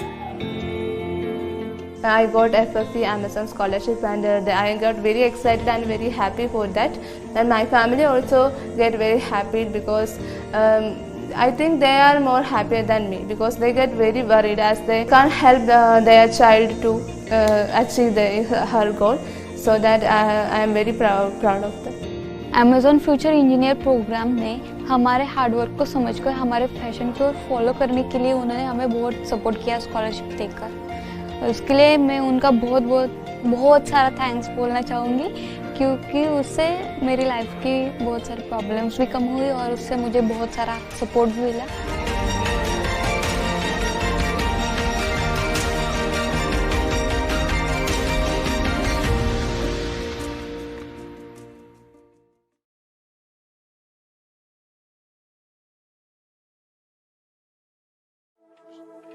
Power cut அப்புறம் ஆகிறப்போ எங்களுக்கு வந்து எல்லா சிஸ்டம் வந்து of பண்ண சொல்லிட்டு இறங்கிடுவாங்க. எல்லாம் உட்காந்தப்போ teacher வந்து போர்டில் சொல்லி தருவாங்க. இப்போ இதுமாரி தான் பண்ணணும், ஓப்பன் ஆஃபீஸில் போயிட்டு இதெல்லாம் பண்ணணும். இப்போ அந்த மாதிரி கேம்ஸ்லாம் ரொம்ப பசங்களுக்கு பிடிக்கும். ஏன்னா நம்ம வந்து அதில் இன்ட்ரெஸ்டிங்காக நிறைய விஷயங்களை கொண்டுன்னு போகும்போது அவங்க புதுசாக ஒன்று கற்றுக்கிறதும் இல்லாமல் அதை இம்ப்ளிமெண்ட் பண்ணியும் பார்க்குறாங்க. பார்க்கும்போது அவங்களுக்கு இன்ட்ரெஸ்டிங்காக இருக்கும்.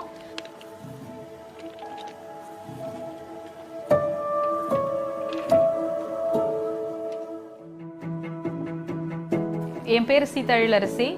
2015 தான் எனக்கு ஆஷா பற்றி இன்ட்ரோடக்ஷன் தெரியும். நம்ம ஆஷாலேயே வேலை செஞ்சிருந்த ஒரு டீச்சர் தான் எனக்கு சொன்னாங்க.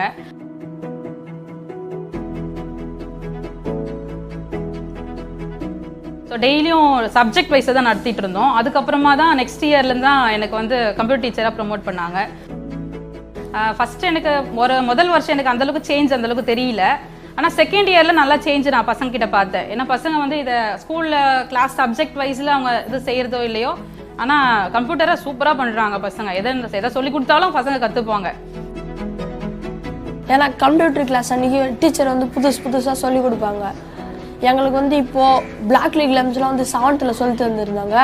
இப்போ கூட ஸ்க்ராட்ச் தான் பண்ணியிருந்தோம் கம்ப்யூட்டரில். இதெல்லாம் வச்சு ஒரு கேம் வந்து நம்மளால் ரெடி பண்ண முடியும். இப்போ வந்து ஒரு வழி மாதிரி போட்டு இப்போ சொன்ன பஸ்ஸில் அதுமாரி கூட ரெடி பண்ணலாம் ஸ்க்ராட்சில் போய்ட்டு. கரண்ட் இல்லைன்னா கிரிட் ஆக்டிவிட்டி பண்ணுவோம், அப்புறமா ரெண்டுத்துமே பண்ணுவோம், கப் ஆக்டிவிட்டி கூட பண்ணுவோம். ஸோ இந்த அன்பிளாக்ட் ஆக்டிவிட்டியில் வந்து இப்போ கிரிட் கேம் எடுத்துக்கிட்டிங்கன்னா நான் பிளாக்லி சொல்லி கொடுக்கும் போது ரிப்பீட் கண்டிஷன்ஸ் வருது. அதே மாதிரி ஒரு கோடிங் நான் முன்னாடி எழுத போகிறோம், ஸ்க்ராட்ச்குள்ளே ஒரு இன்ஸ்ட்ரக்ஷன் கோடிங் எழுத போகிறோம் அப்படின்னு சொன்னால் முதல்ல கோடிங் எழுதுறதுக்கு நமக்கு என்ன வேணும், நம்ம அது மாதிரியே திங்க் பண்ணணும் அப்படின்றத அவங்களுக்கு எந்த எது மூலமாக, அந்த கப் ஆக்டிவிட்டிஸ் மூலமாக, இந்த டிராயிங் கிரிட் மூலமாக நாங்கள் அப்போ தான் கோடிங்கை இன்ட்ரடியூஸ் பண்ணுவோம். ஒன் டைம் வந்து இங்கே கீழே ஒரு வாட்டி செஞ்சு காட்டினதுக்கப்புறமா அங்கே போனதுக்கப்புறம் அவன் ஈஸியாக ரிப்பீட் மிஸ் சொல்லி கொடுத்துட்டாங்க, ஸோ அதை தான் நாங்கள் பண்ணணும்னு அவனுக்கு ஈஸியாக அது புரிஞ்சிடும், அவன் செய்யவும் ஆரம்பிச்சிருவான்.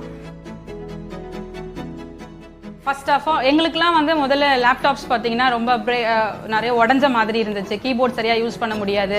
அமேசான் ஃபியூச்சர் இன்ஜினியரிங் அதுக்கு அவங்க வந்ததுக்கு அப்புறமா தான் எங்களுக்கு வந்து இப்போ புதுசாக அவங்கவுங்களுக்குன்னு நம்ம இருக்கிற ஒரு 60 டீச்சர்ஸ்க்கும் தனித்தனியாக லேப்டாப்ஸ் கொடுத்துருக்காங்க. ஸோ தனித்தனியாக லேப்டாப்ஸ் யூஸ் பண்ணிட்டு இருக்கோம். இப்போ எங்கள் வேலைகளும் ஒழுங்காக செய்ய முடியுது. இப்போ அதுவும் ஒரு கம்ப்யூட்டராக பசங்களுக்கு யூஸ் பண்ண முடியுது.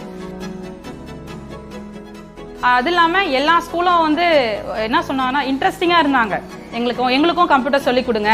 ஸோ அமேசான் ஃபியூச்சர் இன்ஜினியரிங் வந்ததுக்கு அப்புறமா தான் நாங்கள் என்ன பண்ணோம்னா நிறைய டீச்சர்ஸை ஹையர் பண்ணி நாங்கள் அதை கொடுத்துருக்கோம். ஸோ நாங்கள் எங்களால் முடிஞ்ச ஹெல்ப்பை அமேசான் ஃபியூச்சர் இன்ஜினியரிங் மூலமாக செஞ்சிடுறோம்.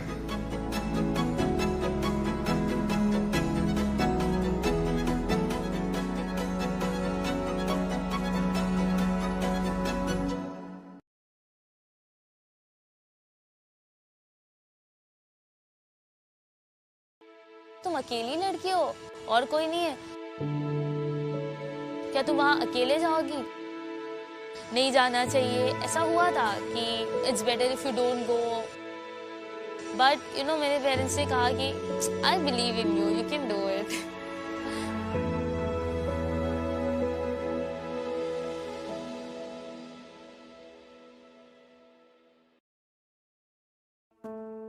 I'm Khan Nikhat Naeem Ahmed. I am 16 years old. I was a part of Avsara organization. तो वो एक्चुअली हमने पैंडेमिक में ज्वाइन किया था, तो वहाँ पे हमने ऑनलाइन था.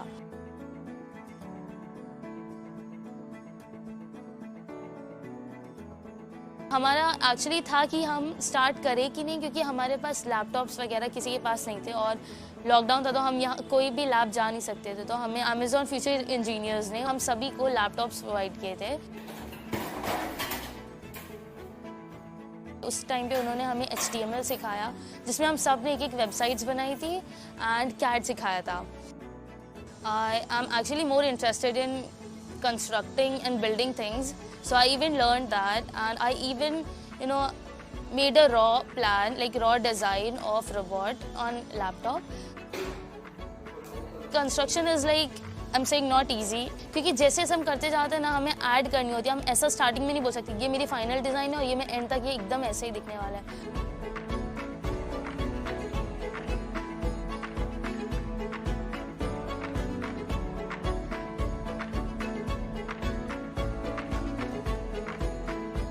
So TIS is really fortunate to have a partner as the Amazon Future Engineer. I mean, we wouldn't have achieved anything that we set out to if we didn't have them to support us. And the best part is both of us have the same end game in terms of the same mission, which is to, have CS education.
मेरे घर के पास जो aunty रहती है, वो मेरे माँ से एक बार बात करने आई थी.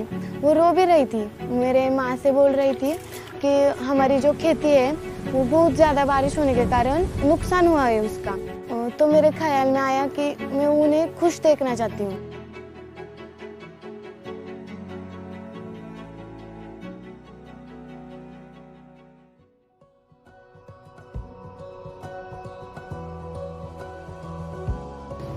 किसान को जब खेती करनी होती है तब उनको पता नहीं होता ना कब बारिश आएगी, कब ऊन पड़ेगा। इसलिए हमने ये सॉल्यूशन निकाला कि हम वेदर स्टेशन बना सकते हैं, कि हम छोटे हैं लेकिन हम बना सकते हैं।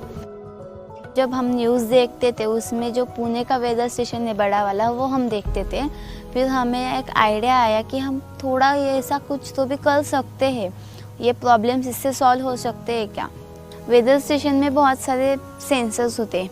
वेदर स्टेशन में एक फ़ैन जैसा एक गोल घूमने वाला एक ये होता है। हमारी हवा चलती है ना, उसका हम वेग जो होता है वो हम कलेक्ट करते हैं उसकी वजह से।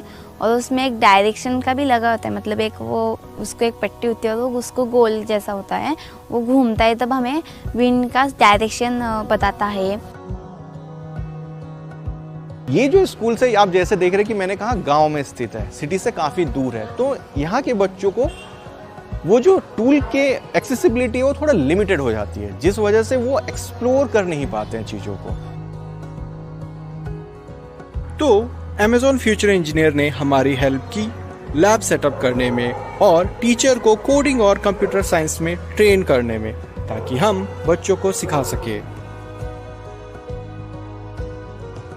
तो हमने मतलब हमारा कंप्यूटर क्लासेस से चालू हुए थे, तो हमने सर को ये प्रॉब्लम बताया, तो सर बोले हम कर सकते हैं। जब हम लोग प्रोजेक्ट बना रहे थे वेदर स्टेशन का, तो वहाँ पे हम लोगों ने मल्टीपल कैटेगरीज में ये चेंजेस देख पाए बच्चों में।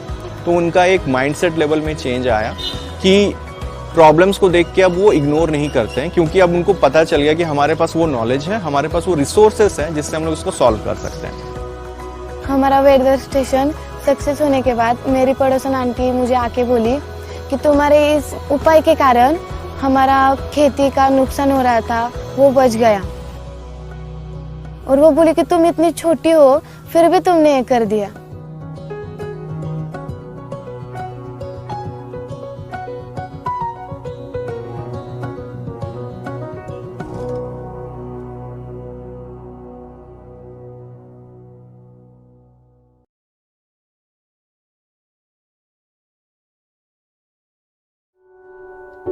कोडिंगच्या माध्यमातून जेव्हा मी विद्यार्थ्यांना शिकवलं आणि त्यांच्या चेहऱ्यावर आनंद पाहिला, तो आनंद पाहून असं मला मनामध्ये वाटलं की आपण सुद्धा शिक्षक बनण्याच्या माध्यमातून जे मी स्वप्न पाहिलं होतं ते कुठेतरी साकार होताना दिसत आहे।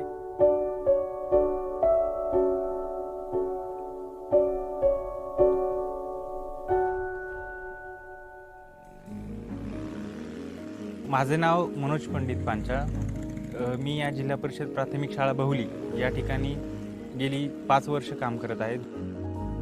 तंत्रज्ञान अधिक प्रगत झालेलं आहे।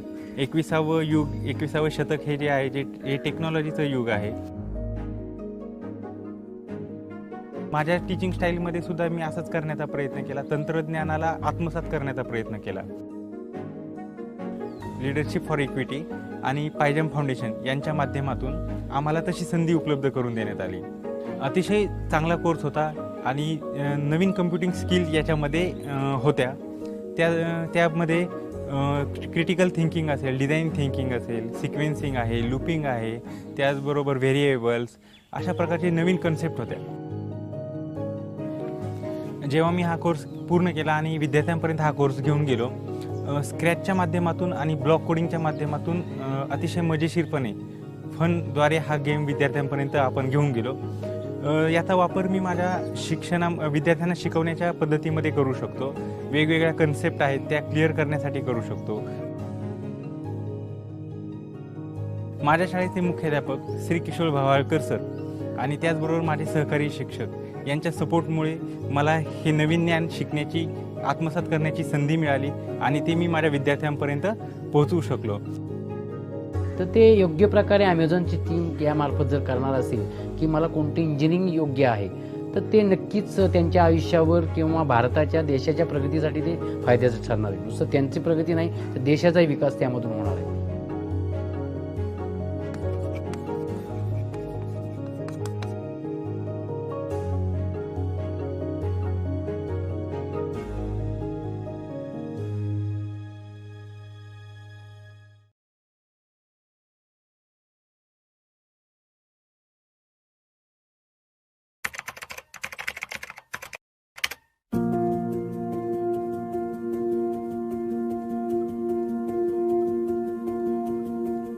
कंप्यूटर में बहुत स्कोप था क्योंकि अब तो कोडिंग ही ट्रेंड में है, कोडिंग कंप्यूटर में था।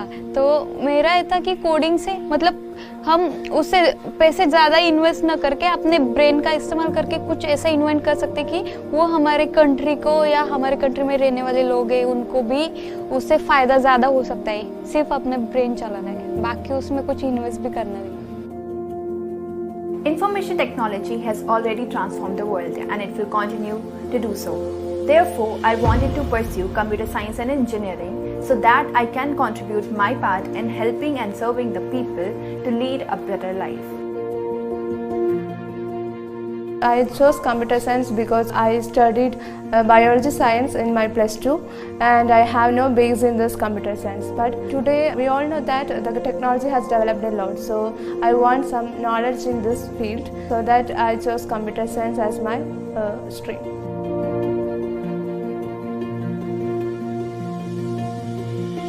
Having lost my father in COVID has put a lot of pressure on me and my mother on how we'll manage all the things alone, especially my higher education. मैं आज यहाँ पे हूँ तो scholarship की वजह से मुझे कॉन्फिडेंस मिला कि मैं लाइफ में खुद का कुछ कर सकती हूँ, खुद के दम पे कुछ कर सकती हूँ।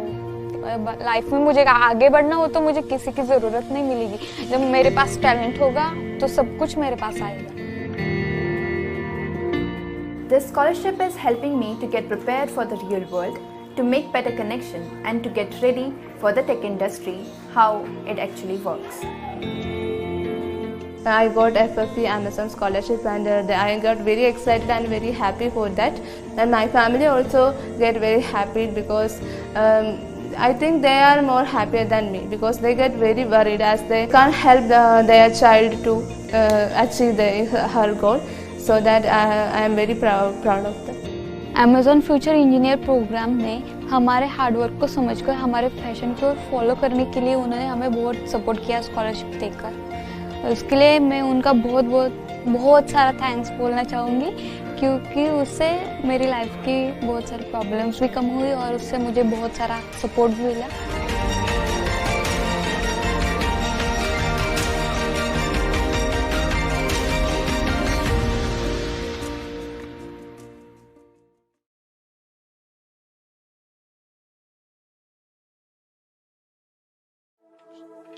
பவர் கட் அப்புறம் ஆகிறப்போ எங்களுக்கு வந்து எல்லா சிஸ்டம் வந்து ஆஃப் பண்ண சொல்லிட்டு இறங்கிடுவாங்க. எல்லாம் உட்காந்தப்போ டீச்சர் வந்து போர்டில் சொல்லி தருவாங்க, இப்போ இதுமாரி தான் பண்ணணும், ஓப்பன் ஆஃபீஸில் போயிட்டு இதெல்லாம் பண்ணணும்.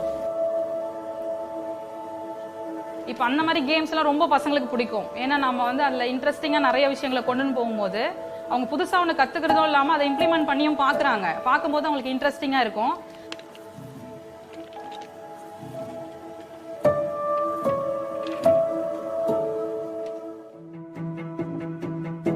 என் பேர் சீதழிலரசி. 2015 தான் எனக்கு ஆஷா பற்றி இன்ட்ரடக்ஷன் தெரியும். நம்ம ஆஷாலேயே வேலை செஞ்சிருந்த ஒரு டீச்சர் தான் எனக்கு சொன்னாங்க.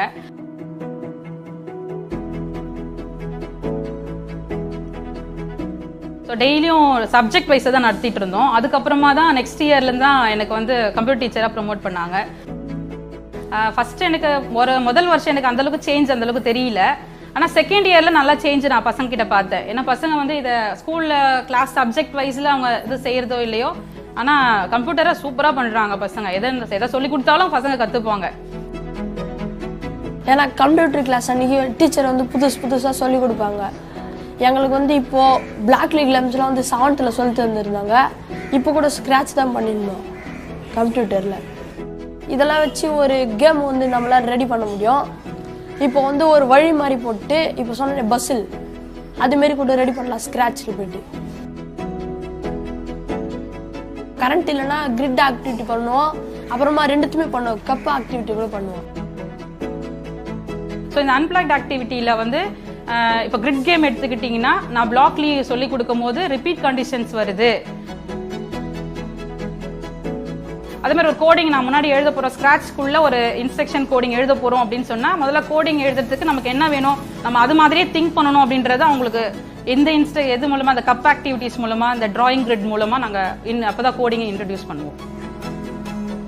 ஒன் டைம் வந்து இங்கே கீழே ஒரு வாட்டி செஞ்சு காட்டினதுக்கு அப்புறமா அங்கே போனதுக்கு அப்புறம் அவன் ஈஸியாக ரிப்பீட் மிஸ் சொல்லி கொடுத்துட்டாங்க, ஸோ அதை தான் நான் அங்கே பண்ணணும்னு அவனுக்கு ஈஸியாக அது புரிஞ்சிடும், அவன் செய்யவும் ஆரம்பிச்சிருவான். ஃபர்ஸ்ட் ஆஃப் ஆல் எங்களுக்குலாம் வந்து முதல்ல லேப்டாப்ஸ் பார்த்தீங்கன்னா ரொம்ப நிறைய உடஞ்ச மாதிரி இருந்துச்சு, கீபோர்ட் சரியாக யூஸ் பண்ண முடியாது. அமேசான் ஃபியூச்சர் இன்ஜினியரிங் அதுக்கு அவங்க வந்ததுக்கு அப்புறமா தான் எங்களுக்கு வந்து இப்போ புதுசாக அவங்கவுங்களுக்குன்னு நம்ம இருக்கிற ஒரு 60 டீச்சர்ஸ்க்கும் தனித்தனியாக லேப்டாப்ஸ் கொடுத்துருக்காங்க. ஸோ தனித்தனியாக லேப்டாப்ஸ் யூஸ் பண்ணிட்டு இருக்கோம். இப்போ எங்கள் வேலைகளும் ஒழுங்காக செய்ய முடியுது. இப்போ அதுவும் ஒரு கம்ப்யூட்டராக பசங்களுக்கு யூஸ் பண்ண முடியுது. அது இல்லாமல் எல்லா ஸ்கூலும் வந்து என்ன சொன்னாங்கன்னா இன்ட்ரெஸ்டிங்காக இருந்தாங்க. எங்களுக்கும் கம்ப்யூட்டர் சொல்லிக் கொடுங்க. அமேசான் ஃபியூச்சர் இன்ஜினியரிங் வந்ததுக்கு அப்புறமா தான் நாங்கள் என்ன பண்ணோம்னா நிறைய டீச்சர்ஸை ஹையர் பண்ணி நாங்கள் அதை கொடுத்துருக்கோம். ஸோ நாங்கள் எங்களால் முடிஞ்ச ஹெல்ப்பை அமேசான் ஃபியூச்சர் இன்ஜினியரிங் மூலமாக செஞ்சிடுறோம்.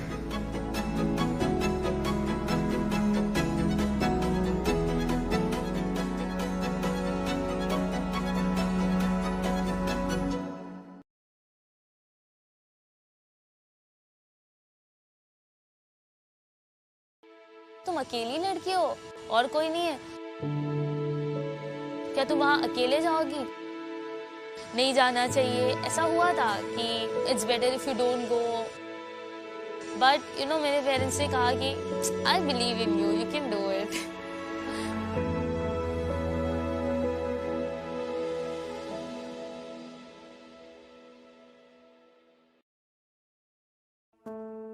I'm Khan Nikhat Naeem Ahmed. I am 16 years old. I was a part of अवसरा organization. तो वो एक्चुअली हमने पैंडेमिक में ज्वाइन किया था, तो वहाँ पे हमने ऑनलाइन था.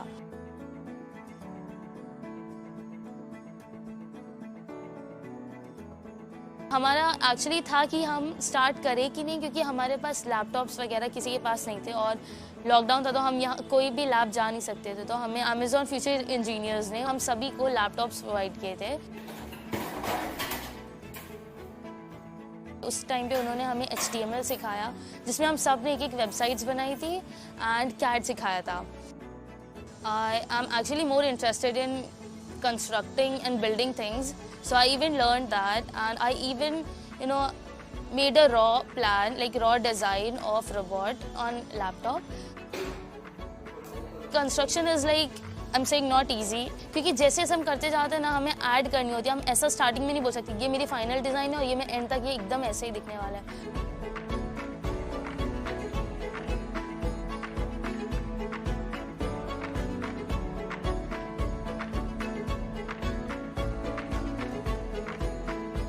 So TIS is really fortunate to have a partner as the Amazon Future Engineer. I mean, we wouldn't have achieved anything that we set out to if we didn't have them to support us. And the best part is both of us have the same end game in terms of the same mission, which is to, have CS education.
मेरे घर के पास जो aunty रहती है, वो मेरे माँ से एक बार बात करने आई थी. वो रो भी रही थी. मेरे माँ से बोल रही थी कि हमारी जो खेती है वो बहुत ज़्यादा बारिश होने के कारण नुकसान हुआ है उसका. तो मेरे ख्याल में आया कि मैं उन्हें खुश देखना चाहती हूँ.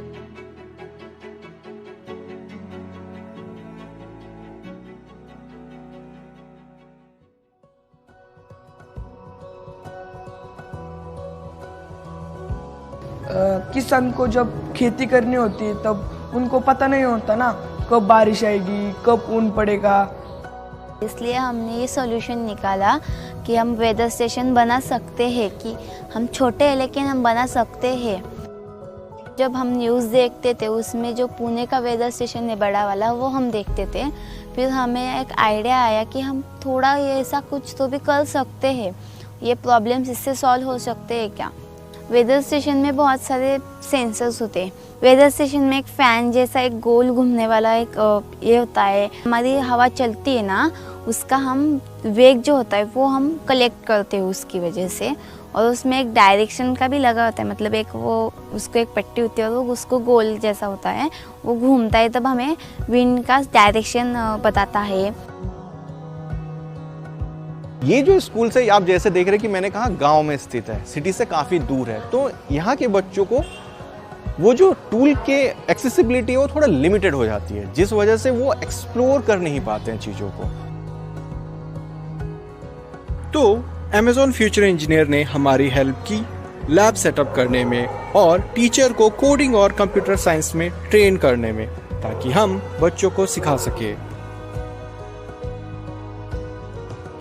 तो हमने मतलब हमारा कंप्यूटर क्लासेस तो चालू ही थे, तो हमने सर को ये प्रॉब्लम बताया, तो सर बोले हम कर सकते हैं। जब हम लोग प्रोजेक्ट बना रहे थे वेदर स्टेशन का, तो वहाँ पे हम लोगों ने मल्टीपल कैटेगरीज में ये चेंजेस देख पाए बच्चों में।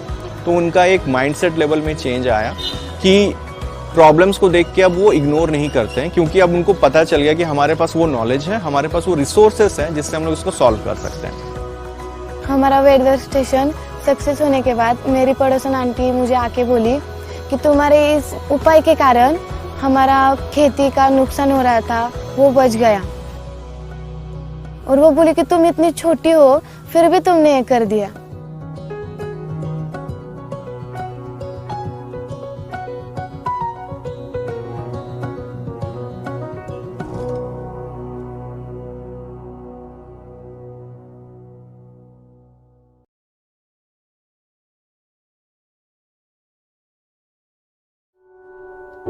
कोडिंगच्या माध्यमातून जेव्हा मी विद्यार्थ्यांना शिकवलं आणि त्यांच्या चेहऱ्यावर आनंद पाहिला, तो आनंद पाहून असं मला मनामध्ये वाटलं की आपण सुद्धा शिक्षक बनण्याच्या माध्यमातून जे मी स्वप्न पाहिलं होतं ते कुठेतरी साकार होताना दिसत आहे।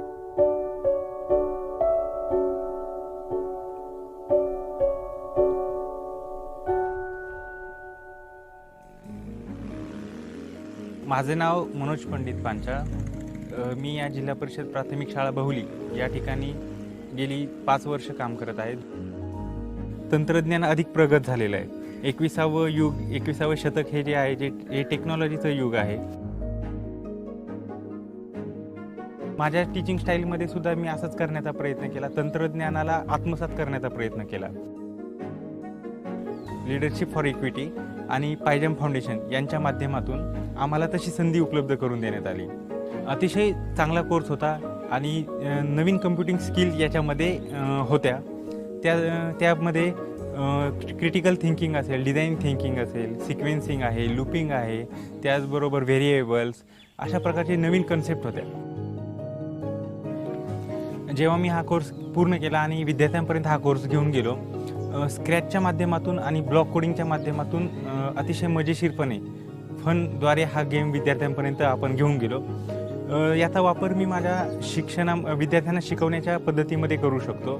वेगवेगळ्या कन्सेप्ट आहेत त्या क्लिअर करण्यासाठी करू शकतो।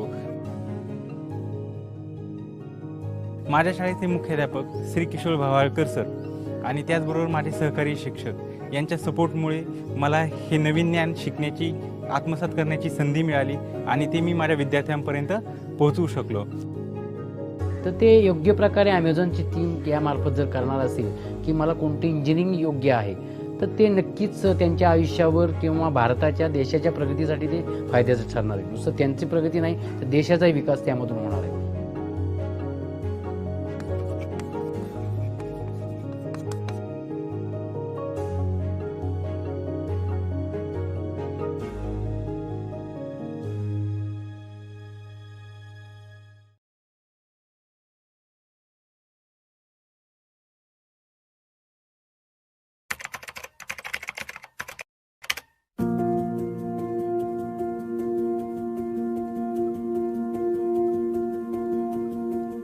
कंप्यूटर में बहुत स्कोप था क्योंकि अब तो कोडिंग ही ट्रेंड में है, कोडिंग कंप्यूटर में था।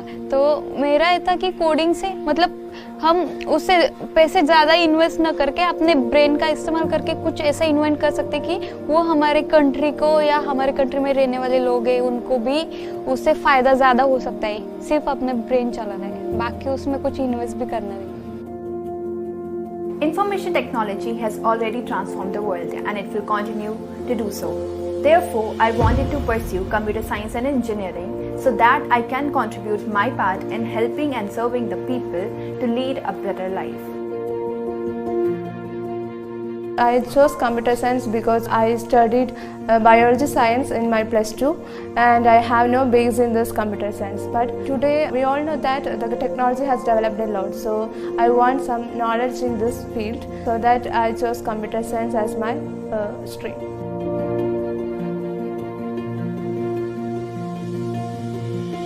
Having lost my father in COVID has put a lot of pressure on me and my mother on how we'll manage all the things alone, especially my higher education.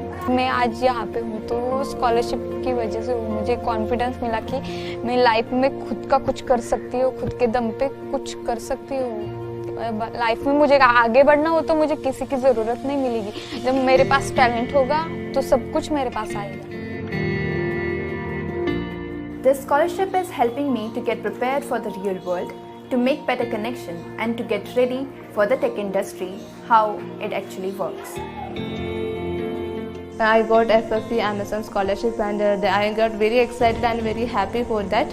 And my family also get very happy because I think they are more happier than me, because they get very worried as they can't help their child to achieve her goal. So that I am very proud of them. Amazon future engineer program ने हमारे hard work को समझकर हमारे passion को follow करने के लिए उन्होंने हमें बहुत सपोर्ट किया स्कॉलरशिप देकर। उसके लिए मैं उनका बहुत सारा थैंक्स बोलना चाहूँगी, क्योंकि उससे मेरी लाइफ की बहुत सारी प्रॉब्लम्स भी कम हुई और उससे मुझे बहुत सारा सपोर्ट भी मिला।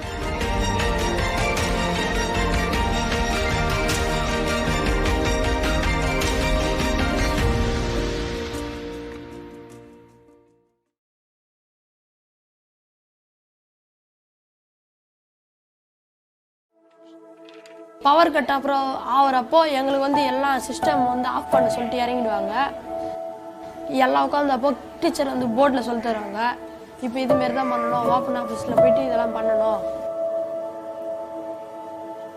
இப்போ அந்த மாதிரி கேம்ஸ்லாம் ரொம்ப பசங்களுக்கு பிடிக்கும். ஏன்னா நம்ம வந்து அதில் இன்ட்ரெஸ்டிங்காக நிறைய விஷயங்களை கொண்டுன்னு போகும்போது அவங்க புதுசாக ஒன்று கற்றுக்கிறதும் இல்லாமல் அதை இம்ப்ளிமெண்ட் பண்ணியும் பார்க்குறாங்க. பார்க்கும்போது அவங்களுக்கு இன்ட்ரெஸ்டிங்காக இருக்கும்.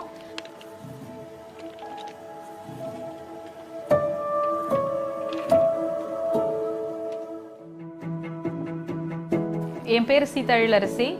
2015 தான் எனக்கு ஆஷா பற்றி இன்ட்ரடக்ஷன் தெரியும். நம்ம ஆஷாலேயே வேலை செஞ்சிருந்த ஒரு டீச்சர் தான் எனக்கு சொன்னாங்க.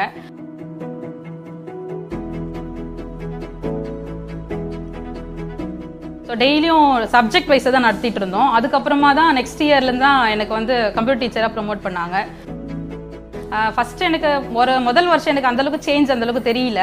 ஆனால் செகண்ட் இயரில் நல்லா சேஞ்ச் நான் பசங்கக்கிட்ட பார்த்தேன். ஏன்னா பசங்க வந்து இதை ஸ்கூலில் கிளாஸ் சப்ஜெக்ட் வைஸில் அவங்க இது செய்கிறதோ இல்லையோ, ஆனால் கம்ப்யூட்டரை சூப்பராக பண்ணுறாங்க பசங்க. எதை சொல்லி கொடுத்தாலும் பசங்க கற்றுப்பாங்க.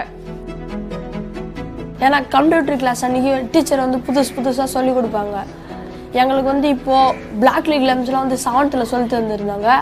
இப்போ கூட ஸ்க்ராட்ச் தான் பண்ணியிருந்தோம் கம்ப்யூட்டரில். இதெல்லாம் வச்சு ஒரு கேம் வந்து நம்மளால் ரெடி பண்ண முடியும். இப்போ வந்து ஒரு வழி மாதிரி போட்டு இப்போ சொன்ன பஸ்ஸில் அதுமாரி கூட ரெடி பண்ணலாம் ஸ்க்ராட்சில் போய்ட்டு. கரண்ட் இல்லைன்னா கிரிட் ஆக்டிவிட்டி பண்ணுவோம், அப்புறமா ரெண்டுத்துமே பண்ணுவோம், கப் ஆக்டிவிட்டி கூட பண்ணுவோம். ஸோ இந்த அன்பிளாக்ட் ஆக்டிவிட்டியில் வந்து இப்போ கிரிட் கேம் எடுத்துக்கிட்டிங்கன்னா நான் பிளாக்லி சொல்லி கொடுக்கும் போது ரிப்பீட் கண்டிஷன்ஸ் வருது. அதே மாதிரி ஒரு கோடிங் நான் முன்னாடி எழுத போகிறோம், ஸ்க்ராட்ச்குள்ளே ஒரு இன்ஸ்ட்ரக்ஷன் கோடிங் எழுத போகிறோம் அப்படின்னு சொன்னால் முதல்ல கோடிங் எழுதுறதுக்கு நமக்கு என்ன வேணும், நம்ம அது மாதிரியே திங்க் பண்ணணும் அப்படின்றத அவங்களுக்கு எது மூலமாக, அந்த கப் ஆக்டிவிட்டிஸ் மூலமாக, இந்த டிராயிங் கிரிட் மூலமாக நாங்கள் அப்போ தான் கோடிங்கை இன்ட்ரடியூஸ் பண்ணுவோம்.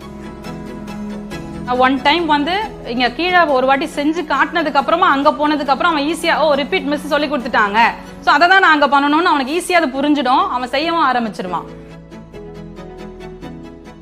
ஃபர்ஸ்ட் ஆஃப் ஆல் எங்களுக்குலாம் வந்து முதல்ல லேப்டாப்ஸ் பார்த்தீங்கன்னா ரொம்ப நிறைய உடஞ்ச மாதிரி இருந்துச்சு, கீபோர்ட் சரியாக யூஸ் பண்ண முடியாது. அமேசான் ஃபியூச்சர் இன்ஜினியரிங் அதுக்கு அவங்க வந்ததுக்கு அப்புறமா தான் எங்களுக்கு வந்து இப்போ புதுசாக அவங்கவுங்களுக்குன்னு நம்ம இருக்கிற ஒரு 60 டீச்சர்ஸ்க்கும் தனித்தனியாக லேப்டாப்ஸ் கொடுத்துருக்காங்க. ஸோ தனித்தனியாக லேப்டாப்ஸ் யூஸ் பண்ணிட்டு இருக்கோம். இப்போ எங்கள் வேலைகளும் ஒழுங்காக செய்ய முடியுது, இப்போ அதுவும் ஒரு கம்ப்யூட்டராக பசங்களுக்கு யூஸ் பண்ண முடியுது. அது இல்லாமல் எல்லா ஸ்கூலும் வந்து என்ன சொன்னாங்கன்னா இன்ட்ரெஸ்டிங்காக இருந்தாங்க, எங்களுக்கும் கம்ப்யூட்டர் சொல்லிக் கொடுங்க. ஸோ அமேசான் ஃபியூச்சர் இன்ஜினியரிங் வந்ததுக்கு அப்புறமா தான் நாங்கள் என்ன பண்ணோம்னா நிறைய டீச்சர்ஸை ஹையர் பண்ணி நாங்கள் அதை கொடுத்துருக்கோம். ஸோ நாங்கள் எங்களால் முடிஞ்ச ஹெல்ப்பை அமேசான் ஃபியூச்சர் இன்ஜினியரிங் மூலமாக செஞ்சிடுறோம்.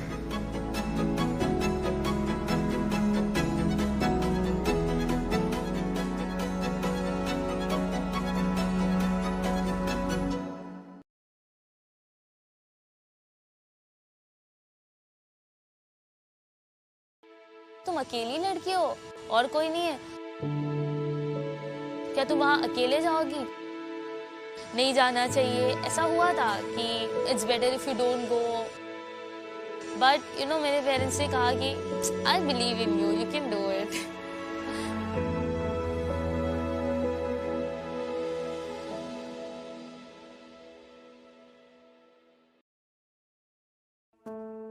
I'm Khan Nikhat Naeem Ahmed. I am 16 years old. I was a part of अवसरा organization. तो वो एक्चुअली हमने पैंडेमिक में ज्वाइन किया था, तो वहाँ पे हमने ऑनलाइन था.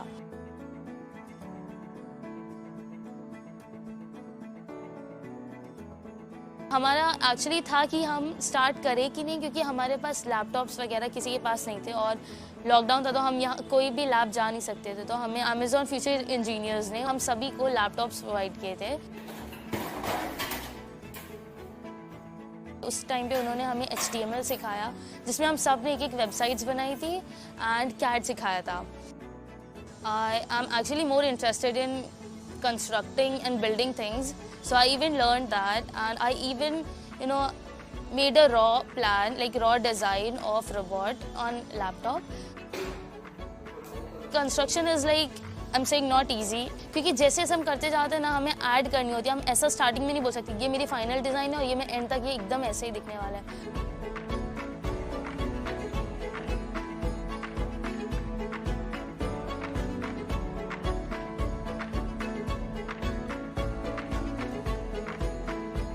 So TIS is really fortunate to have a partner as the Amazon Future Engineer. I mean, we wouldn't have achieved anything that we set out to if we didn't have them to support us. And the best part is both of us have the same end game in terms of the same mission, which is to, have CS education.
मेरे घर के पास जो aunty रहती है, वो मेरे माँ से एक बार बात करने आई थी.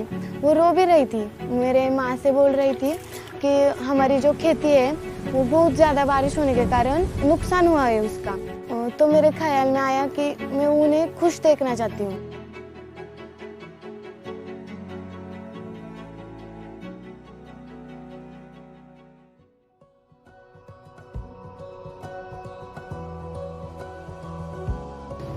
किसान को जब खेती करनी होती है तब उनको पता नहीं होता ना कब बारिश आएगी, कब ऊन पड़ेगा। इसलिए हमने ये सॉल्यूशन निकाला कि हम वेदर स्टेशन बना सकते हैं, कि हम छोटे हैं लेकिन हम बना सकते हैं।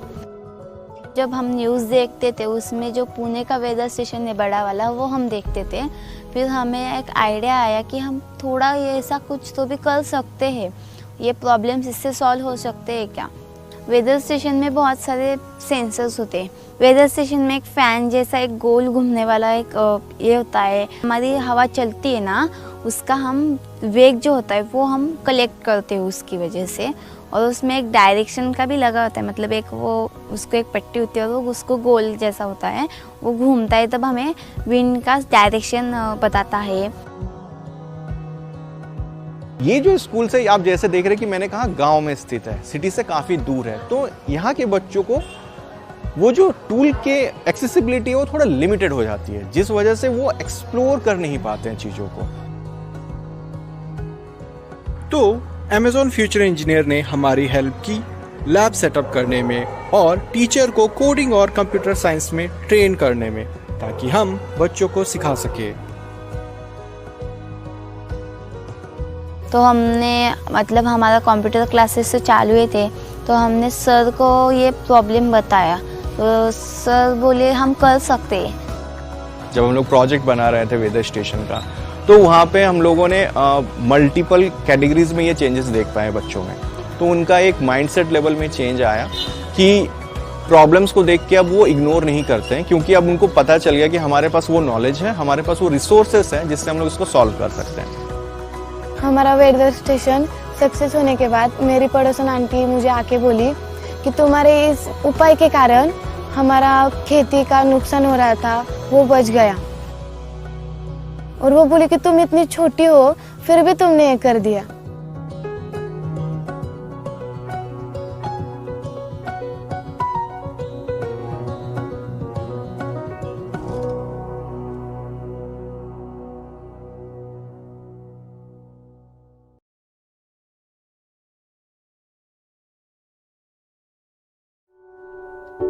कोडिंगच्या माध्यमातून जेव्हा मी विद्यार्थ्यांना शिकवलं आणि त्यांच्या चेहऱ्यावर आनंद पाहिला, तो आनंद पाहून असं मला मनामध्ये वाटलं की आपण सुद्धा शिक्षक बनण्याच्या माध्यमातून जे मी स्वप्न पाहिलं होतं ते कुठेतरी साकार होताना दिसत आहे।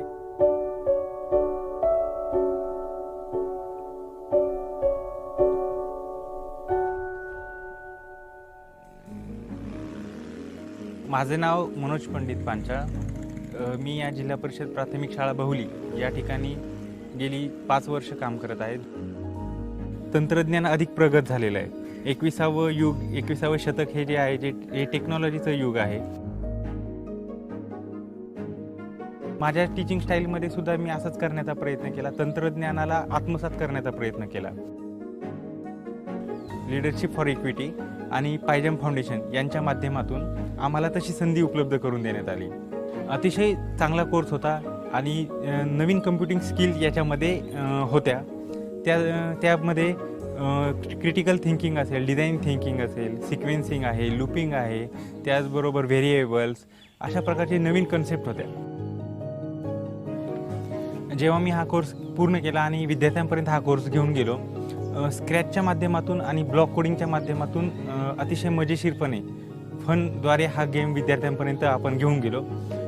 याचा वापर मी माझ्या विद्यार्थ्यांना शिकवण्याच्या पद्धतीमध्ये करू शकतो। वेगवेगळ्या कन्सेप्ट आहेत त्या क्लिअर करण्यासाठी करू शकतो।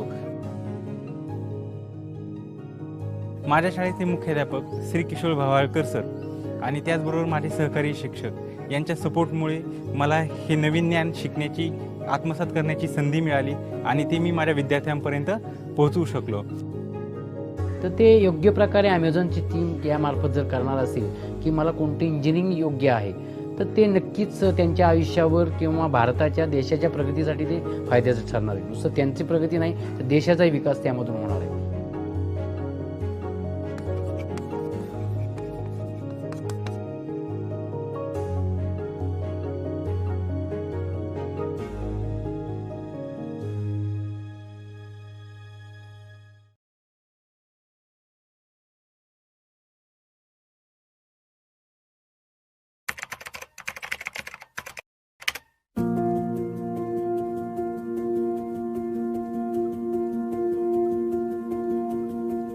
कंप्यूटर में बहुत स्कोप था क्योंकि अब तो कोडिंग ही ट्रेंड में है, कोडिंग कंप्यूटर में था।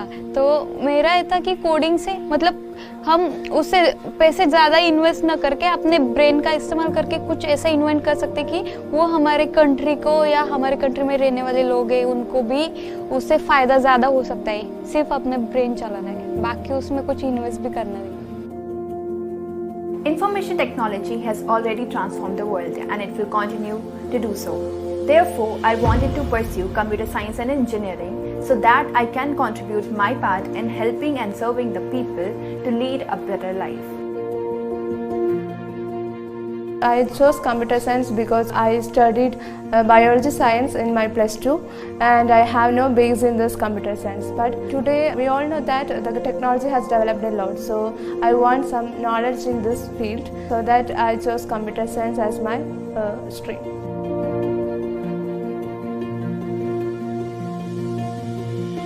Having lost my father in COVID has put a lot of pressure on me and my mother on how we'll manage all the things alone, especially my higher education. मैं आज यहाँ पे हूँ तो scholarship की वजह से मुझे कॉन्फिडेंस मिला कि मैं लाइफ में खुद का कुछ कर सकती हूँ, खुद के दम पे कुछ कर सकती हूँ। लाइफ में मुझे आगे बढ़ना हो तो मुझे किसी की ज़रूरत नहीं मिलेगी। जब मेरे पास टैलेंट होगा तो सब कुछ मेरे पास आएगा। This scholarship is helping me to get prepared for the real world, to make better connection and to get ready for the tech industry, how it actually works. I got FFE Amazon scholarship and I got very excited and very happy for that.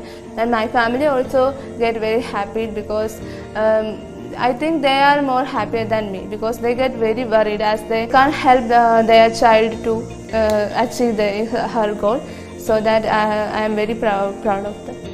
Amazon future engineer program ने हमारे hard work को समझकर हमारे passion को follow करने के लिए उन्होंने हमें बहुत सपोर्ट किया स्कॉलरशिप देकर। उसके लिए मैं उनका बहुत सारा थैंक्स बोलना चाहूँगी, क्योंकि उससे मेरी लाइफ की बहुत सारी प्रॉब्लम्स भी कम हुई और उससे मुझे बहुत सारा सपोर्ट भी मिला।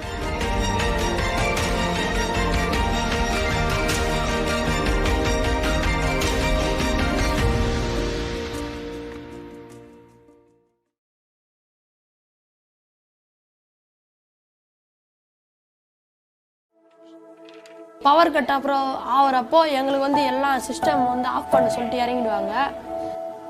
எல்லாம் உட்காந்தப்போ டீச்சர் வந்து போர்டில் சொல்லி தருவாங்க, இப்போ இதுமாரி தான் பண்ணணும், ஓப்பன் ஆஃபீஸில் போயிட்டு இதெல்லாம் பண்ணணும்.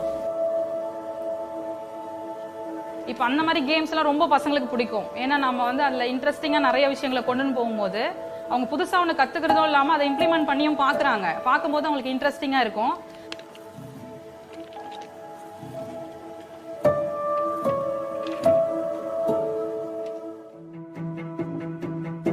என் பேர் சீதழிலரசி. 2015 தான் எனக்கு ஆஷா பற்றி இன்ட்ரோடக்ஷன் தெரியும். நம்ம ஆஷாலேயே வேலை செஞ்சிருந்த ஒரு டீச்சர் தான் எனக்கு சொன்னாங்க.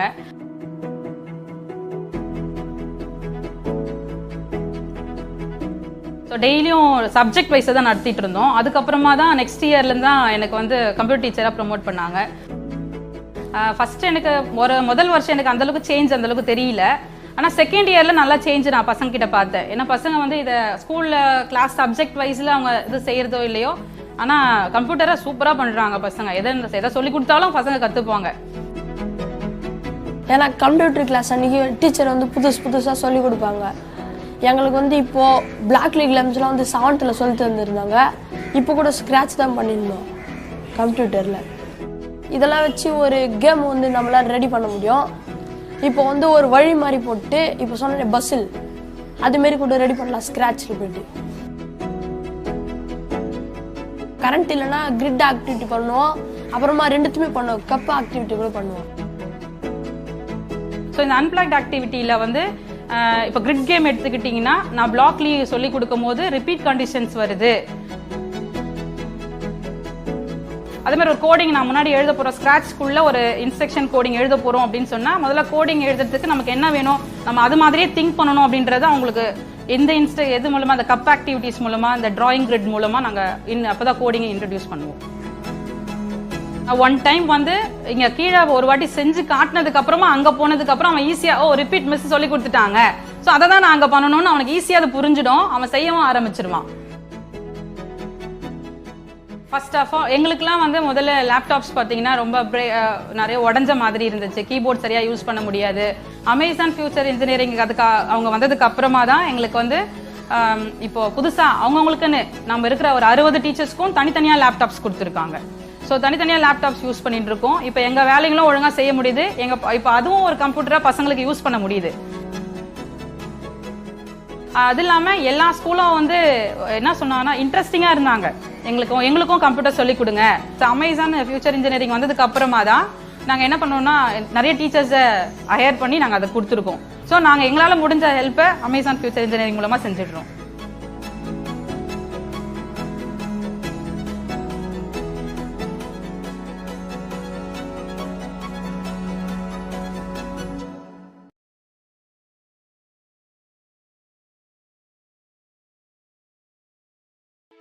तुम अकेली लड़की हो और कोई नहीं है क्या? तुम वहाँ अकेले जाओगी? नहीं जाना चाहिए, ऐसा हुआ था कि it's better if you don't go. But you know मेरे पेरेंट्स ने कहा कि I believe in you, you can do it.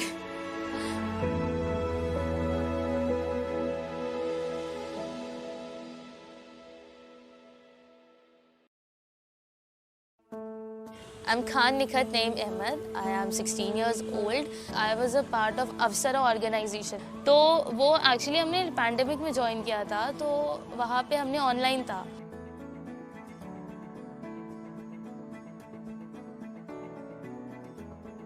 हमारा एक्चुअली था कि हम स्टार्ट करें कि नहीं, क्योंकि हमारे पास लैपटॉप्स वगैरह किसी के पास नहीं थे और लॉकडाउन था तो हम यहाँ कोई भी लैब जा नहीं सकते थे. तो हमें अमेजॉन फ्यूचर इंजीनियर्स ने हम सभी को लैपटॉप्स प्रोवाइड किए थे. उस टाइम पे उन्होंने हमें HTML सिखाया, जिसमें हम सब ने एक वेबसाइट्स बनाई थी एंड CAD सिखाया था.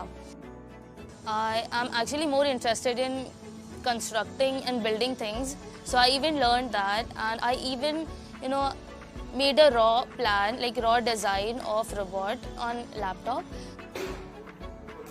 Construction is like, I'm saying not easy, क्योंकि जैसे हम करते जाते हैं ना, हमें ऐड करनी होती है. हम ऐसा स्टार्टिंग में नहीं बोल सकते ये मेरी फाइनल डिज़ाइन है और ये मैं एंड तक ये एकदम ऐसे ही दिखने वाला है.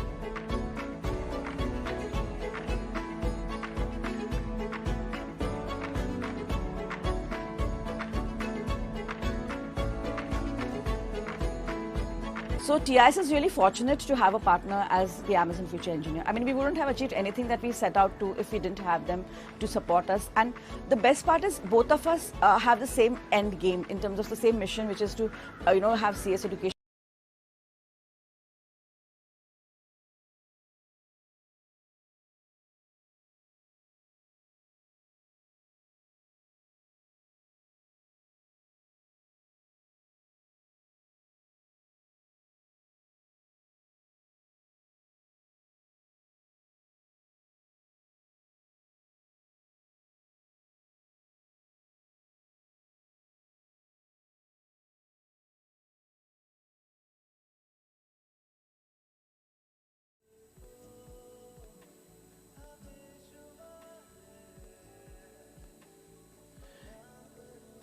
The MCs, can you guys go on the stage, please? Both the MCs, can you please go to the stage? Thank you.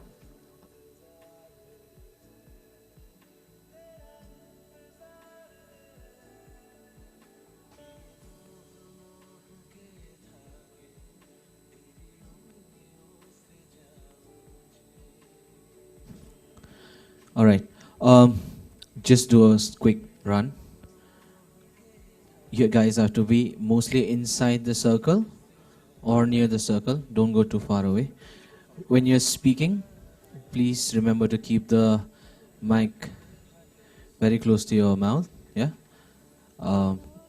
Excuse me. Can you please give the mic to them, please? Thank you. All right. Can you guys please try speaking? Hello. Yeah. Hello. All right. The other one? Audible? Yes. Try speaking, please. Hello, everyone. Yes. Perfect. Just a minute. You guys just try speaking with each other, please. Hello Divyanshi, क्या खाना कैसा था? अच्छा था, मैंने ज़्यादा खाया नहीं, अदरवाइज बोल नहीं पाती. But yes, अच्छा था. ठीक है, बोलने के बाद खा लेंगे. Obviously. Yes.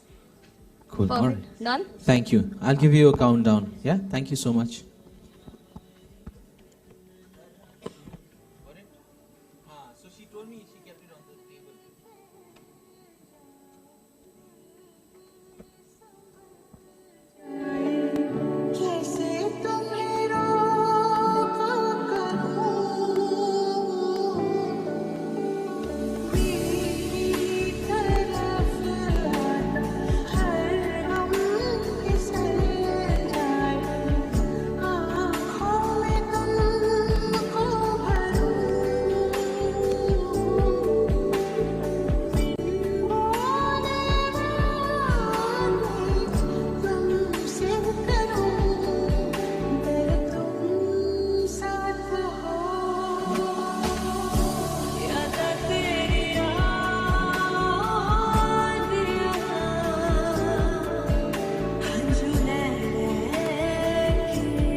As we start the event, the Lahi team, the FloorWalk team, and the event cargo team, please be ready with your presentations. Thank you.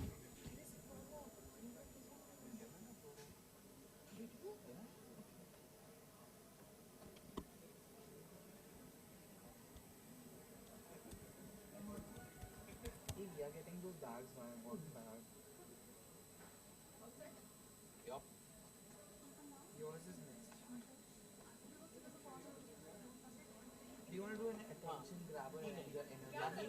Exactly. Lahi is like a had Tali words. Lahi, FloorWalk, even Lahi को lunch के बाद push किया था Lahi को करने लगे. Just do clap, but like say like राज के बाद Lahi करना. You have to copy. Like give a pattern and then make it different. एक साथ नहीं, one after the other. And when you fall asleep on tomorrow, tonight I'm moving like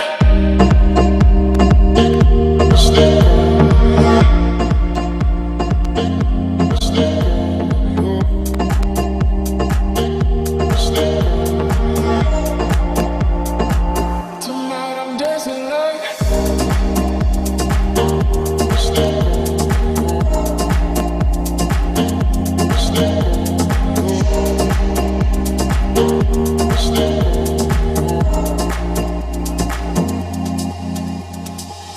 don't be sad, don't you cry, just let go of your pain. And when you fall asleep, not tomorrow's a new day. Tonight I'm moving like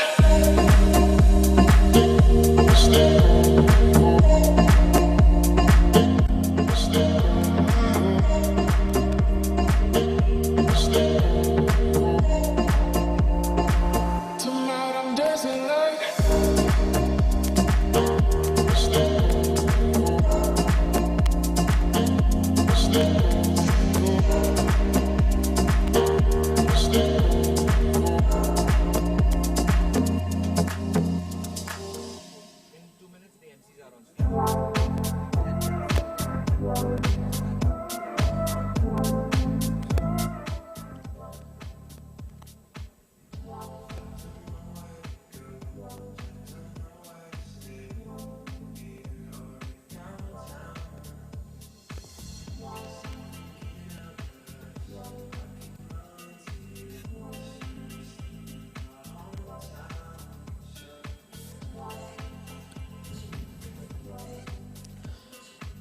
Cool. Thank you all for being present really early. We're starting in 2 minutes.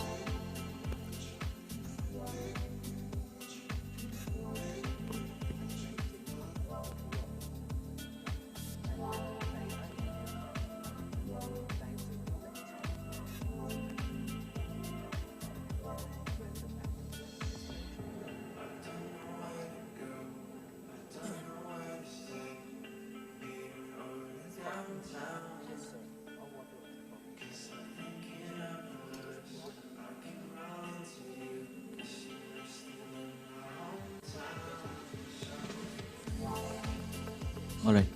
Backstage people, are you guys ready? Backstage people, are you guys ready? All right.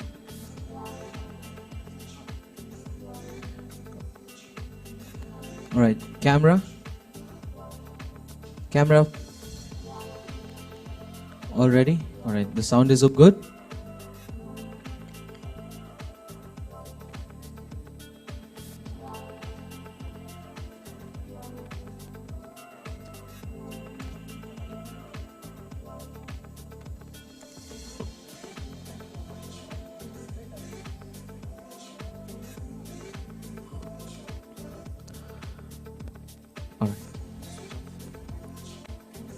All of it, sir.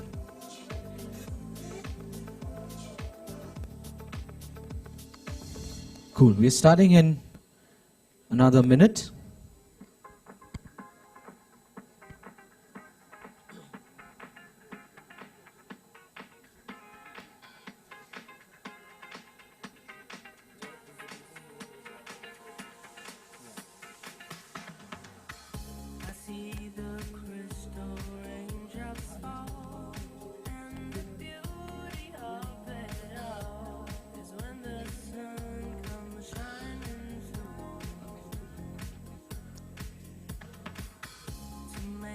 Cool. 20 seconds.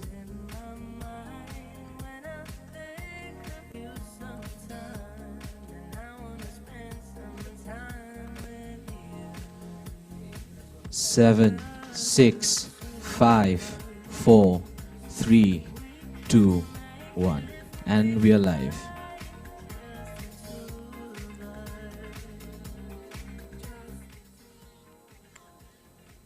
Hello. Hello, good afternoon everyone. Welcome back once again. So, आप में से कुछ लोगों को शायद याद हो, I'm Divyanshi and I'm Anita. और अब हम होंगे आपके MCs. हमने अपने फ्रेंड्स को थोड़ा रेस्ट करने के लिए बोला है. So we'll be taking the session forward. बहुत थक चुके थे यार वो. शायद आप भी थक चुके होंगे. By the way, how was the lunch? You can give a thumbs up if it was good. Yeah, thank you so much. Great. वैसे मैंने नहीं बनाया था, but still. So सुबह से जर्नी शुरू हो चुकी है. प्रयास कलेक्टिव्स इसको आगे ले जा रहा है. प्रयास कलेक्टिव्स इनिशिएटिव, आइडिएशन, वो माइंडसेट जो यूथ के लिए है, यूथ पे भरोसा करता है एंड यूथ को एम्पावर करने में बिलीव रखता है. So well Anita, if I ask कि अकॉर्डिंग टू यू तुम्हें क्या पसंद आया सबसे ज्यादा सेशन में? वेल दिव्यांशी, बोलने के लिए तो मैं खुद का नाम ले सकती हूँ, but to be very honest, अरे वो एक लड़की आई थी ना at the end of the session, I think Amrita. Yes, मुझे उसका सेशन बहुत अच्छा लगा क्योंकि एट दैट टाइम मुझे ऐसा लग रहा था कि अनीता स्टेज पे बात कर रही है. Anita is sharing problems with Raj sir and Raj sir reply कर रहे हैं उतने अच्छे से. यू नो व्हाट, मुझे क्या पसंद आया? एजुकेशन पे बात हुई पहली बार प्रैक्टिकल वे में. लाइक एजुकेशन का मतलब यहाँ पे सिर्फ मार्क्स लाना नहीं था. और you know what, mostly houses में मैंने देखा है एजुकेशन पे पता है कब बात होती है? I think I know. Yes, exams के टाइम, ओनली रिजल्ट के टाइम. अदरवाइज उनको कोई प्रॉब्लम नहीं है. रिजल्ट अच्छा है तो यानी कि पूरा साल अच्छे से पढ़ाई हुई है. वेल, जर्नी को आगे ले जाते हैं. अब जर्नी है तो ट्रैवलिंग भी होगी. एंड आई थिंक रुक जाओ, हम जा रहे फ्लाइट से. अरे जस्ट यार, कॉस्टिंग ज्यादा बैठेगी. हाँ, तो ट्रेन से चले सब. Okay Anita, let's go. So यात्रीगण कृपया ध्यान दें. गाड़ी क्रमांक 2024 Prayas collective express supported by Amazon रवाना होने जा रही है अपने नेक्स्ट प्लेटफॉर्म की तरफ. और हमारा नेक्स्ट प्लेटफॉर्म होने वाला है एक और सोल्यूशन शोकेस जो यूथ के लिए है, यूथ को एम्पावर करता है. So let's have on stage moderator of लेंडा in India. Okay, clapping please.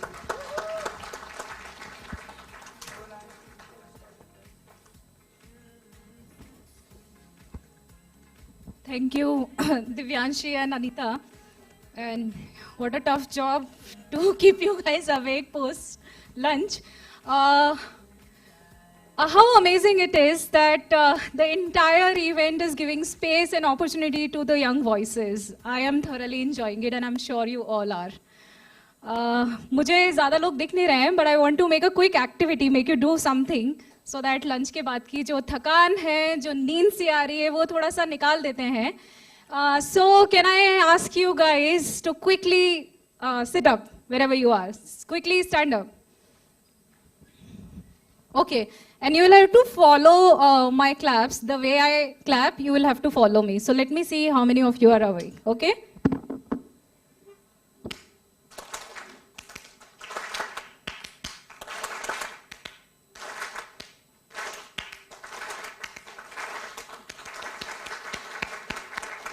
So how's the Josh? Oh, how's the Josh? How's the Josh? Oh, thanks. कौन था ये? Thanks for supporting me from being there. Okay, so I am here to speak about the initiative which I am leading at Lend a Hand India, and we have a stall there as well. The initiative is about internship for high school students with local employers. And we'll talk more about like how we got this idea and all. We'll take you through some quick pictures to tell you what it means when we say local employers. So you're seeing some pictures where these students are doing internship. They are working in an auto garage, repairing this bike. This is the internship where this student in Satara is doing internship with a cooperative bank because she was really keen to do something with bank and eventually want to make career in that space. So that's where she is doing internship. These are the students doing internship with local carpentry workshop and trying to implement whatever they have learned while they were studying, even the maths, in an applied manner, and doing internship with the carpentry workshop. The internship in a local cafe or restaurant, the student is doing internship where they prepare food, even deal with customers as well. When they are doing internship, they go through variety of activities, variety of tasks, such as preparing food and dealing with customers. Next. This is the internship in a retail store. You can see two girls are trying to sell saris. Some beautiful saris are there. I'm sure some of us are just stuck there as well. This is the internship with a local artisan where they are trying to prepare statues of Lord Ganesha. So, and this is the internship where this girl is doing internship in a welding workshop. And when we spoke to this student, she said that nobody believed in her neighborhood, in her school, that being a girl, she can do such an internship where she can go to a welding workshop and help there. This is an internship with a local nursery supporting, preparing plants and doing all sort of activities which are required at the nursery. So why these local entrepreneurs? Why we decided that these high school students still studying in 11th and 12th grade go for internship with local entrepreneurs? Why not big industries? Because we realized and we identified that the moment you start connecting with local industries, these students, the industry would not be able to provide them the kind of opportunities to do things which they can do being with local employers.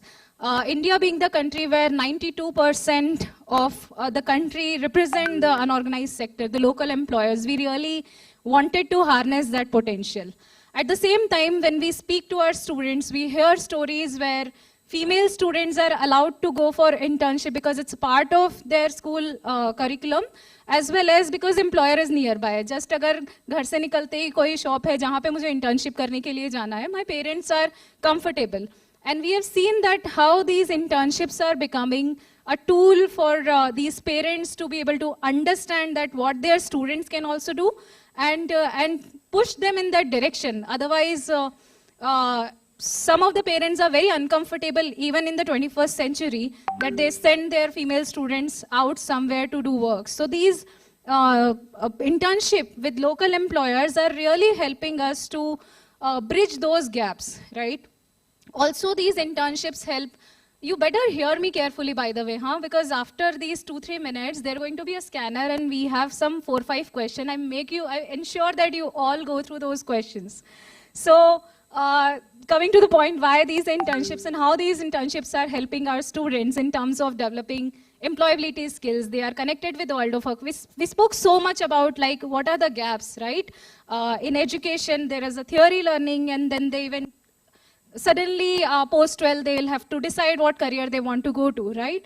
So the internships are bridging this gap where for 1 to 2 months, if they are spending time with an employer, they are able to get out of their comfort zone. They are able to build that confidence that, okay, this is what I can do and this is what I want to do. Like quickly taking a story of Nurunisa. Her family was totally against of her continuing with her education. And she wanted to become a chocolatier. She did an internship with a local home baker, and through that she developed this confidence ki, okay, I have keen passion and I have talent for this. And the employer became the mentor for Nurunisa.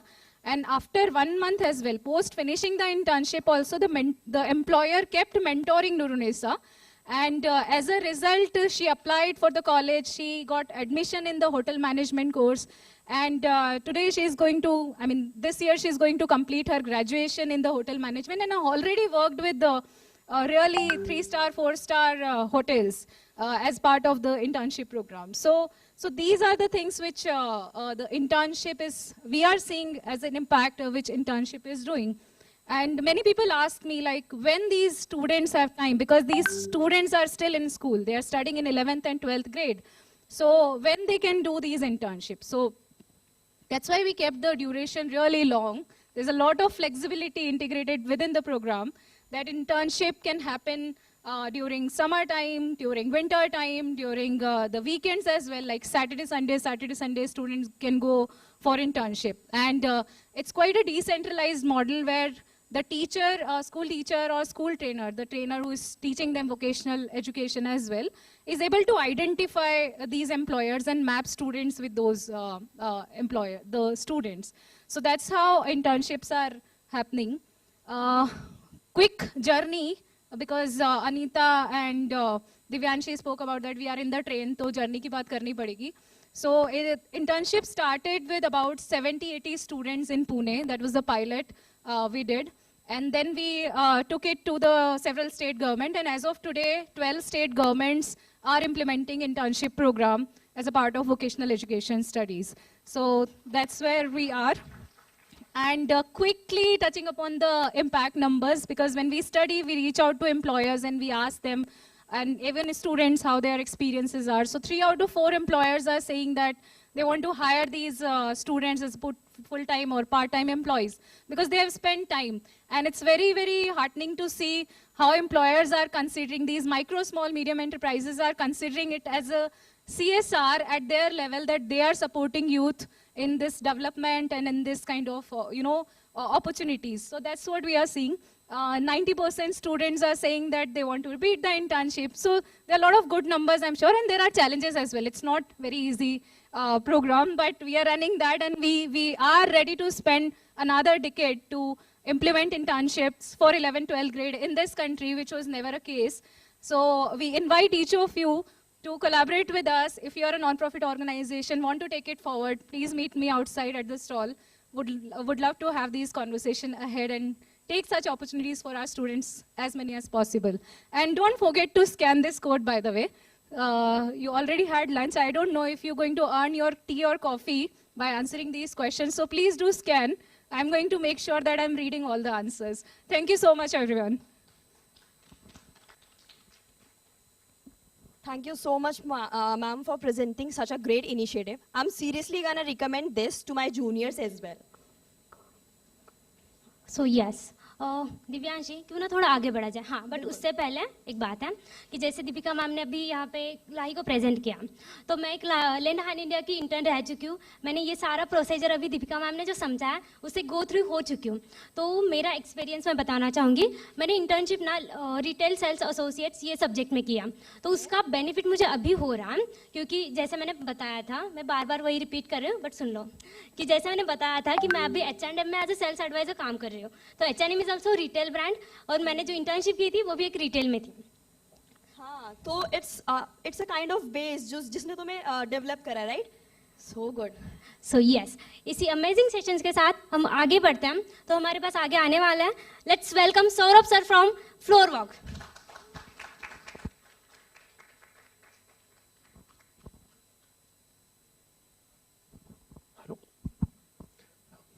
Thank you. Deepika ने अभी बहुत ही बढ़िया बात कही internships के लेके, और मैं भी उसी पॉइंट पे कनेक्ट करना चाहूँगा. काश मेरे पास भी अवेलेबिलिटी होती that I would have gotten such opportunities to do internships with enterprises, maybe local or at a better level. But मैं अपनी एक छोटी सी internship की बात चालू करना चाहूँगा. इससे पहले मैं FloorWalk के बारे में बताऊँ.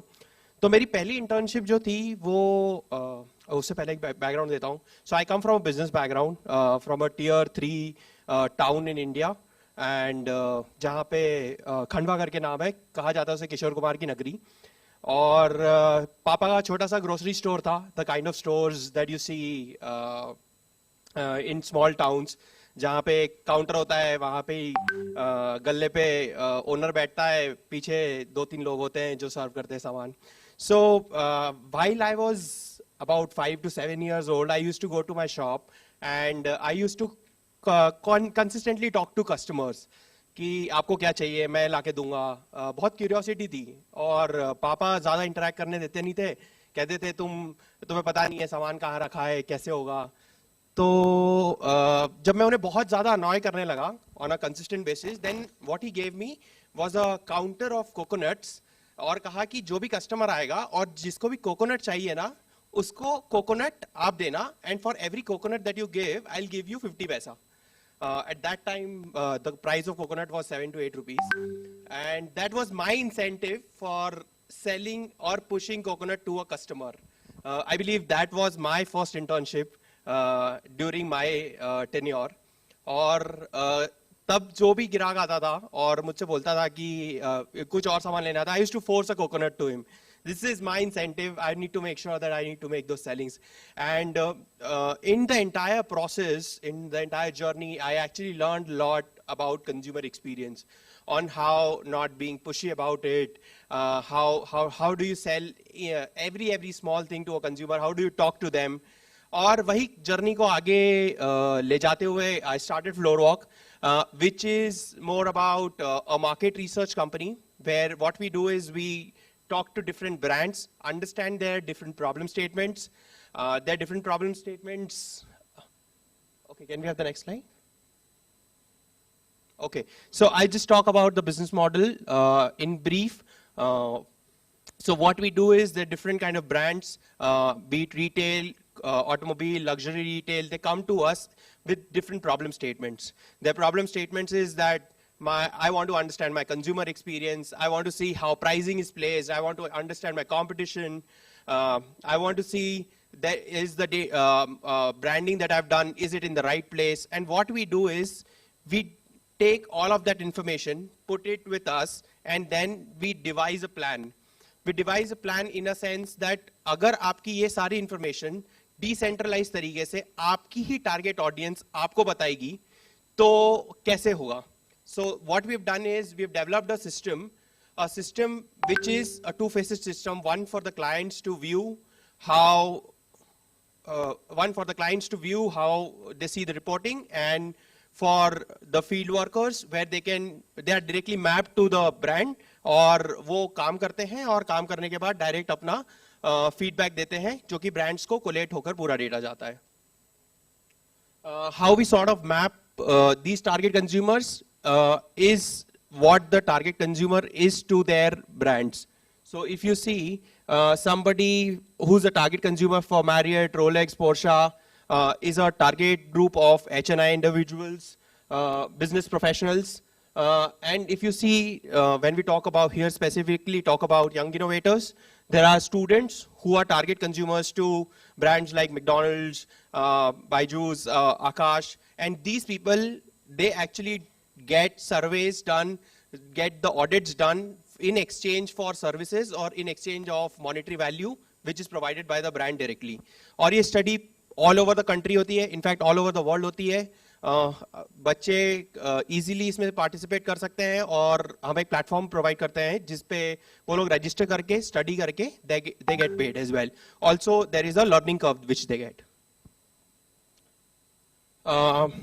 Very simple benefits. It's a freelancing role.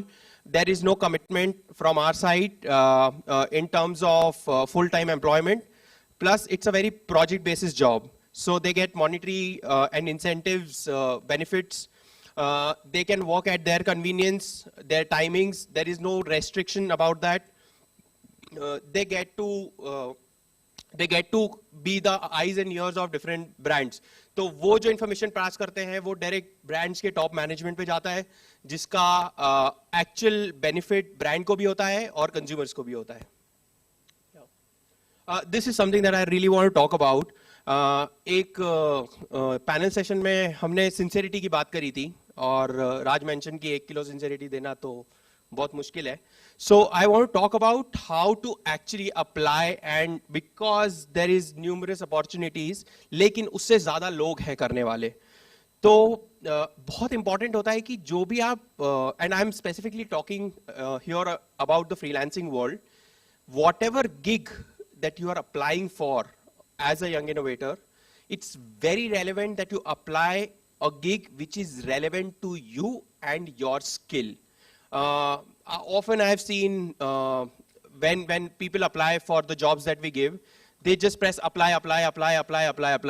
अभी कोई एक तो दे ही देगा. तो that's not the right approach. Your applications are also monitored. Your profile is also monitored, maybe in a technical way or in a subjective way. But it's very clear that if you apply for something that you think is relevant, then there is a better chance that you will get a gig. Second, and I think very important, is being persuasive. अगर ये तो मेरी खुद की भी learning है, अगर मैं नारियल बेचने में परसुएसिव नहीं रहूँगा तो नारियल नहीं बिकेगा. इसीलिए बहुत इंपॉर्टेंट है कि आप जो टास्क में अप्लाई कर रहे हैं उसे you should apply it continuously. You should apply for the task again and again, so that somebody who's approving, somebody who's reviewing, get to know that you are the relevant audience. Small things, build relationships with the project teams so that you get tasks on time, submit the work. There's a basic ethic. आपने काम का जब commit किया है, आप काम उसको submit करिए. One of the things that I usually experience with internships is that, a lot of times internships, according to the system, is about certificates or stipends, not much into internships. तो मुझे लगता है जिसको सीखने का में मजा आता है ना, जिसको काम करने में मजा आता है ना, we need those people. It's not who you need us, we need you guys. So there is always a platform जो आपको काम देना चाहता है, बस सिंसियरिटी चाहिए. अगर सिंसियरिटी है तो बहुत काम है हर किसी के सीखने के लिए, हर कोई के अवेलेबल होने के लिए है. So that's it from my side. Thank you. Thank you so much, sir. Well, आपकी पीपीटी से मैंने ये ज़रूर सीखा कि how much customer feedback and customer experience is beneficial for the venture. Thank you so much. आगे बढ़ते हैं. Well, अनीता, आज मुझे बहुत लकी फील हो रहा है. सब मेरे बारे में बात कर रहे हैं, सब मेरे लिए अपने इनिशिएटिव्स को प्रेजेंट कर रहे हैं. अरे रुक जाओ, बात तुम्हारी नहीं हो रही, बात हो रही यूथ की. सेम बात है ना, मेरी ही बात हो रही है. तो वेल, हाँ, बट एक और बात, बीइंग अ गर्ल, मेरे पेरेंट्स आज शायद बहुत प्राउड फील कर रहे होंगे, क्योंकि अभी तक मैं बहुत बड़े बड़े लोगों की बात सुनते हुए आ रही हूँ. आज इतने सारे बड़े लोग बैठ के मुझे सुन रहे हैं. ओह, तालियां हो जाए यार. सो अभी गर्ल्स की बात तुमने बोल दी है, तो आपको पता है नेक्स्ट सॉल्यूशन किस, सो आपको पता है नेक्स्ट सॉल्यूशन केस क्या होने वाला है? व्हाट? अभी हमारे पास आ रहे वाला है इवन कार्गो. इवन कार्गो एक ऐसा इनिशिएटिव है जो वुमेन को एम्पावर करता है, उनको इंस्पायर करता है for future opportunities. So let's welcome on stage miss Shakuntala ma'am from even cargo.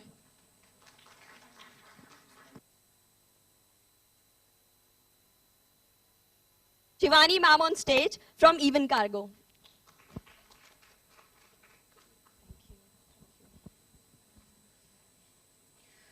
First of all, good afternoon to everyone present over here. I'm Shivani Yatra from Team Even Cargo.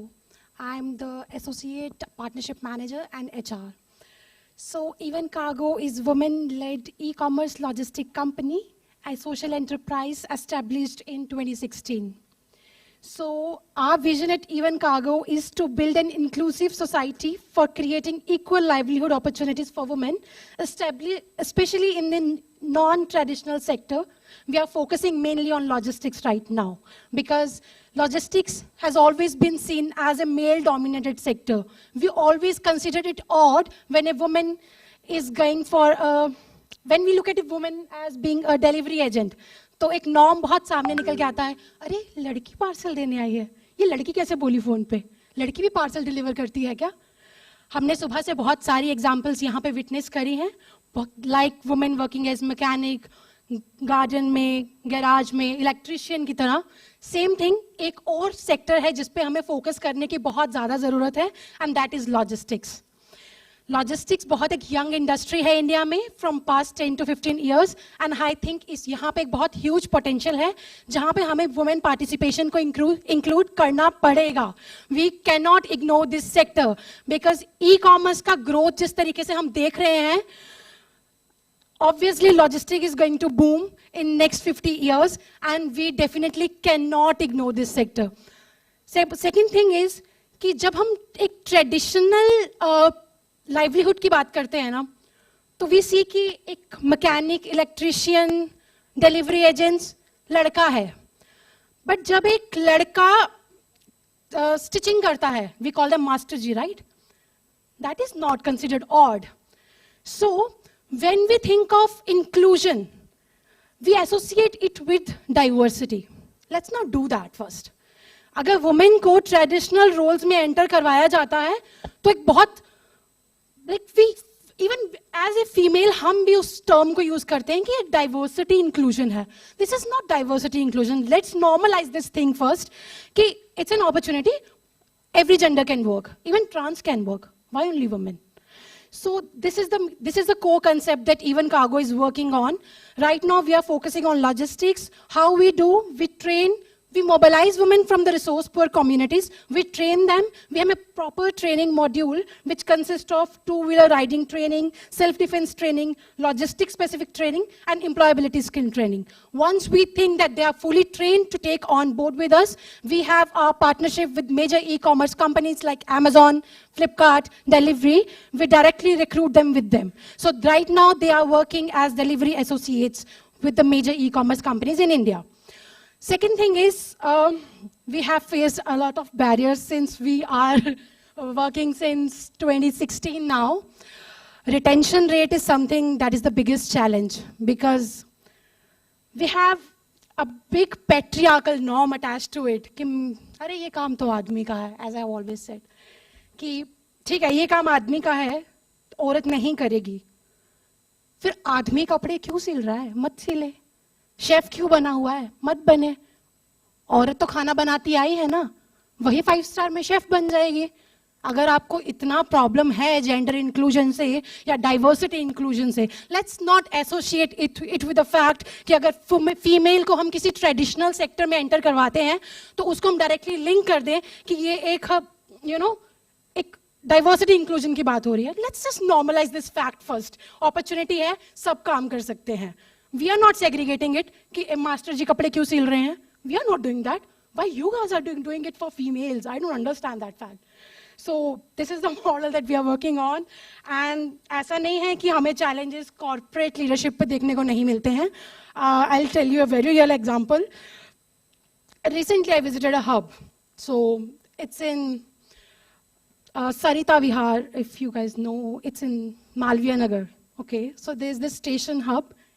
E-commerce company का, I won't take the name. So what I got to know, मैंने कहा कि आप इनका like girls are working from past 2 to 3 years आपके साथ continuously. They are rigorously working hard. जहाँ एक लड़का 50 पैकेट्स डिलीवर कर रहा है, आप हमें खुद आके बोलते हैं कि हमें फीमेल डिलीवरी एसोसिएट्स चाहिए. But still you guys are not increasing their पर कॉस्ट उनको जो मिलता है पर पैकेट पे. सो दे आर लाइक कि मैम नहीं, स्टिल मेन वर्क फोर्स के साथ काम करना इजी रहता है, उनको हम कुछ भी बोल सकते हैं. बट देन आई कॉन्ट्राडिक्ट कि you guys are telling me कि मैम फीमेल्स डीएस चाहिए, DS are like female delivery associates, female DS चाहिए. Why? They bring discipline and they bring, let me tell you, जब एक women workforce enter करती है ना कहीं पे, तो वो अपने साथ एक डिसिप्लिन एंड रेगुलेशन का कल्चर बहुत अच्छे से लेके आती है, एंड ऑर्गेनाइजेशन का कल्चर उसके साथ आता है, because I feel females are more organised. So वो फीडबैक आने के बाद भी still we are facing like उनकी साइड से एक I don't know why, but एक रेजिस्टेंस है कि मैम नहीं, लड़के लोगों के साथ का ये लोग कैसे ऊपर जाएंगी, कैसे बैग लेने नीचे आएंगी. तो आई से कि आप उनको मौका दो. If they are ready, why you guys are not ready? So this is the one barrier, very big barrier that we are facing. Like अगर हम उनको ground पे mobilize कर भी लेते हैं, still corporate level पे भी we want कि थोड़ा सा सिर्फ कहने के लिए gender inclusion नहीं करें, practically भी करें. And yes, so I have one real example with me. She is Shakuntala. I would like to call her upon. ये हमारे साथ 2016 से जुड़ी हुई हैं, and she is working on ground. Giving you a little brief about her. She was a victim of domestic violence. Husband का support नहीं मिला, वो एक regular drink करते थे, and उसके बाद से she met her at a job fair, and it's been 8 years now. Starting से वो हमारे साथ है, and I would like कि आप उसी के मुंह से उसकी कहानी सुने. वो कहते हैं ना, इनकी कहानी इनकी जुबानी. So let's hear that. Hello, पहले तो आप सबको मेरी तरफ से नमस्ते. सॉरी, मेरे लिए ये बहुत मुश्किल है यहाँ तक आना, क्योंकि मैं सोच भी नहीं सकती थी कि मैं कभी बाहर तक आऊँगी, लेकिन आज यहाँ पे खड़ी हूँ ना. Thank you so much, and even cargo की team, thank you so much. मैं दिल्ली से हूँ, मेरी फैमिली राजस्थान से बिलोंग रखती है. वो मतलब साड़ी में घूंघट में बाहर नहीं निकलने देते. तो मुझे जब 2016 में इवन कार्गो की टीम मिली थी, इन्होंने मुझे एक मतलब नदी की तरह बहना सिखाया. मैं यही कहूँगी कि मैं हूँ लेडीज, लेकिन मुझे एक नदी बनाया कि तुम्हें आगे बढ़ना है. आगे चट्टान खड़ी है, जो फैमिली है, तुम्हारी समाज है, उनसे लड़ना नहीं है, लेकिन उनको साइड में रख के, उनको हटाना भी नहीं, उनको साइड में रख के अपना रास्ता खुद बनाना है. आगे चलना है, फैमिली को पालना है, फैमिली को देखना है, बच्चों को देखना है. तो मतलब एक नदी बना दिया मुझे इवन कार्गो की टीम ने कि मैं आगे बढ़ती जाऊं, कहीं नहीं रुकना मुझे. बस मैं ये कहूँगी, thank you so much ma'am, thank you so much. आप सबका बहुत बहुत दिल से धन्यवाद. Thank you. Don't cry. You are here to motivate others. Don't cry. So we have a booth outside. Please, अगर कोई भी NGO हमारे साथ collaborate करना चाहे, we have our USP in mobilization. Training comes the second part. The biggest challenge that we face is the mobilization. We go door to door, we do campaigns, and हम वहाँ से resource poor communities से शकुंतला जैसी लड़कियों को आगे लेके आने में काम कर रहे हैं. And I would highly request, अगर कोई भी NGO हमारे साथ मोबिलाइजेशन में कोलैब करना चाहे, आई will be highly grateful. Thank you so much.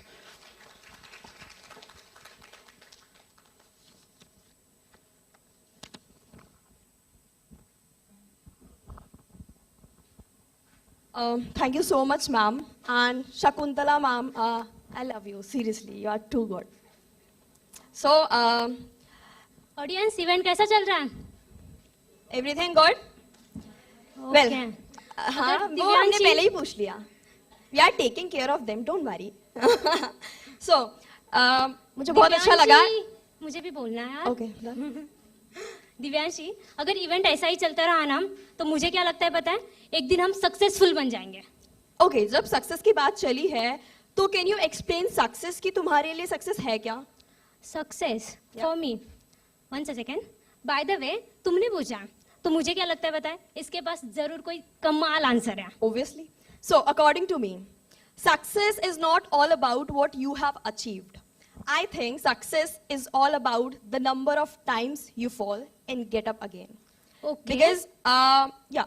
मतलब तुम चाहती हो कि मैं गिर जाऊं? अरे नहीं, गिरना वो वाला गिरना नहीं होता है. अच्छा. But बिकॉज सबको पता है सक्सेस तक जाने के लिए भी एक जर्नी होती है, और जर्नी का ये जो सक्सेस तक जाती है ना, जो जर्नी, उसका बहुत बड़ा पार्ट होता है failure. So we'll have to be prepared about it. We'll have to accept कि हाँ it's coming. We'll have to face it. और इसी के लिए I can't explain you anymore, but yes, we are having another session जिसमें हम यही बात करने वाले हैं failures पे कि why they are important, why failures should be discussed, need to be discussed. So invite करते हैं. Yes. So हमारे failure file के session के लिए stage पे आ रहे हैं Mr. Pradeep Sharma. He'll be the moderator.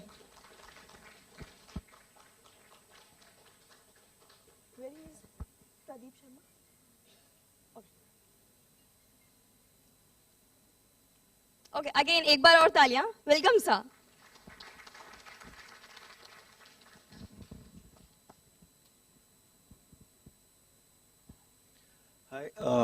Hi, good afternoon, everyone. I'm Pradeep.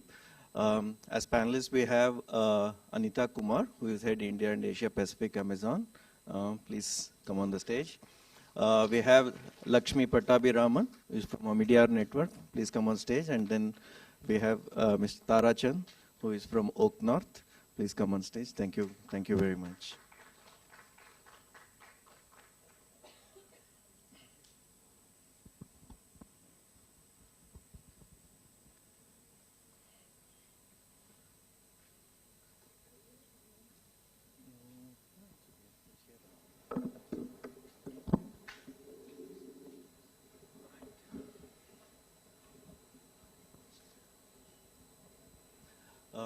Thank you.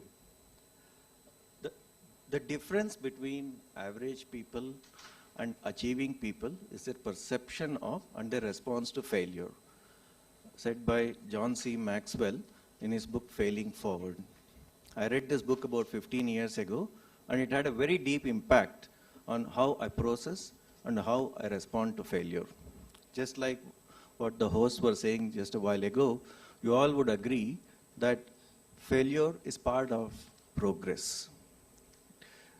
In fact, there is more failure than success. Then you would also agree that we have more to learn from failures. So in this context, I came across a set of rules, basically called as rules of being human. It's part of some cheat sheet, a spiritual cheat sheet, irrespective of the source. I found these rules relevant to be stated here. I'm going to read out those 5 rules. Yeah, most agree. If you don't learn the easy lessons, they get harder. Yeah, more people agree. You will know you have learned a lesson when your actions change. Okay, most people agree. With this, I open the conversation to the panelists. We have an esteemed team of panelists here who have agreed to share their experiences and learnings from their failure. So let's hear from them. My first question to the panelists is, what is your definition of failure? What does failure meant in your context, or at least the experience that you want to share? Is it more about the result or the process? And I would like to hear each of your thoughts on what failure means to you. I can go first if that's okay. So I think, and I'm going to wear a funder's hat here, but it could also perhaps be extended to when you are an implementing organization, is when things don't turn out or pan out as you expected them to pan out. You plan for something, obviously. So if you're a funder, you plan to fund or support an organization to achieve certain outcomes, impact, etc. I mean, when things don't pan out, and now that could be because of various reasons. Now you could say that this is a failure because we didn't achieve the results, but that could have happened in so many different ways. The failure could be simply on account of externalities that are not at all under your control. It could be process failures. It could be failures in making the right assumptions when you started. It could be due to a variety of reasons, but really I think it's the gap between what you thought or where you thought you would reach to where you actually ended up. So as you talk about this, what does failure mean? You could take your example, the case that you want to present, and you could answer that through that case as well. Sure, I can kind of share one example. I think this is a slightly dated example, but might also be relevant in the lessons we learned from that. This was an organization that we had supported a few years ago, about 5-6 years ago. An organization that we had supported in the past and had come in to support them for a second time as well. This is an organization that was working on scaling of youth, working with the target group that we like to call the next $500 million. They've been working both on technical scaling, vocational skills, as well as English language skills.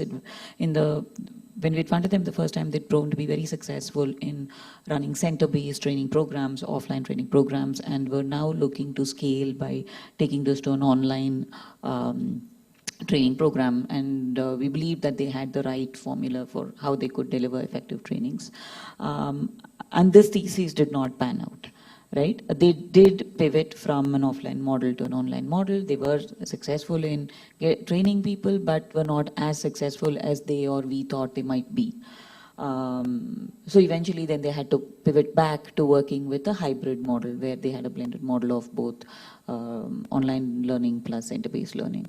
Now, looking back, right, this was pre-COVID times. This was a target group where these were not students that were paying for their programs.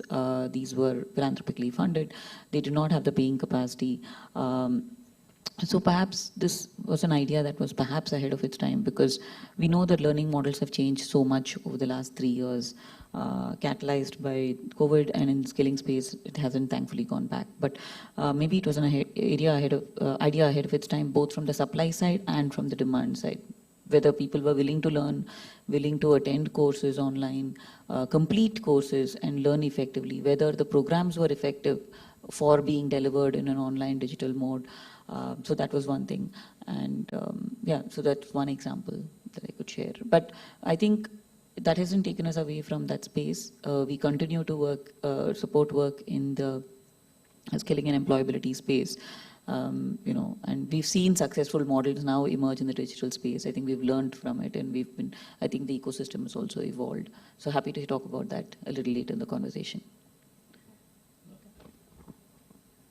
Thanks, Pradeep. When you called us for this session, my mind was buzzing because this is the easiest topic to talk about, right? There are just so many failures. My challenge was to figure out which failure to talk about. So I'm just going to improv here, and you can, double click on whatever. But in terms of what failure means, absolutely like +1. It's easier to go second because I was thinking of exactly that.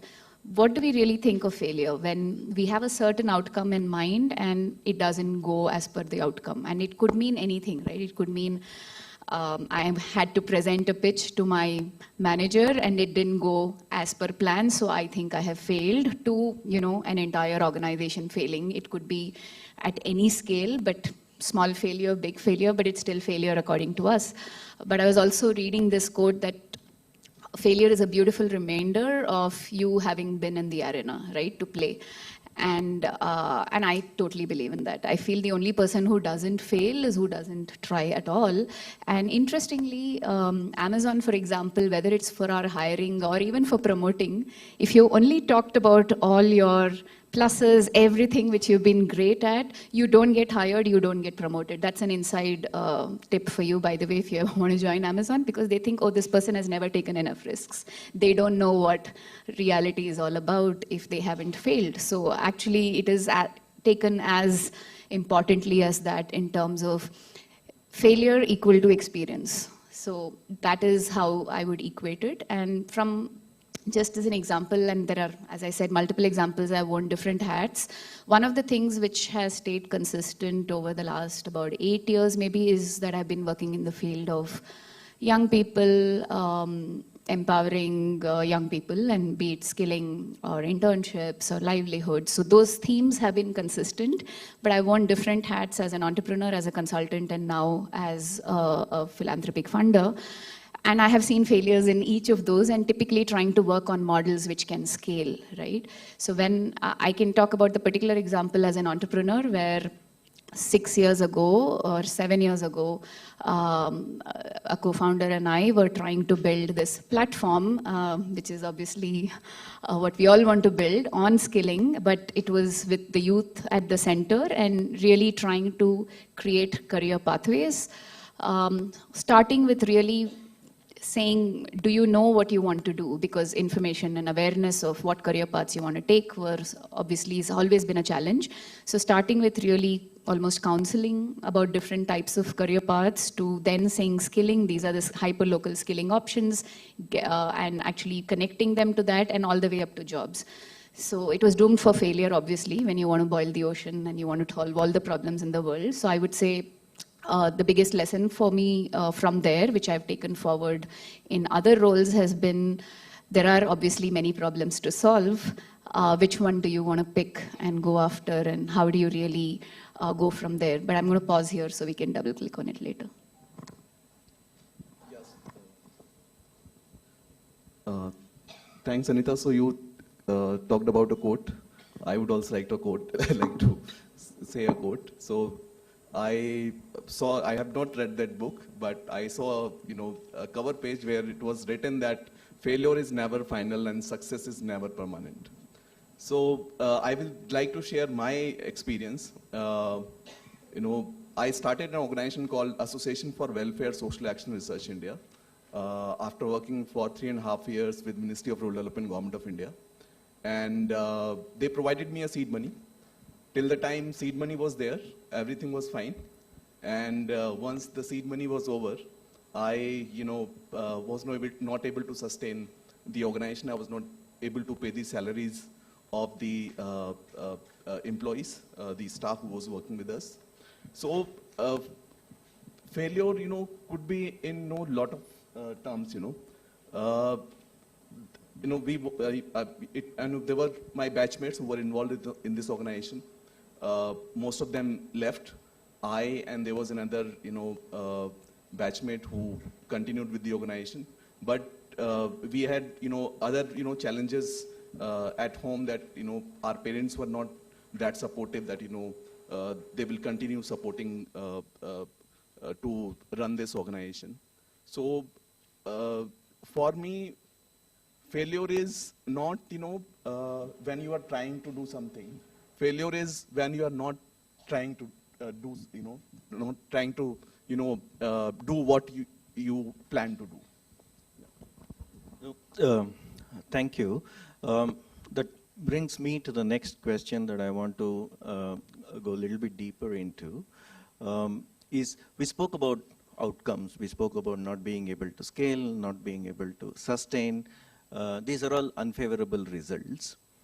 But if we think a little bit more, were there challenges that led to these unfavorable results? Would the failure be the result, or would the failure be what led to that result? And what were those challenges in each of the examples that you shared?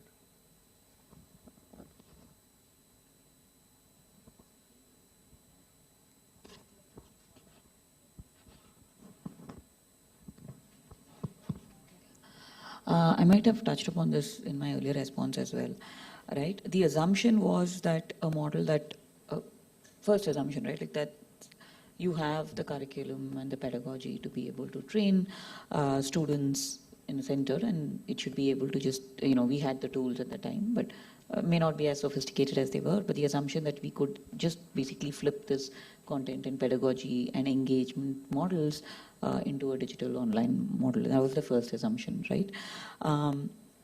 The second assumption was that students would stay as engaged with the learning journey and the learning process exactly the same way, or at least, or more or less the same way as they would in a classroom from in front of a screen. So two big assumptions, right? And both of those were probably erroneous assumptions, which kind of played out. You realize that, like I said, this is the supply side of skilling.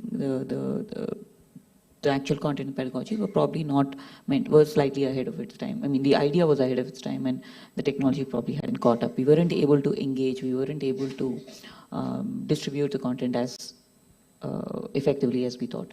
Secondly, also had huge challenges in the students actually being motivated enough to attend, complete courses, learn as effectively as they learned from being in a classroom where there is interpersonal interactions. The trainer or the teacher is sitting in front of you, can assess how you are responding. So there were no feedback loops and things like that, right? Which is why the program didn't scale as we thought. You know, roll forward 4-5 years today. Both the demand side and supply side, the way in which the various means in which you can engage with students is improved. The way there are ways in which you can get feedback loops. The mindset has shifted from the demand side as well, that you can learn. It is also accepted that if you do a course online, it's accepted by employers as a valid course done, as skills picked up. So there's also that mindset shift in students. I mean, COVID, I guess we have COVID to thank for it. Whereas in the K-12 space with schooling and etc., there has been a rollback. There's obviously a preference to go back. In the skilling space, thankfully, it hasn't rolled back. We now have portfolio companies that are able to deliver courses very effectively, purely digitally. There's also another thing, right? It's about understanding your customer better, right? I think today where we are seeing this more effectiveness on online learning is where the students are able to pay a small amount of fees for, so there is this investment you're doing in your own learning journey where they were not in a position to make that investment. Probably will still have to stay with blended models because you need to motivate them to show up and attend classes, be able to read their responses, etc. better. But that's another, like being able to understand your target group better is something that we've learned along the way. Something that we had assumed erroneously about in the past. Same question. From your point of view, in your experience that you talked about, the case that you talked about, what did you perceive as the challenges that led to the failure? Let me give one more failure example since we are here. So I can talk about an experiment we tried at Amazon, say last year to 2022, and then another one 2023. So the first one failed, and the second one we learned from it, and it's hopefully succeeded better. And it was the same thing, right? In the first one, it was really about a train and hire model. We worked with a nonprofit on that one, really credible one, very good organization. And we had said we don't really have the bandwidth from our team to really go deep into the program, and we work deep. So we are not just a checkbook funder. We actually work on our own programs very closely. But this particular program, we said, hey, this is actually a program and a project which one of the teams wanted to lead, a business teams. And we said we can support it, but this team will lead this program. And the model was, there was this curriculum which was aligned with that particular team, and the idea was there would be mentoring happening, and then those students would join either the team or other teams, similar teams outside of Amazon as well. So it was the typical train and hire model. And it did not, when I say it failed because we did not meet our numbers in terms of students who were qualifying to join, say, Amazon, right? It did not fail because eventually, after like a 6-month timeline, those students did get placed elsewhere. Now, why did it fail? And it all starts with just starting with the planning itself, right? And again, there is a very nice quote here, which is that we all overestimate how much we can do in 1 year and underestimate how much we can do in 10 years. And this is true of how much we overestimate that we can get done in one project and in 3 months. So not being clearly planned, I think it starts with planning. And then it starts with really going deeper into the model. So we realized that business teams have a day job. There is only a certain amount of time they are able to spend on other things. The recruitment team is totally disconnected from this whole exercise, and they are coming and using the same assessment which they use for their regular hiring. So according to them, I'm hiring you and you better clear the same assessment if you want the same role. But our target customer, as Lakshmi was saying, was very different. a typical person who's joining and clearing that bar is very different from the underserved, disadvantaged segment which we were trying to help clear the bar. And these are generational gaps which can't be bridged by a 2-month, 3-month training. And so we realized there were mismatches and gap in expectation from both sides. So when we went back to design our Amazon Future Engineer internship program, and I was really excited to hear about Lend a Hand's internship programs, because I really feel internships are some of the most important things we can provide young people, right? And it doesn't matter where you intern, small company, big company, with your parents' company, or yourself, offering services. But that real world exposure, work exposure, adds so much value. And when we started thinking about, so we offer scholarships and it's focused only on girls who are pursuing computer science. And we said, hey, okay, scholarships is fine, we are supporting financially, but is it really helping bridge that gap again in getting to jobs which they really want to get to? And that's where, internships obviously make a big point. And it started, it took us 6 months to really align the stars, and we learned from our previous experience. It goes back to internally talking to about 10 different teams and 20 different tech teams who can hire these interns, talking to all the recruitment and student programs and teams like that, which actually understand that this is not the same segment. These are first generational graduates in many cases who are coming from really remote towns, and they have already crossed so many barriers to be where they are, but they may be studying in colleges which today are not even teaching them the tech skills which you need to perform in a role like that. So we really met halfway, where we ended up doing interventions on the supply side. So we engaged with another non-profit only to conduct boot camps, very focused boot camps which would help quickly upskill on especially the coding skills, and working exactly to, the only next step for them was to clear the assessment. So, the boot camp was really focused on that, along with, of course, soft skills and all. But the demand side as well, we really worked with our teams, business teams, to say, hey, what is the bar which you can hire? These are second-year students, and they bring a certain level of experience. It should be about learnability. So make an assessment in a way where it really works for them. And very happy to say that 68 of them actually joined us last year, and this year we will have 130 girls joining us. And we've got excellent feedback after they joined, saying, we never thought they would perform so well. So I think it's an example of where we learned from what didn't work and moved on. Yeah, so I think, failure is the beginning of an innovation. The second project, I'll talk about my failure is, doing a sanitary pad project. So people said that, okay, there is a need of low-cost sanitary pad in rural areas. We established a unit. We purchased this machinery from this padman, whose life this film was made. Jagriti Industries, they call themselves. So we procured those machines. We procured machine from Akar Innovations as well. And we put these units in a village where the electricity was, available only, most of the time only in the night, and that too for 11-12 hours. And during day, it would be available for 3-4 hours. So, and these machines, we can't operate on normal inverters. You have to have the big gensets to operate these machines. Then we did not have the expertise to operate, to know in and out about these, machinery. Then the biggest challenge we faced was that, there was no electricity, no expertise. Then the funder asked us that we have to sustain it. We will be giving you the, machinery cost, and then 6 months operational cost. And within 6 months, you have to sustain the program, and it should start generating revenue. You should start selling the, pads in the market. And sometime, what happens, low cost means low quality as well.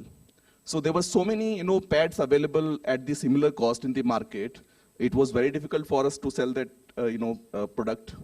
There were lot of leakages issue, or many kind of complaints we were getting from the people. So failure is, has lot of components. There is no one component which leads to failure. Whether it is the cost, operating the budget you have to run that project, the manpower cost, and there are other factors as well which lead to failure of the program. One is that people don't ask for mentoring, and the funders also, they don't work as a facilitators. They work as inspectors who come as an on an inspection, but don't sit with the organizations and devote enough time to work with the non-profits, that how they can be resilient, how they can achieve what we have together planned to achieve. So these are the things I think which lead to failures. Yeah, and planning definitely. Many organizations don't have large organizations, they have strategic plans for 3 years, 5 years, but most of the organizations, they don't have long-term plans. What they are going to do, how they are going to do. So planning is definitely very important. Yeah, thanks. Yeah. Just to summarize the discussion so far, what I have learned is that failure manifests in different ways as unfavorable results. That is, it could be, it's not scaled, it's not sustainable, or it is not, it did not achieve the desired numbers or the outcomes. These are all the results that it manifests in. But actually the failure remains in the process itself, which is whether there is enough validation done, enough stakeholder engagement done, enough communication done, or whether mentoring is available. But these are all the processes in which the failure happens, and that's kind of, I'm just summarizing what the discussion has been so far. And I've just been told we're running out of time. Just to bring this discussion to conclusion, I'm just going to group all my next few questions into one. Is give us some key takeaways of learning from these experiences. Like, how did your approach change after these experiences? Or how do you build resilience of looking at failure as a march towards the progress?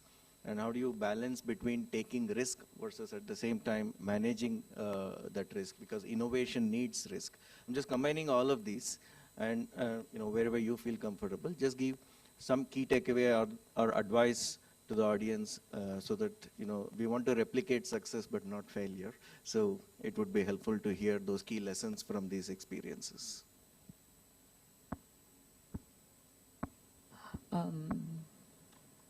So, I mean, obviously, be it as part of an organization or wearing a funding hat, there is definitely going to be failures. For example, if you're a funder and you had 0 failures, or none of your portfolio companies folded up, or everything was a successful bet, it basically tells you that you did not take enough risk. You're not doing cutting edge work. You're not doing catalytic work. I mean, even as a philanthropic funder, if everything panned out, then you're basically just supporting scale up of proven models. You're not doing anything innovative. You're not supporting enough innovative ideas. You're not being a catalytic funder, which for us was one of our big criteria, right? But I think what's important is, and this is not to say the partner organization, the implementing non-profit or social enterprise, it is everybody, right? Like, it is all the stakeholders, be it a funder or the implementing partner, being actually listening to feedback loops, right? Acknowledging that we have to learn. There are always lessons to be learned, that sometimes you will go wrong. Acknowledging early enough, watching out for the stumbling blocks and the milestones you're missing early on, and acknowledging that things have not worked out early on, rather than continuing to hold on to something just because you've committed to it and not getting so attached to it and not being able to pivot away, I think is one of the biggest risks, right? Then you're just stuck, and the mistake becomes more, and the failure just becomes more and more expensive. So I think the willingness to have open conversations, to actually listen to feedback from the end customers. So in your case, the women who are using your products, or the trainees who are coming in, or listening to other stakeholders such as your recruitment teams or the tech teams. For us, listening to our portfolio companies' view, but also understanding what is happening with the target groups, not just the first layer, but the second layer, I think is what is important. But then, the problem is, any problem you pick is so large, and there is so much more to be done, and particularly in the youth and employability space, it's only going to become more challenging, with the future of work looking very different as we move forward, what with AI and all of those new aspects creeping in. So I think there is no way to go but to learn, to fail fast, learn, and pick yourself up and go. Okay. Yeah. So, see, my advice would be, we are a bank, and till now we had zero losses. But we make provision for, if there are some defaults, we make provision for that. So same thing, I believe that, there should be provision, there would be definitely failures, but we should learn from those failures and, continue supporting programs where we see there are, we see risk. So whenever we ask an organization that please submit a proposal, and, we ask them that, please also write down in the proposal what are the risks you are going to have, during this project. And then what measures you are going to take to mitigate those risks. So when we work with any organization as part of proposal only, we ask them to list those risks and provide solution to us that. As I told you that we should have a long-term strategy. We should not only look for, if we fail for, a year, we won't be able to last long. There should be a, planning in place, strategy in place for a long-term, achieving in long term. Then I think, when we had failures, we should do what we call post-mortem, 360 post-mortem. What went wrong, we should analyze that. And based on that, what corrective measures we can take, whether it is regarding the, human resources, or, lack of funding, or, the location of the program, or, whatever, changes we can make, we should do that. And in banks, we do this monitoring. When we provide loans, so we continuously monitor our, customers, that, what is their condition, financial condition, so that before they default, it is reported by our teams that, this is the financial, the person is in not very good financial condition. So we start working with the customers and start taking measures. So similarly, I think, the companies who are supporting non-profits, they should also continuously provide facilitation and work with the NGOs. So in case there are any hiccups or any challenges faced by the non-profits, that can be mitigated, in time, and instead of waiting for the year to end or the project to end, then we evaluate that what went wrong or what went right. We can, monitoring is a continuous process which should continue, and it should not be like, inspection, it should be more like of facilitation. And yeah, so that's what I would say. Thanks, that's covered a lot of points. I'm just going to keep it brief. I learned a lot in the last 3.5 years I've been at Amazon, so I'm going to summarize my top learnings. One, I think customer obsession, which is the biggest, leadership principle in Amazon as well, which is really working backwards from your customer needs and really knowing who your customer is. I think we keep debating within ourselves. For example, volunteering is big for us, but who's the customer in volunteering? Is it the employee or is it the community? And unless you are very, very clear on it, you're going to go after different kind of track, and then you shouldn't be surprised at the outcomes. So you should be very clear who your customer is and work backwards from what they need. If they're not signing up, what is preventing them from signing up? If they're not showing up, what is preventing them from showing up from a volunteering angle, for example? The second thing is a framework we use called two-way door decision making.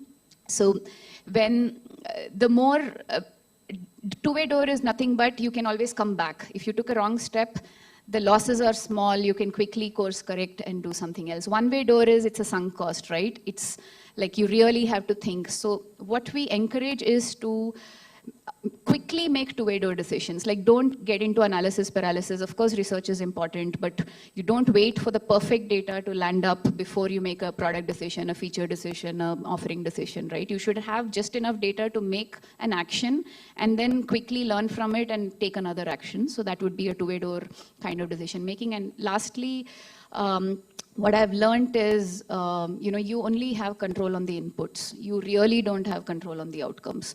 You may do everything in the world right, but something happens, an earthquake happens like in Japan on Jan 1st, or something else, which macroeconomic conditions, which throws your plan out, then what do you do, right? So keep focusing on your inputs and don't worry about the outcomes as much. If your planning is right, then you should eventually have your theory of change, which leads you to your outcomes. That's it from me. Pradeep, one more thing I would like to share, that what we are doing, like, so we, in investment, you say that don't put all the eggs in one basket. So similarly, we work with, we do small projects in the range of 40 to 60 lakhs rupees. And then, if we feel that, the project is giving good results, only then we scale it up. So I think doing it small and then assessing what works, what doesn't work, then you can scale it up. And diversifying projects, I think that's what I prefer to do, working with various organizations. Although we do very small kind of budgets we give to non-profits, but that's how we learn what works, what doesn't work. Yeah, thanks.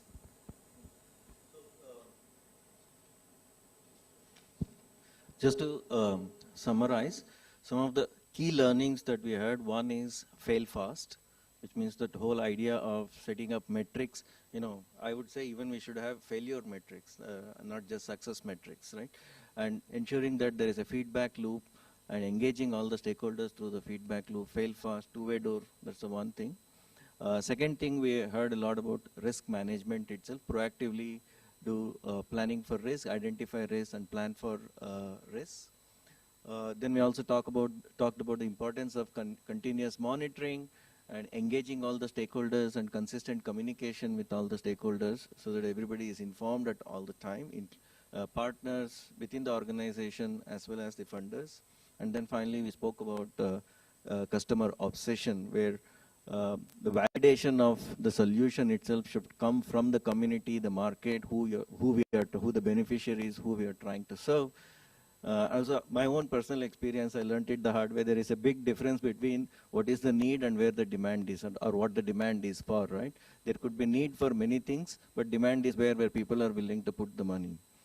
So that understanding the difference between need versus demand is also very important when it comes to customer obsession, because I started a school rating company thinking there is a need for school ratings, but then I found out that there is no demand for school ratings from parents, right? I'm just giving you an example of difference between need and demand, and we fall into this paradigm many times, especially in the social enterprise space.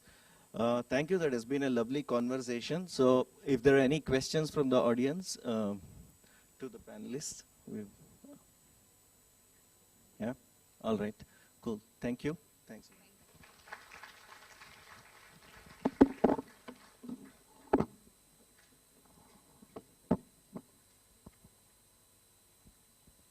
Thank you so much, sir and ma'am, for this amazing solution case. By the way, audience, train में हो या उतर गए कहीं पे? Everyone's there? Thumbs up? Yeah. हमको कितनी प्यारी audience मिली है ना? Just like we both. So, well, Divyanshi, you know what? After this solution case, मुझे एक बात पता चली है. What? कि failure हमारी जिंदगी का एक part है. और हाँ, जैसे failure आते हैं ना हमारी जिंदगी में, और तब हम और strongly खड़े होते हैं. Exactly. तो yes, इस solution case के बाद मुझे ऐसा लग रहा है मैं बस गिरती जाऊँ. नहीं, ऐसे कैसे गिरने देंगे?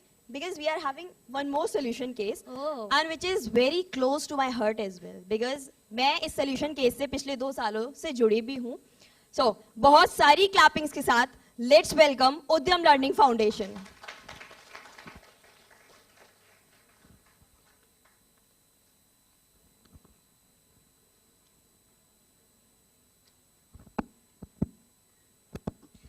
Hi everyone, my name is Ankita and I work with the Udhyam Learning Foundation, of course, as part of the Delhi team, and I manage the youth business project, the solution which I will be presenting in Delhi. आप लोगों ने सिबे से Krishna, Amrita, Divyanshi, I think Karan was also on the stage, की stories सुनी हैं in tits and bits. A little bit about them doing some business, getting some seed money, but hopefully my presentation about the solution will tell you a little bit more about why we do it and how we do it. So I just wanted to start by asking you to think about whether 15 to 20 years back, any of us had thought that today being a YouTube content creator can actually become a legit career option. In fact, just 3 years back or like 2 years back, careers like prompt engineering with the rise of AI, machine learning, and chat GPTs of the world, there are careers which are new careers which are coming up every day. So what does this tell us? What does this underscore for us? It tells us that we're living in a world which is changing so rapidly that it's very difficult for us to forecast what the future would look like. This is one definitely part of the problem. Second, a lot of us in the room also know that India faces a massive skill gap. So a lot of youth, young people are passing out of our schools without relevant skills to succeed in the real world. Because opportunities to apply learning, apply what they learn in a real and relevant context is either absent or very limited within educational settings. So then with these two problems, what is it that we should be teaching our children, which they should be equipped with to thrive and succeed in a world today and in the future? And this is where I'll first talk about Udhyam's mission. So Udhyam's mission is making Bharat entrepreneurial. And how we do it by harnessing the innate entrepreneurial potential of India's youth through a very scientifically designed curriculum on entrepreneurship mindset. Now this curriculum is extremely experiential in nature. It is based on principles of enabling student autonomy, learning by doing, and leveraging real-world experiences. Now, if we go into the curriculum as a whole, there's a lot which happens within the curriculum. There are different components, there are stories, there are activities. There is a component where we invite entrepreneurs to school to interact with students and share their journey. Students go out, interview people. But one key component of the curriculum is the youth business project, which I will be taking you through.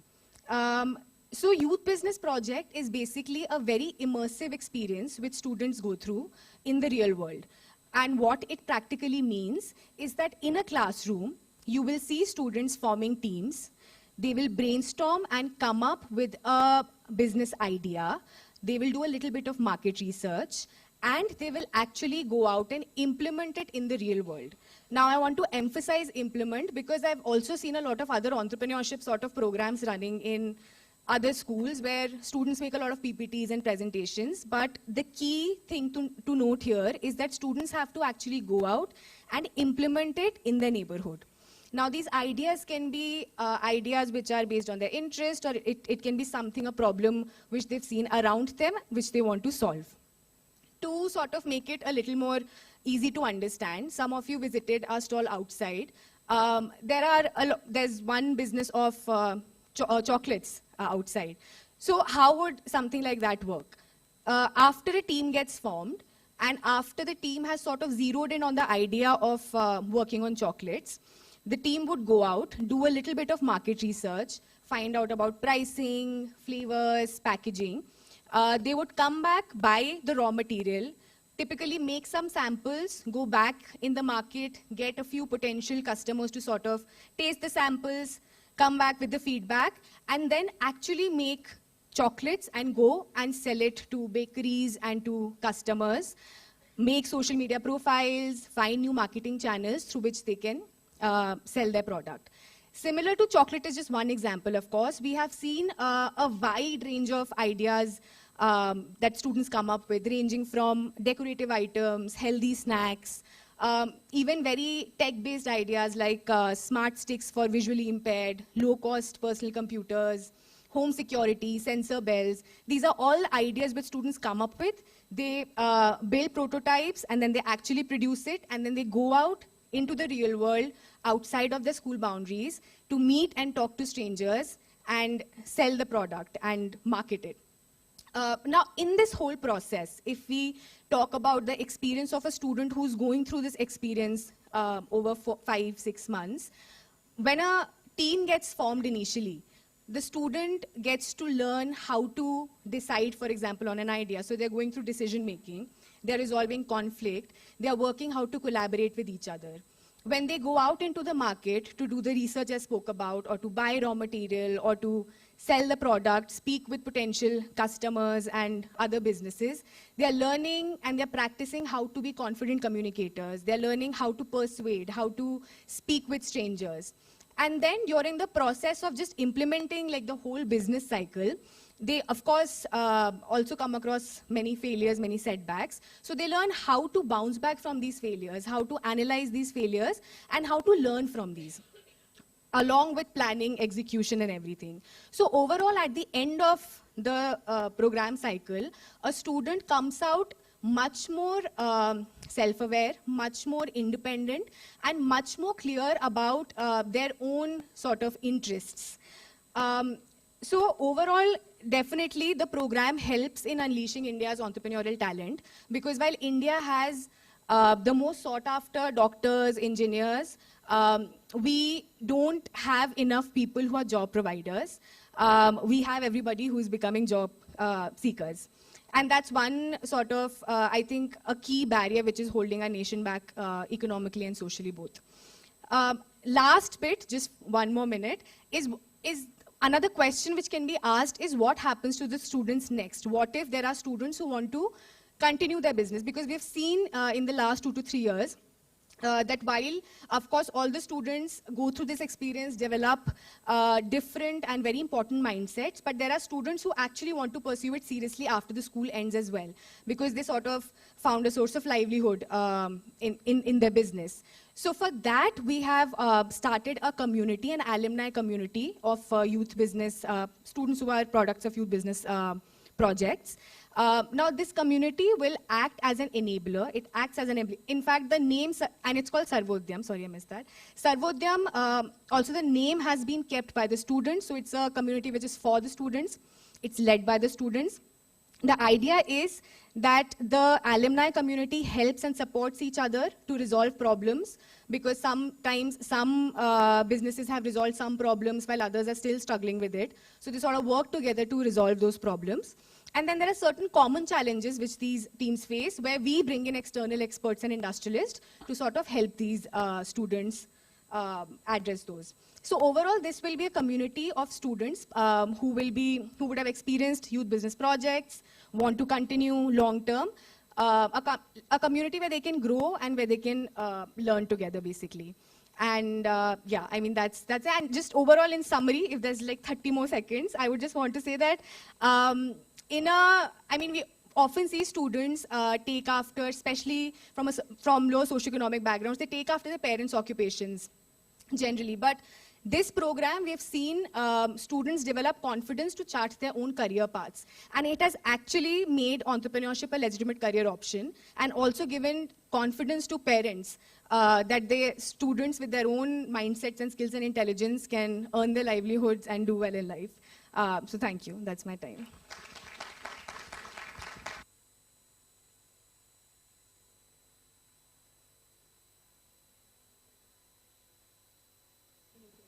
So now we are inviting McCain sir for a closing keynote.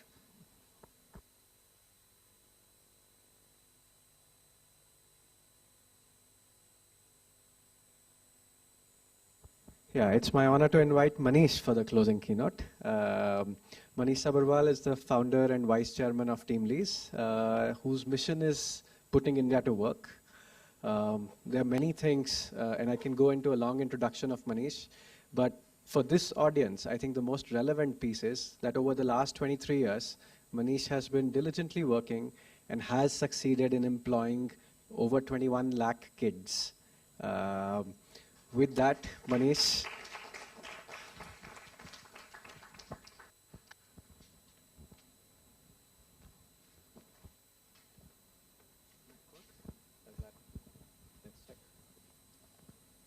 working? Yeah, this will work. Perfect. Thanks, Megan. So, we've hired somebody every 5 minutes for the last 20 years, but we've only hired 5% of the kids who came to us for a job. So we're a people supply chain company. Much of what you spoke about today is obviously relevant to us, but we're at India's people supply chain is broken. So really, as an employer, I speak today. And if you think about the agony and ecstasy of India's labor market, that's really where we're at, right? The agony is, well, the ecstasy is obvious. We're a child of lower hiring standards. Kids getting a job with us today would not have got a job 10 years ago or 5 years ago. So I had a telecom client shouting at me, I need 200 salespeople, why aren't you filling them up? I said, well, we're doing it for all your competitors. Your hiring standards are too high. So he called me back 5 minutes later and said, okay, I need a pair of hands. I don't care if a brain comes attached. We filled up those positions in a few days. And I know economists might worry about the public policy impact of lower hiring, or the productivity impact of lower hiring standards. But I think from a policy perspective, it's great. But the agony wasn't as obvious to me. We had a job fair in Jaipur, 50,000 kids showed up. I met 800 of them. I can guarantee if they were born in Delhi, Bombay, or Bangalore, they would have had a job. But they were born in Dausa, Barmer, Jhunjhunu, or Ajmer. And so the two most important decisions a child in India makes are to choose your parents wisely and your PIN code wisely. All of you are sitting here because you did that. I am laughing because I was born on the 10th floor. But as you think about this, don't think about it as a problem like cancer or climate change. It's really a plumbing problem. There are three problems. There's a matching problem, which is connecting demand to supply. There's a mismatch problem, which is repairing supply for demand. And there's a pipeline problem, which is preparing supply for demand. And distinguishing repair and prepare is very easy to do. But as you sort of synthesize everything you've heard today or think about the broader sort of issues, to me, and this is really what Meekin wanted me to talk about, both at a country level and at an organization level, how should we think about the next 10, 20 years, right? Some of you are, both are connected because we make our own luck, but not in the circumstances of our choosing, as that idiot Karl Marx said once. But there are three important questions in my mind, and I think they're the most interesting questions of all times, at least I think about them. Why are countries poor? I landed in the US in August 1994. By September, I was asking myself, these Americans aren't smarter than us. Why are they richer than us? I mean, clearly I can kick their butt individually. And because productivity is not embedded at the level of the individual, right? Why does Joe Sixpack, who drinks beer and watches college football, make $50,000 a year? And why does Ram Bharose, who works 12 hours a day, make 50,000 rupees a year? Because there is no such thing as poor people. There are people in poor places. Right? And you have to think about that, because an electrician who moves from Odisha to UP makes 2 times more salary, but moves from UP to Karnataka makes 4 times more salary, and then moves from Karnataka to Switzerland and makes 25 times more salary. It's the same electrician. So why is there? So the pathology is not at the level of the individual, and I'll come back to the sort of 5 poor places in my mind that I think about when I think about productivity. But also you have to think about organizations, right? I mean, as an entrepreneur, there are 2 kinds of organizations you can create, a baby and a dwarf. Both are small, but the baby is going to grow and the dwarf is going to stay there. The difference between a baby and a dwarf is not more food, it's not more money. And I speak from experience. I've done 2 ventures in my life, India Life and TeamLease. And India Life was large. It was a 75 crore company in 5 years, but it was a dwarf. TeamLease is a 12,000 crore company, and actually we raised more money in the first round of India Life than we did in TeamLease. So it's clearly, you have to reflect on the difference in a baby and a dwarf. And I think there's some reflections that I'll offer you. And obviously, why do some careers peak and why do some careers sort of fade away? In my mind, that's also fascinating to me, some people who don't. And I would submit these 3 questions are related. Economists call it the middle income trap. Investors call it the sort of the plateau in your revenues, and obviously in careers we call it just sort of disappointments. But it's sort of like what Eliud Kipchoge is, my favorite marathoner. In fact, he's the only human being to run a marathon in less than 2 hours. He says, you run the first half of the marathon on your legs and the second half on your mind. And countries which don't move from running on their legs to running on their mind hit the middle income trap. Latin America has hit that trap. You stagnate between $5,000 and $8,000 or $10,000. Because progress is not about throwing more land, labor, and capital. It is about, and India doesn't have a shortage of land, labor, and capital. You could give every Indian household half an acre and they would fit into Haryana and Rajasthan. India doesn't have a shortage of labor. 40% of our labor force is Vela. We don't have a shortage of capital when we make ourselves worthy of it, right? 50% of India's foreign direct investment since 1947 has come in the last 5 years. 90% of India's venture capital since 1947 has come in the last 10 years. So there's no shortage of land, labor, capital. So how do you make sure land, labor, capital combine? Economists call this total factor productivity. Somebody calls it the solo residual. Human beings call it entrepreneurship or technology or innovation. You know, it's not about throwing more, it's never about more cooks in the kitchen. It's about a different recipe. And that's really how organizations need to think. That's really how we need to think about a country. And, you know, as a country, to my mind, it's quite obvious that the next 25 years are going to be completely different from the last 75 years. And that's because of all the choices, and wonderful and bad ones, that we made, right? And India made 2 reckless experiments in 1947. One was political and one was economic. The political experiment has paid off spectacularly, right? We were the only first country in the world to give universal franchise at birth. You know, first we gave voting to rich people, then we gave it to the educated, then we gave it to the landed. Some women in Switzerland got to vote in 1972. So the difference in India and Pakistan, born on the same night, is that 3 million people win an election in India and 22 million people in India stand for an election. So the reckless democratic experiment has worked off spectacularly. We have created the world's largest democracy on the infertile soil of the world's most hierarchical society. But we had a stupid economic experiment. It was called the 1955 Avanti Resolution. It was codified in the 1956 Second Five-Year Plan, which really handicapped entrepreneurs, which really kneecapped banks, which really killed capital markets, you know, and that's why today our labor is handicapped without capital, and our capital is essentially handicapped without labor. But I think we also have started shifting that policy choice. Obviously, we started shifting in 1991. But I would argue there was a flaw, and it was incomplete. You know, India's per capita GDP was the same as Korea in 1960, so we screwed ourselves for 30 years. But India and China had the same per capita income in 1991. And so while it's important to think about 1991, it's also important to recognize that their per capita is now 5 times more than ours. And so I think that was a little flaw in our thinking about, is our problem jobs or is it wages? Because if you, this diagnosis is important, because if you think India's problem is jobs, you'll throw money from helicopters, you'll mandate a 3-day work week, you'll take away people's shovels and give them spoons to dig with, you know. If the problem is bhuka nanga pyasa, I mean, you're not going to think about productivity, right? But I think, you know, that was a problem. It may still be a problem in some places, bhuka nanga pyasa, but overall, you know, we've got a shift to thinking about wages. And the only way to raise wages is to raise productivity. And how do you raise productivity? You raise productivity of really, you know, 5 things. In my old framing of there's no such thing as poor people, there are people in poor places. There are 5 places which can be poor or high productivity. Obviously, the first one is states. You know, my parents live in UP, we live in Karnataka, or I live in Karnataka, and both states have the same GDP, but Karnataka does it with 1/5 the number of people, right? So clearly there's a problem in UP. You know, there are more people in Brazil, yet they're producing as much output as California. Cities. If you think about, if everybody in India lived in Bangalore, then our GDP would be more than China, right?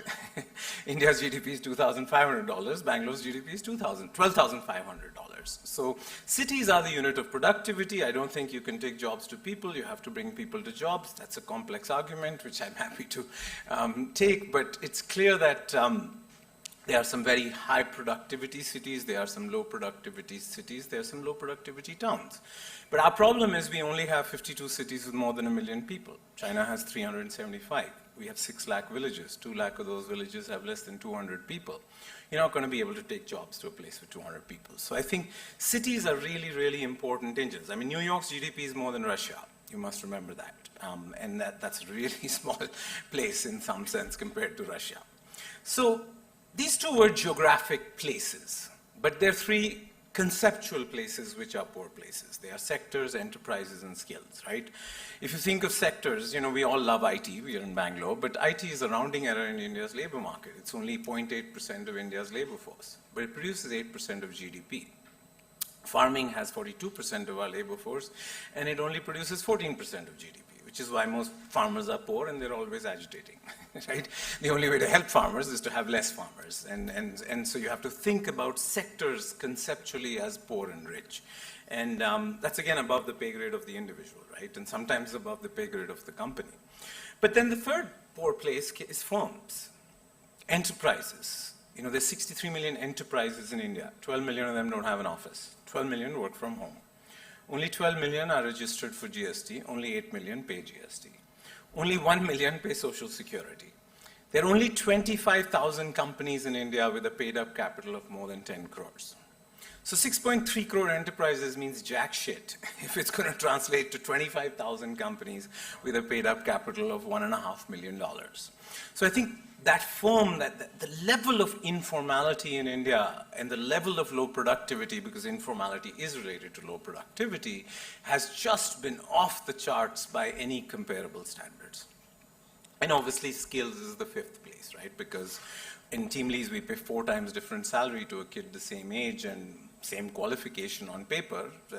Now, what is the difference? The difference may be body odor, the difference may be English, the difference may be functional skills, the difference may be cutting your nails before and polishing your shoes and tucking your shirt in before you go for the interview. I don't know. It could be multiple variables. But essentially, obviously, it's at its heart, it's about skills, whether they're soft skills or hard skills. But soft skills are not taught; they are caught. Hard skills are, the university system looks down upon them. So I think that these 5 places, states, cities, sectors, firms, and individuals, are really the shift that has happened in the policy agenda to formalization, urbanization, industrialization, financialization, and human capital. Because if we implement this, then we're suddenly raising productivity. And, the only way to make India less poor is to raise our productivity. If fiscal policy could make countries rich, then no country would be poor, if fiscal deficits. And I've been on the RBI board for some time, and I'm really disillusioned with monetary policy, right? My monetary policy is either a placebo or a painkiller or a steroid. It's definitely not a medicine. So let's just leave fiscal policy and monetary policy aside and focus on productivity, because that's really what makes a difference in the long run. So if I was to think about organizations and, what is the difference between a baby and a dwarf? What was the difference? Why was India Life only a 75 crore company and why is TeamLease a 12,000 crore company? When I look back, and, postmortems have a certainty that prescriptions don't, but I think it was the right balance between the quarter and the quarter century. We didn't get that balance right in India Life because a 10-year plan is not 10 one-year plans. So you have to get the quarter century right, but you also have to get the next quarter right. I think it was the difference between metrics and goals. It's very easy to confuse activity with progress, and we all like to talk about metrics, and we always say, well, the goals are far in the future, but it's a waste of time to talk about metrics, I would submit, at least in retrospect. Life is too short to talk about metrics. Let's just talk about goals. I think purpose versus strategy is a really big difference between India Life and TeamLease. TeamLease, we were born with our first thing we wrote down on the piece of paper was putting India to work.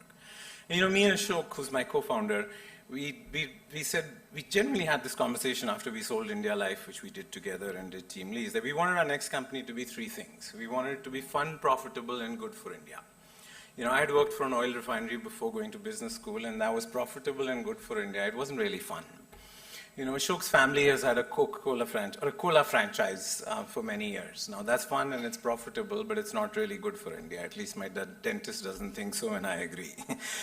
So you have to find something which is fun, profitable, and good for India if you're going to make it your life's work, right? TeamLease, I'm not sure we're going to put India to work, but we are going to die trying, and this is our life's work. So I think that purpose versus strategy is an interesting difference. I think team versus headcount is an important one, right? Because we all sort of confuse teams and org structures with number of people and stuff like that. But it's really the diversity of the team, it's the balance in the team, which is the difference between a baby and a dwarf, right? Ashok is, Steven Spielberg used to say, directing is 90% casting. And that's really key to recognizing why an organization will be a baby or a dwarf, because of the people you put in the roles. And it's really about cognitive diversity, not really about, it is maybe about gender diversity, racial diversity, but more importantly, it's cognitive diversity. Ashok is an introvert, I'm an extrovert. He'd rather have a root canal than come and do this kind of public bullshitting that I'm doing.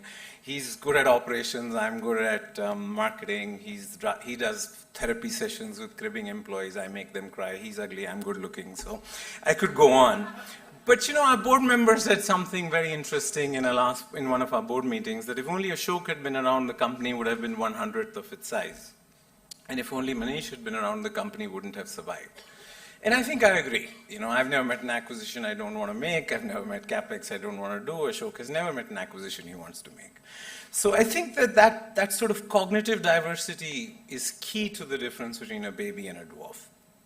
I think the last one was obviously just risk-taking versus prudence. We did not take enough risk in India Life.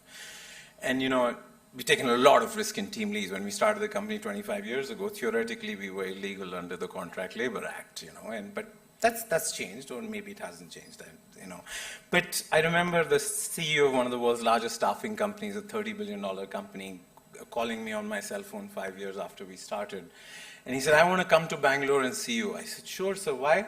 He says, my general counsel says you're a bunch of kids who are going to go to jail. I said, sir, I would love to meet you. So he got on his private plane and came to Bangalore and sat in the conference room.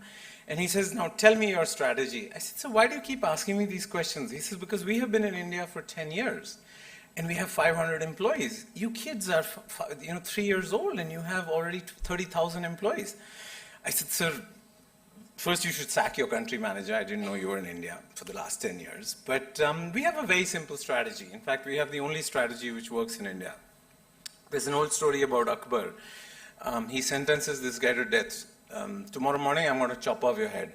That guy says, Jahanpana, please don't do that. I will make your horse fly in 6 months. So Akbar says, you'll make my horse fly? Okay, go back to jail. So he goes back to jail and his roommate asks him, how are you going to make his horse fly? He said, 6 months, man. I may die, Akbar may die, horse may fly. Entrepreneurship is sort of the art of staying alive long enough to get lucky. If you think about it in those ways, then that risk-taking and sort of thinking about your cap tables, thinking about your teams, thinking about metrics and goals becomes a lot sort of easier. So I hesitated about this last one, right? Because country I spend a lot of time on thinking about. I think organizations I'm now thinking about India Life versus TeamLease since it's been 25 years. But careers are a tougher one, right? Because I just went for my 30-year reunion back to Wharton, and I would submit the saddest phrase is I wish I had, right? Because you can always change the things you did, but you can't change the things you didn't do. And so you clearly have to think about this risk-taking as an entrepreneur at a very individual and at an organizational level, right? I mean, obviously at an individual level, please don't define success as being rich, thin, or good-looking. There are mighty causes, and obviously the fact that you've shown up for something like this at Prayaas or think about Udhyam is you recognize that there are mighty causes which are beckoning you for a pilgrimage. But just remember, because I see such a herd mentality very often in many things in entrepreneurship. You'll see one thing and then you'll have 20 companies, right? But be careful with the warmth at the center of the herd, right? I was told there are young people here, but I see sort of older people, so I'm going to have to be careful. But for the younger people, when you're young, you sort of define being cool as doing what everybody else does. And when you get to my age, you define being cool as what nobody is doing, right? I mean, it's ekla chalo re, because doing what everybody's doing is not cool at all. I mean, what's the big point of doing what everybody else is doing? And so you have to really think about what nobody else is doing. And that's sort of what we're doing at TeamLease. I think TeamLease is a baby in diapers. We have 4 lakh employees, we have a lot of revenue, but we're a baby in diapers relative to what we can be when India finds its stride and we formalize, urbanize, industrialize, right? So I have a Calvin and Hobbes cartoon in my office where Calvin says the secret to success is being in the right place at the right time. since you never know the right time, you find the right place and hang out, and he goes to sleep there. Essentially, that's what we're doing with TeamLease, right? We're waiting for India to formalize, urbanize, industrialize, financialize, and improve its human capital, and then we will, be 1 million employees or 2 million employees. So, in sort of closing, you've got to really think about lifelong learning at an individual level, right? Because my parents had 35-year careers, I'll have a 45-year career. My kids will have 55-year careers, right? So how will you make sure that this stupid 10 plus 2 plus 3 plus 2 system doesn't, all of it up front? How are you going to get over that? Both as an individual, as a company, and obviously as a country, we have to think about this, because it's really, the education system was designed for the industrial age, the employment system was designed for one employer, but employment has shifted from being a lifetime contract to a taxi cab relationship. It wasn't designed, Google knows everything. So I think there's lots of changes sort of going on, and you're going to have to think as organizations. So, in closing, when I landed in 1994 in the US, there was a front page article on the Wall Street Journal which said that India is more interesting than important. And I hope that journalist is eating the newspaper on which she wrote that, right? Because what's happening in India is not once in a decade or once in a millennium, it's really once in the lifetime of a country. But, whenever we get hormonally imbalanced, these days stock markets are, or we all are, but we should just keep reminding ourselves that, there are 200 million people in India who will never read the newspaper that they deliver, or sit in the car that they clean, or send their kids to the school that they build. And this isn't a problem like cancer or climate change. This is really a plumbing problem. And in the last 30 years, at least for people like us who've had IPO roadshows, who raised money from investors, there was always only one comparison. It was China, right? Malaysia, Vietnam, Chile, Brazil, these are all rounding errors, right? I mean, it made no sense. And China has done something remarkable in the last 30, 40 years. 700 million people have moved from farm to non-farm employment.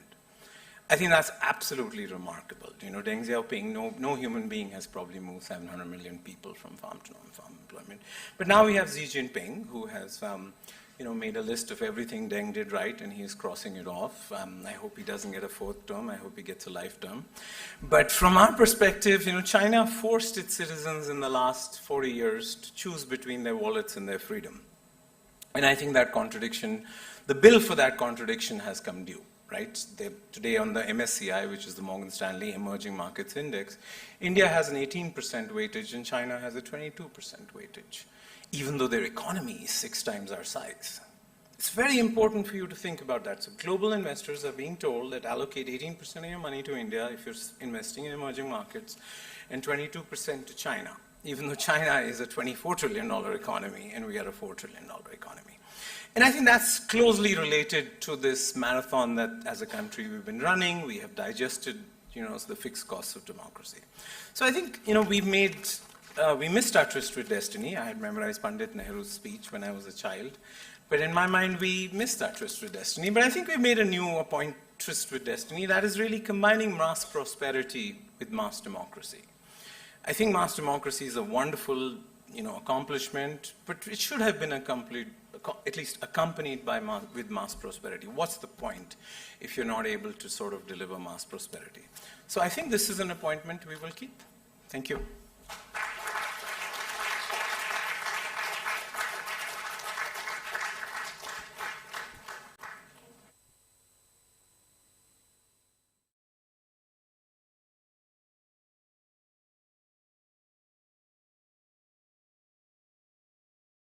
We are having our last showcase solution. So we would like to invite on stage Arunika ma'am, we would like to invite on stage Veronica ma'am from Avanti Fellows. Where she is. Okay. Okay, so again, I'm so sorry. For Avanti Fellows. Okay.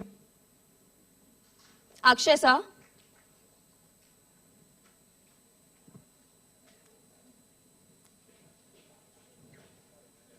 Oh.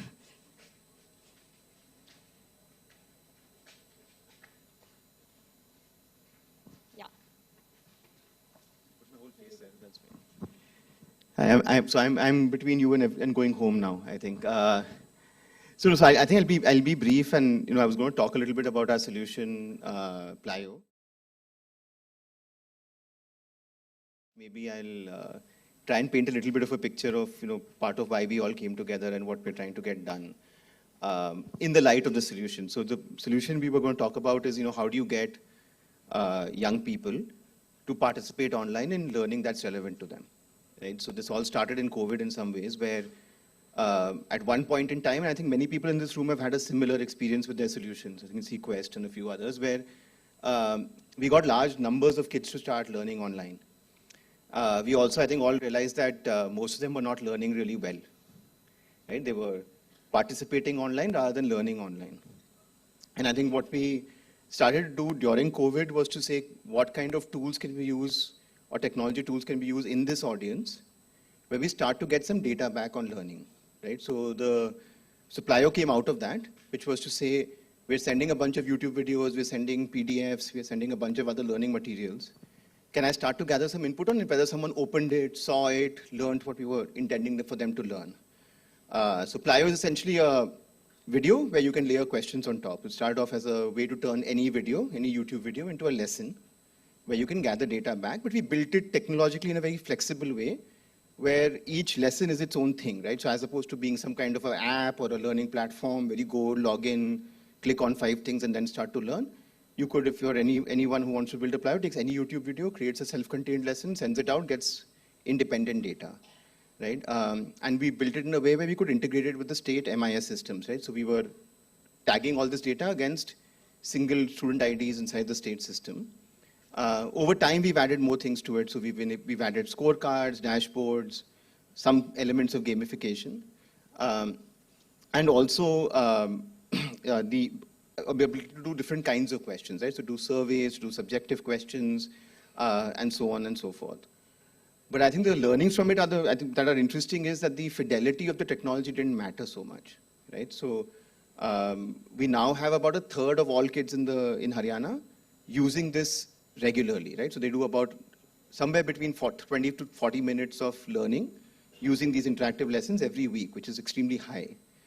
But the reason that's driving it is actually somewhat counterintuitive, which is there's obviously the regular stuff, right? Like schools where we've oriented the parents, where we've spoken to the teachers, where the teachers are participating, perform better. But I think the single biggest thing which gets kids to interact is the ability to share their outcomes with each other. Right? So we tried experiments with closed WhatsApp groups where the kids couldn't communicate and open WhatsApp groups where the kids could communicate. And what we find is that the biggest driver of learning is actually the sense of being part of a learning community, right? Where the kids basically will finish a lesson, share a scorecard, and 20 other kids will do it. And they'll talk about the lesson. And when we've spoken to kids, many of them are most excited about the fact that they're interacting with each other and being seen rather than any learning that's happening. But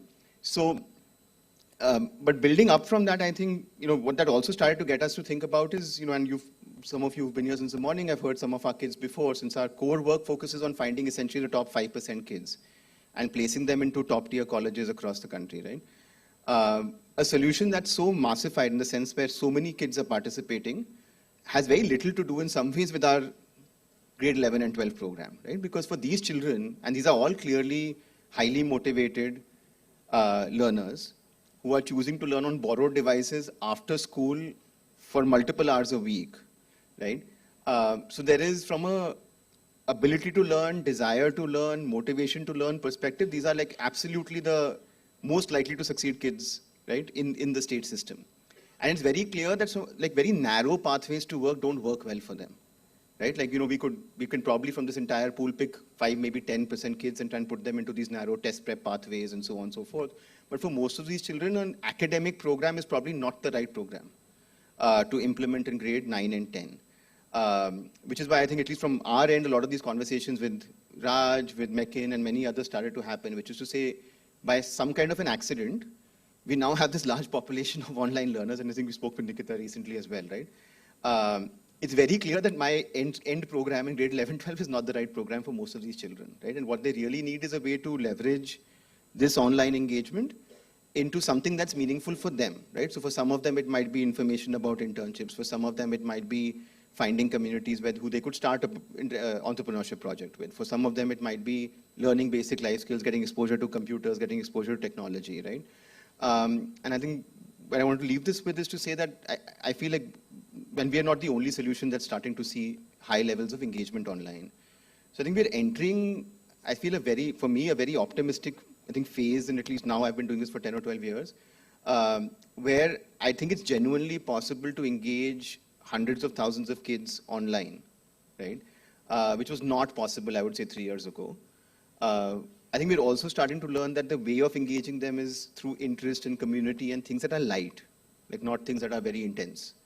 And if we can bring together coherent pathways to employment, work, dignity, I think there's a way where I think India as a country can kind of leapfrog a lot of the traditional ways of getting work done, right? Obviously, it has to work in sync with things that happen in school and curriculum, but it's a huge opportunity.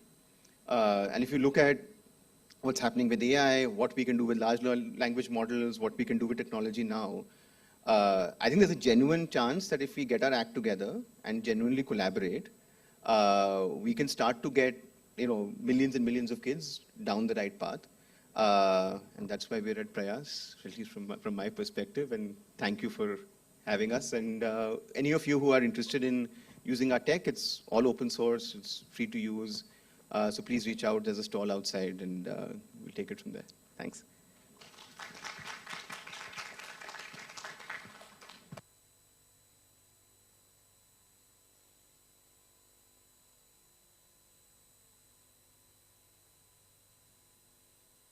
Thank you so much, sir. So let's conclude now. अब आप लोग आराम से अपने अपने घर जा सकते हैं. उससे पहले thank you so much for being with us. मुझे बहुत अच्छा लगा. I know audience कम हो गई है, but still I can see my supporters right now as well. Yeah. हाँ, एक बार शोर मचाते हैं. Yes. Thank you so much for being with us. मुझे बहुत अच्छा लगा आप लोग आए, शाम तक हमारे साथ रहे. इस जर्नी का लास्ट स्टेशन तक हमारे साथ रहे. No, it's not last. अभी इयर्स, बहुत सारे साल बाकी हैं. बट यस, आज के लिए एपिसोड्स खत्म हो चुके हैं. बस दिव्यांशी, हम दोनों ही क्यों? Let's have our whole team of Prayaas Collective organizing. Please come on stage. Please come on stage so that we can thanks again to our pretty audience. Whole team, everyone from Lend Hand India, everyone from Udhyam. Please come fast.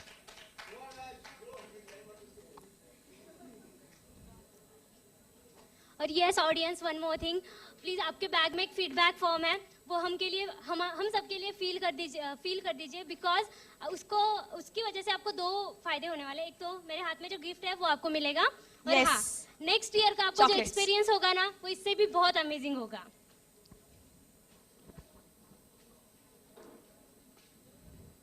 Our team can't be lazy. जल्दी आओ. Please take initiatives. Ashita is here, Raj sir is here, Krishna is here. Kamla ma'am, He's not gonna leave his gift. Please come. Seriously. हाँ, yeah. Karthik sir. Scout clap के लिए you will come forward. Krishna. Scout clap. Scout clap के लिए. We want Shagun ma'am also on the stage.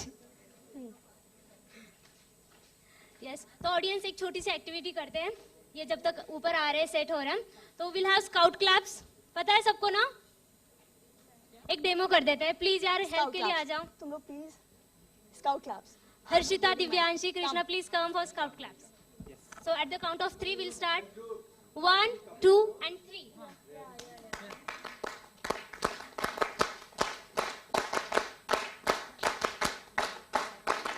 Everyone please at the count of 3.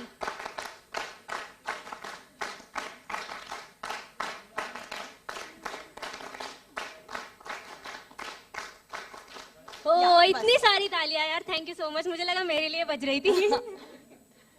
So, let's proceed. Also, one more thing, last favor. You will be having pledge cards. So, आज का action pledge जो मेरे लिए होने वाला है, मैं अपना share कर देती हूँ. And I'm expecting कि मैं आप सबके pledge cards भी पढ़ पाऊँगी. आफ्टर द इवेंट, मेरा प्लेज एक क्वेश्चन मार्क है. अगर आप लोगों में से भी कोई प्लेज शेयर करना चाहता है, they can do. Let me tell you mine first. मेरा प्लेज एक क्वेश्चन मार्क है.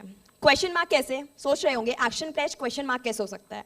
लास्ट ईयर का जो मेरा प्रयास का एक्सपीरियंस था, इट वाज प्रयास. इस साल एक साल के बाद, जस्ट एक साल के बाद मेरा जो एक्सपीरियंस है वो 2 वर्ड्स में डिवाइडेड हो गया है, प्रयास कलेक्टिव्स. यानी कि इतनी सारी ऑर्गेनाइजेशंस आ चुकी हैं साथ में. तो मेरा जो प्लेज है वो ये है, I M too much interested कि नेक्स्ट ईयर तक प्रयास कलेक्टिव कहाँ तक पहुंचेगा, हम साथ में मिलकर कितना ग्रो कर पाएंगे, कितना डेवलप कर पाएंगे और एक दूसरे के साथ बहुत फन कर पाएंगे. And my pledge is like इतने सारे लोग मेरे पीछे खड़े हैं और एक दिन मैं भी 5 अनीता के पीछे खड़ी रहूंगी. Yes, done. Thank you so much for everything, for hearing us for too much long time. Hopefully हमने ज़्यादा बोर नहीं किया होगा. Those who are not so tall in front, please. You know who you are. Come. Antara, come guys, come. 3 rows, please. Yeah. First row, kneel down. Will be okay? Okay. हम ऐसे भी.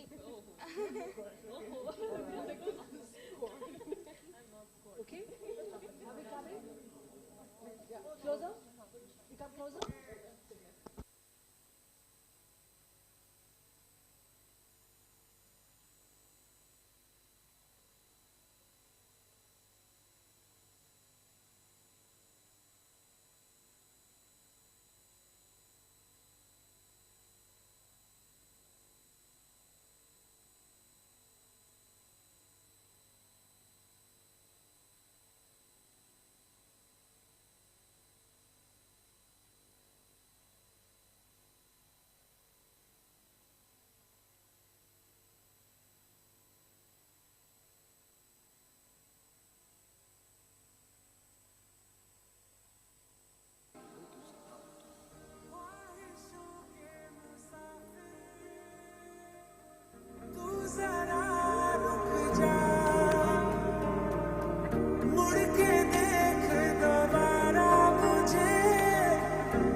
करांगे नाल नाल बैके अख नाल अख मिला के दिल दिया गल्लां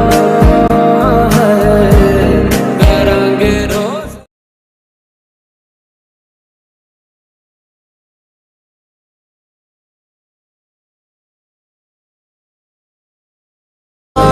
मेरे साथ मेरे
सड़कों पे सितारों के कंध पे नाचते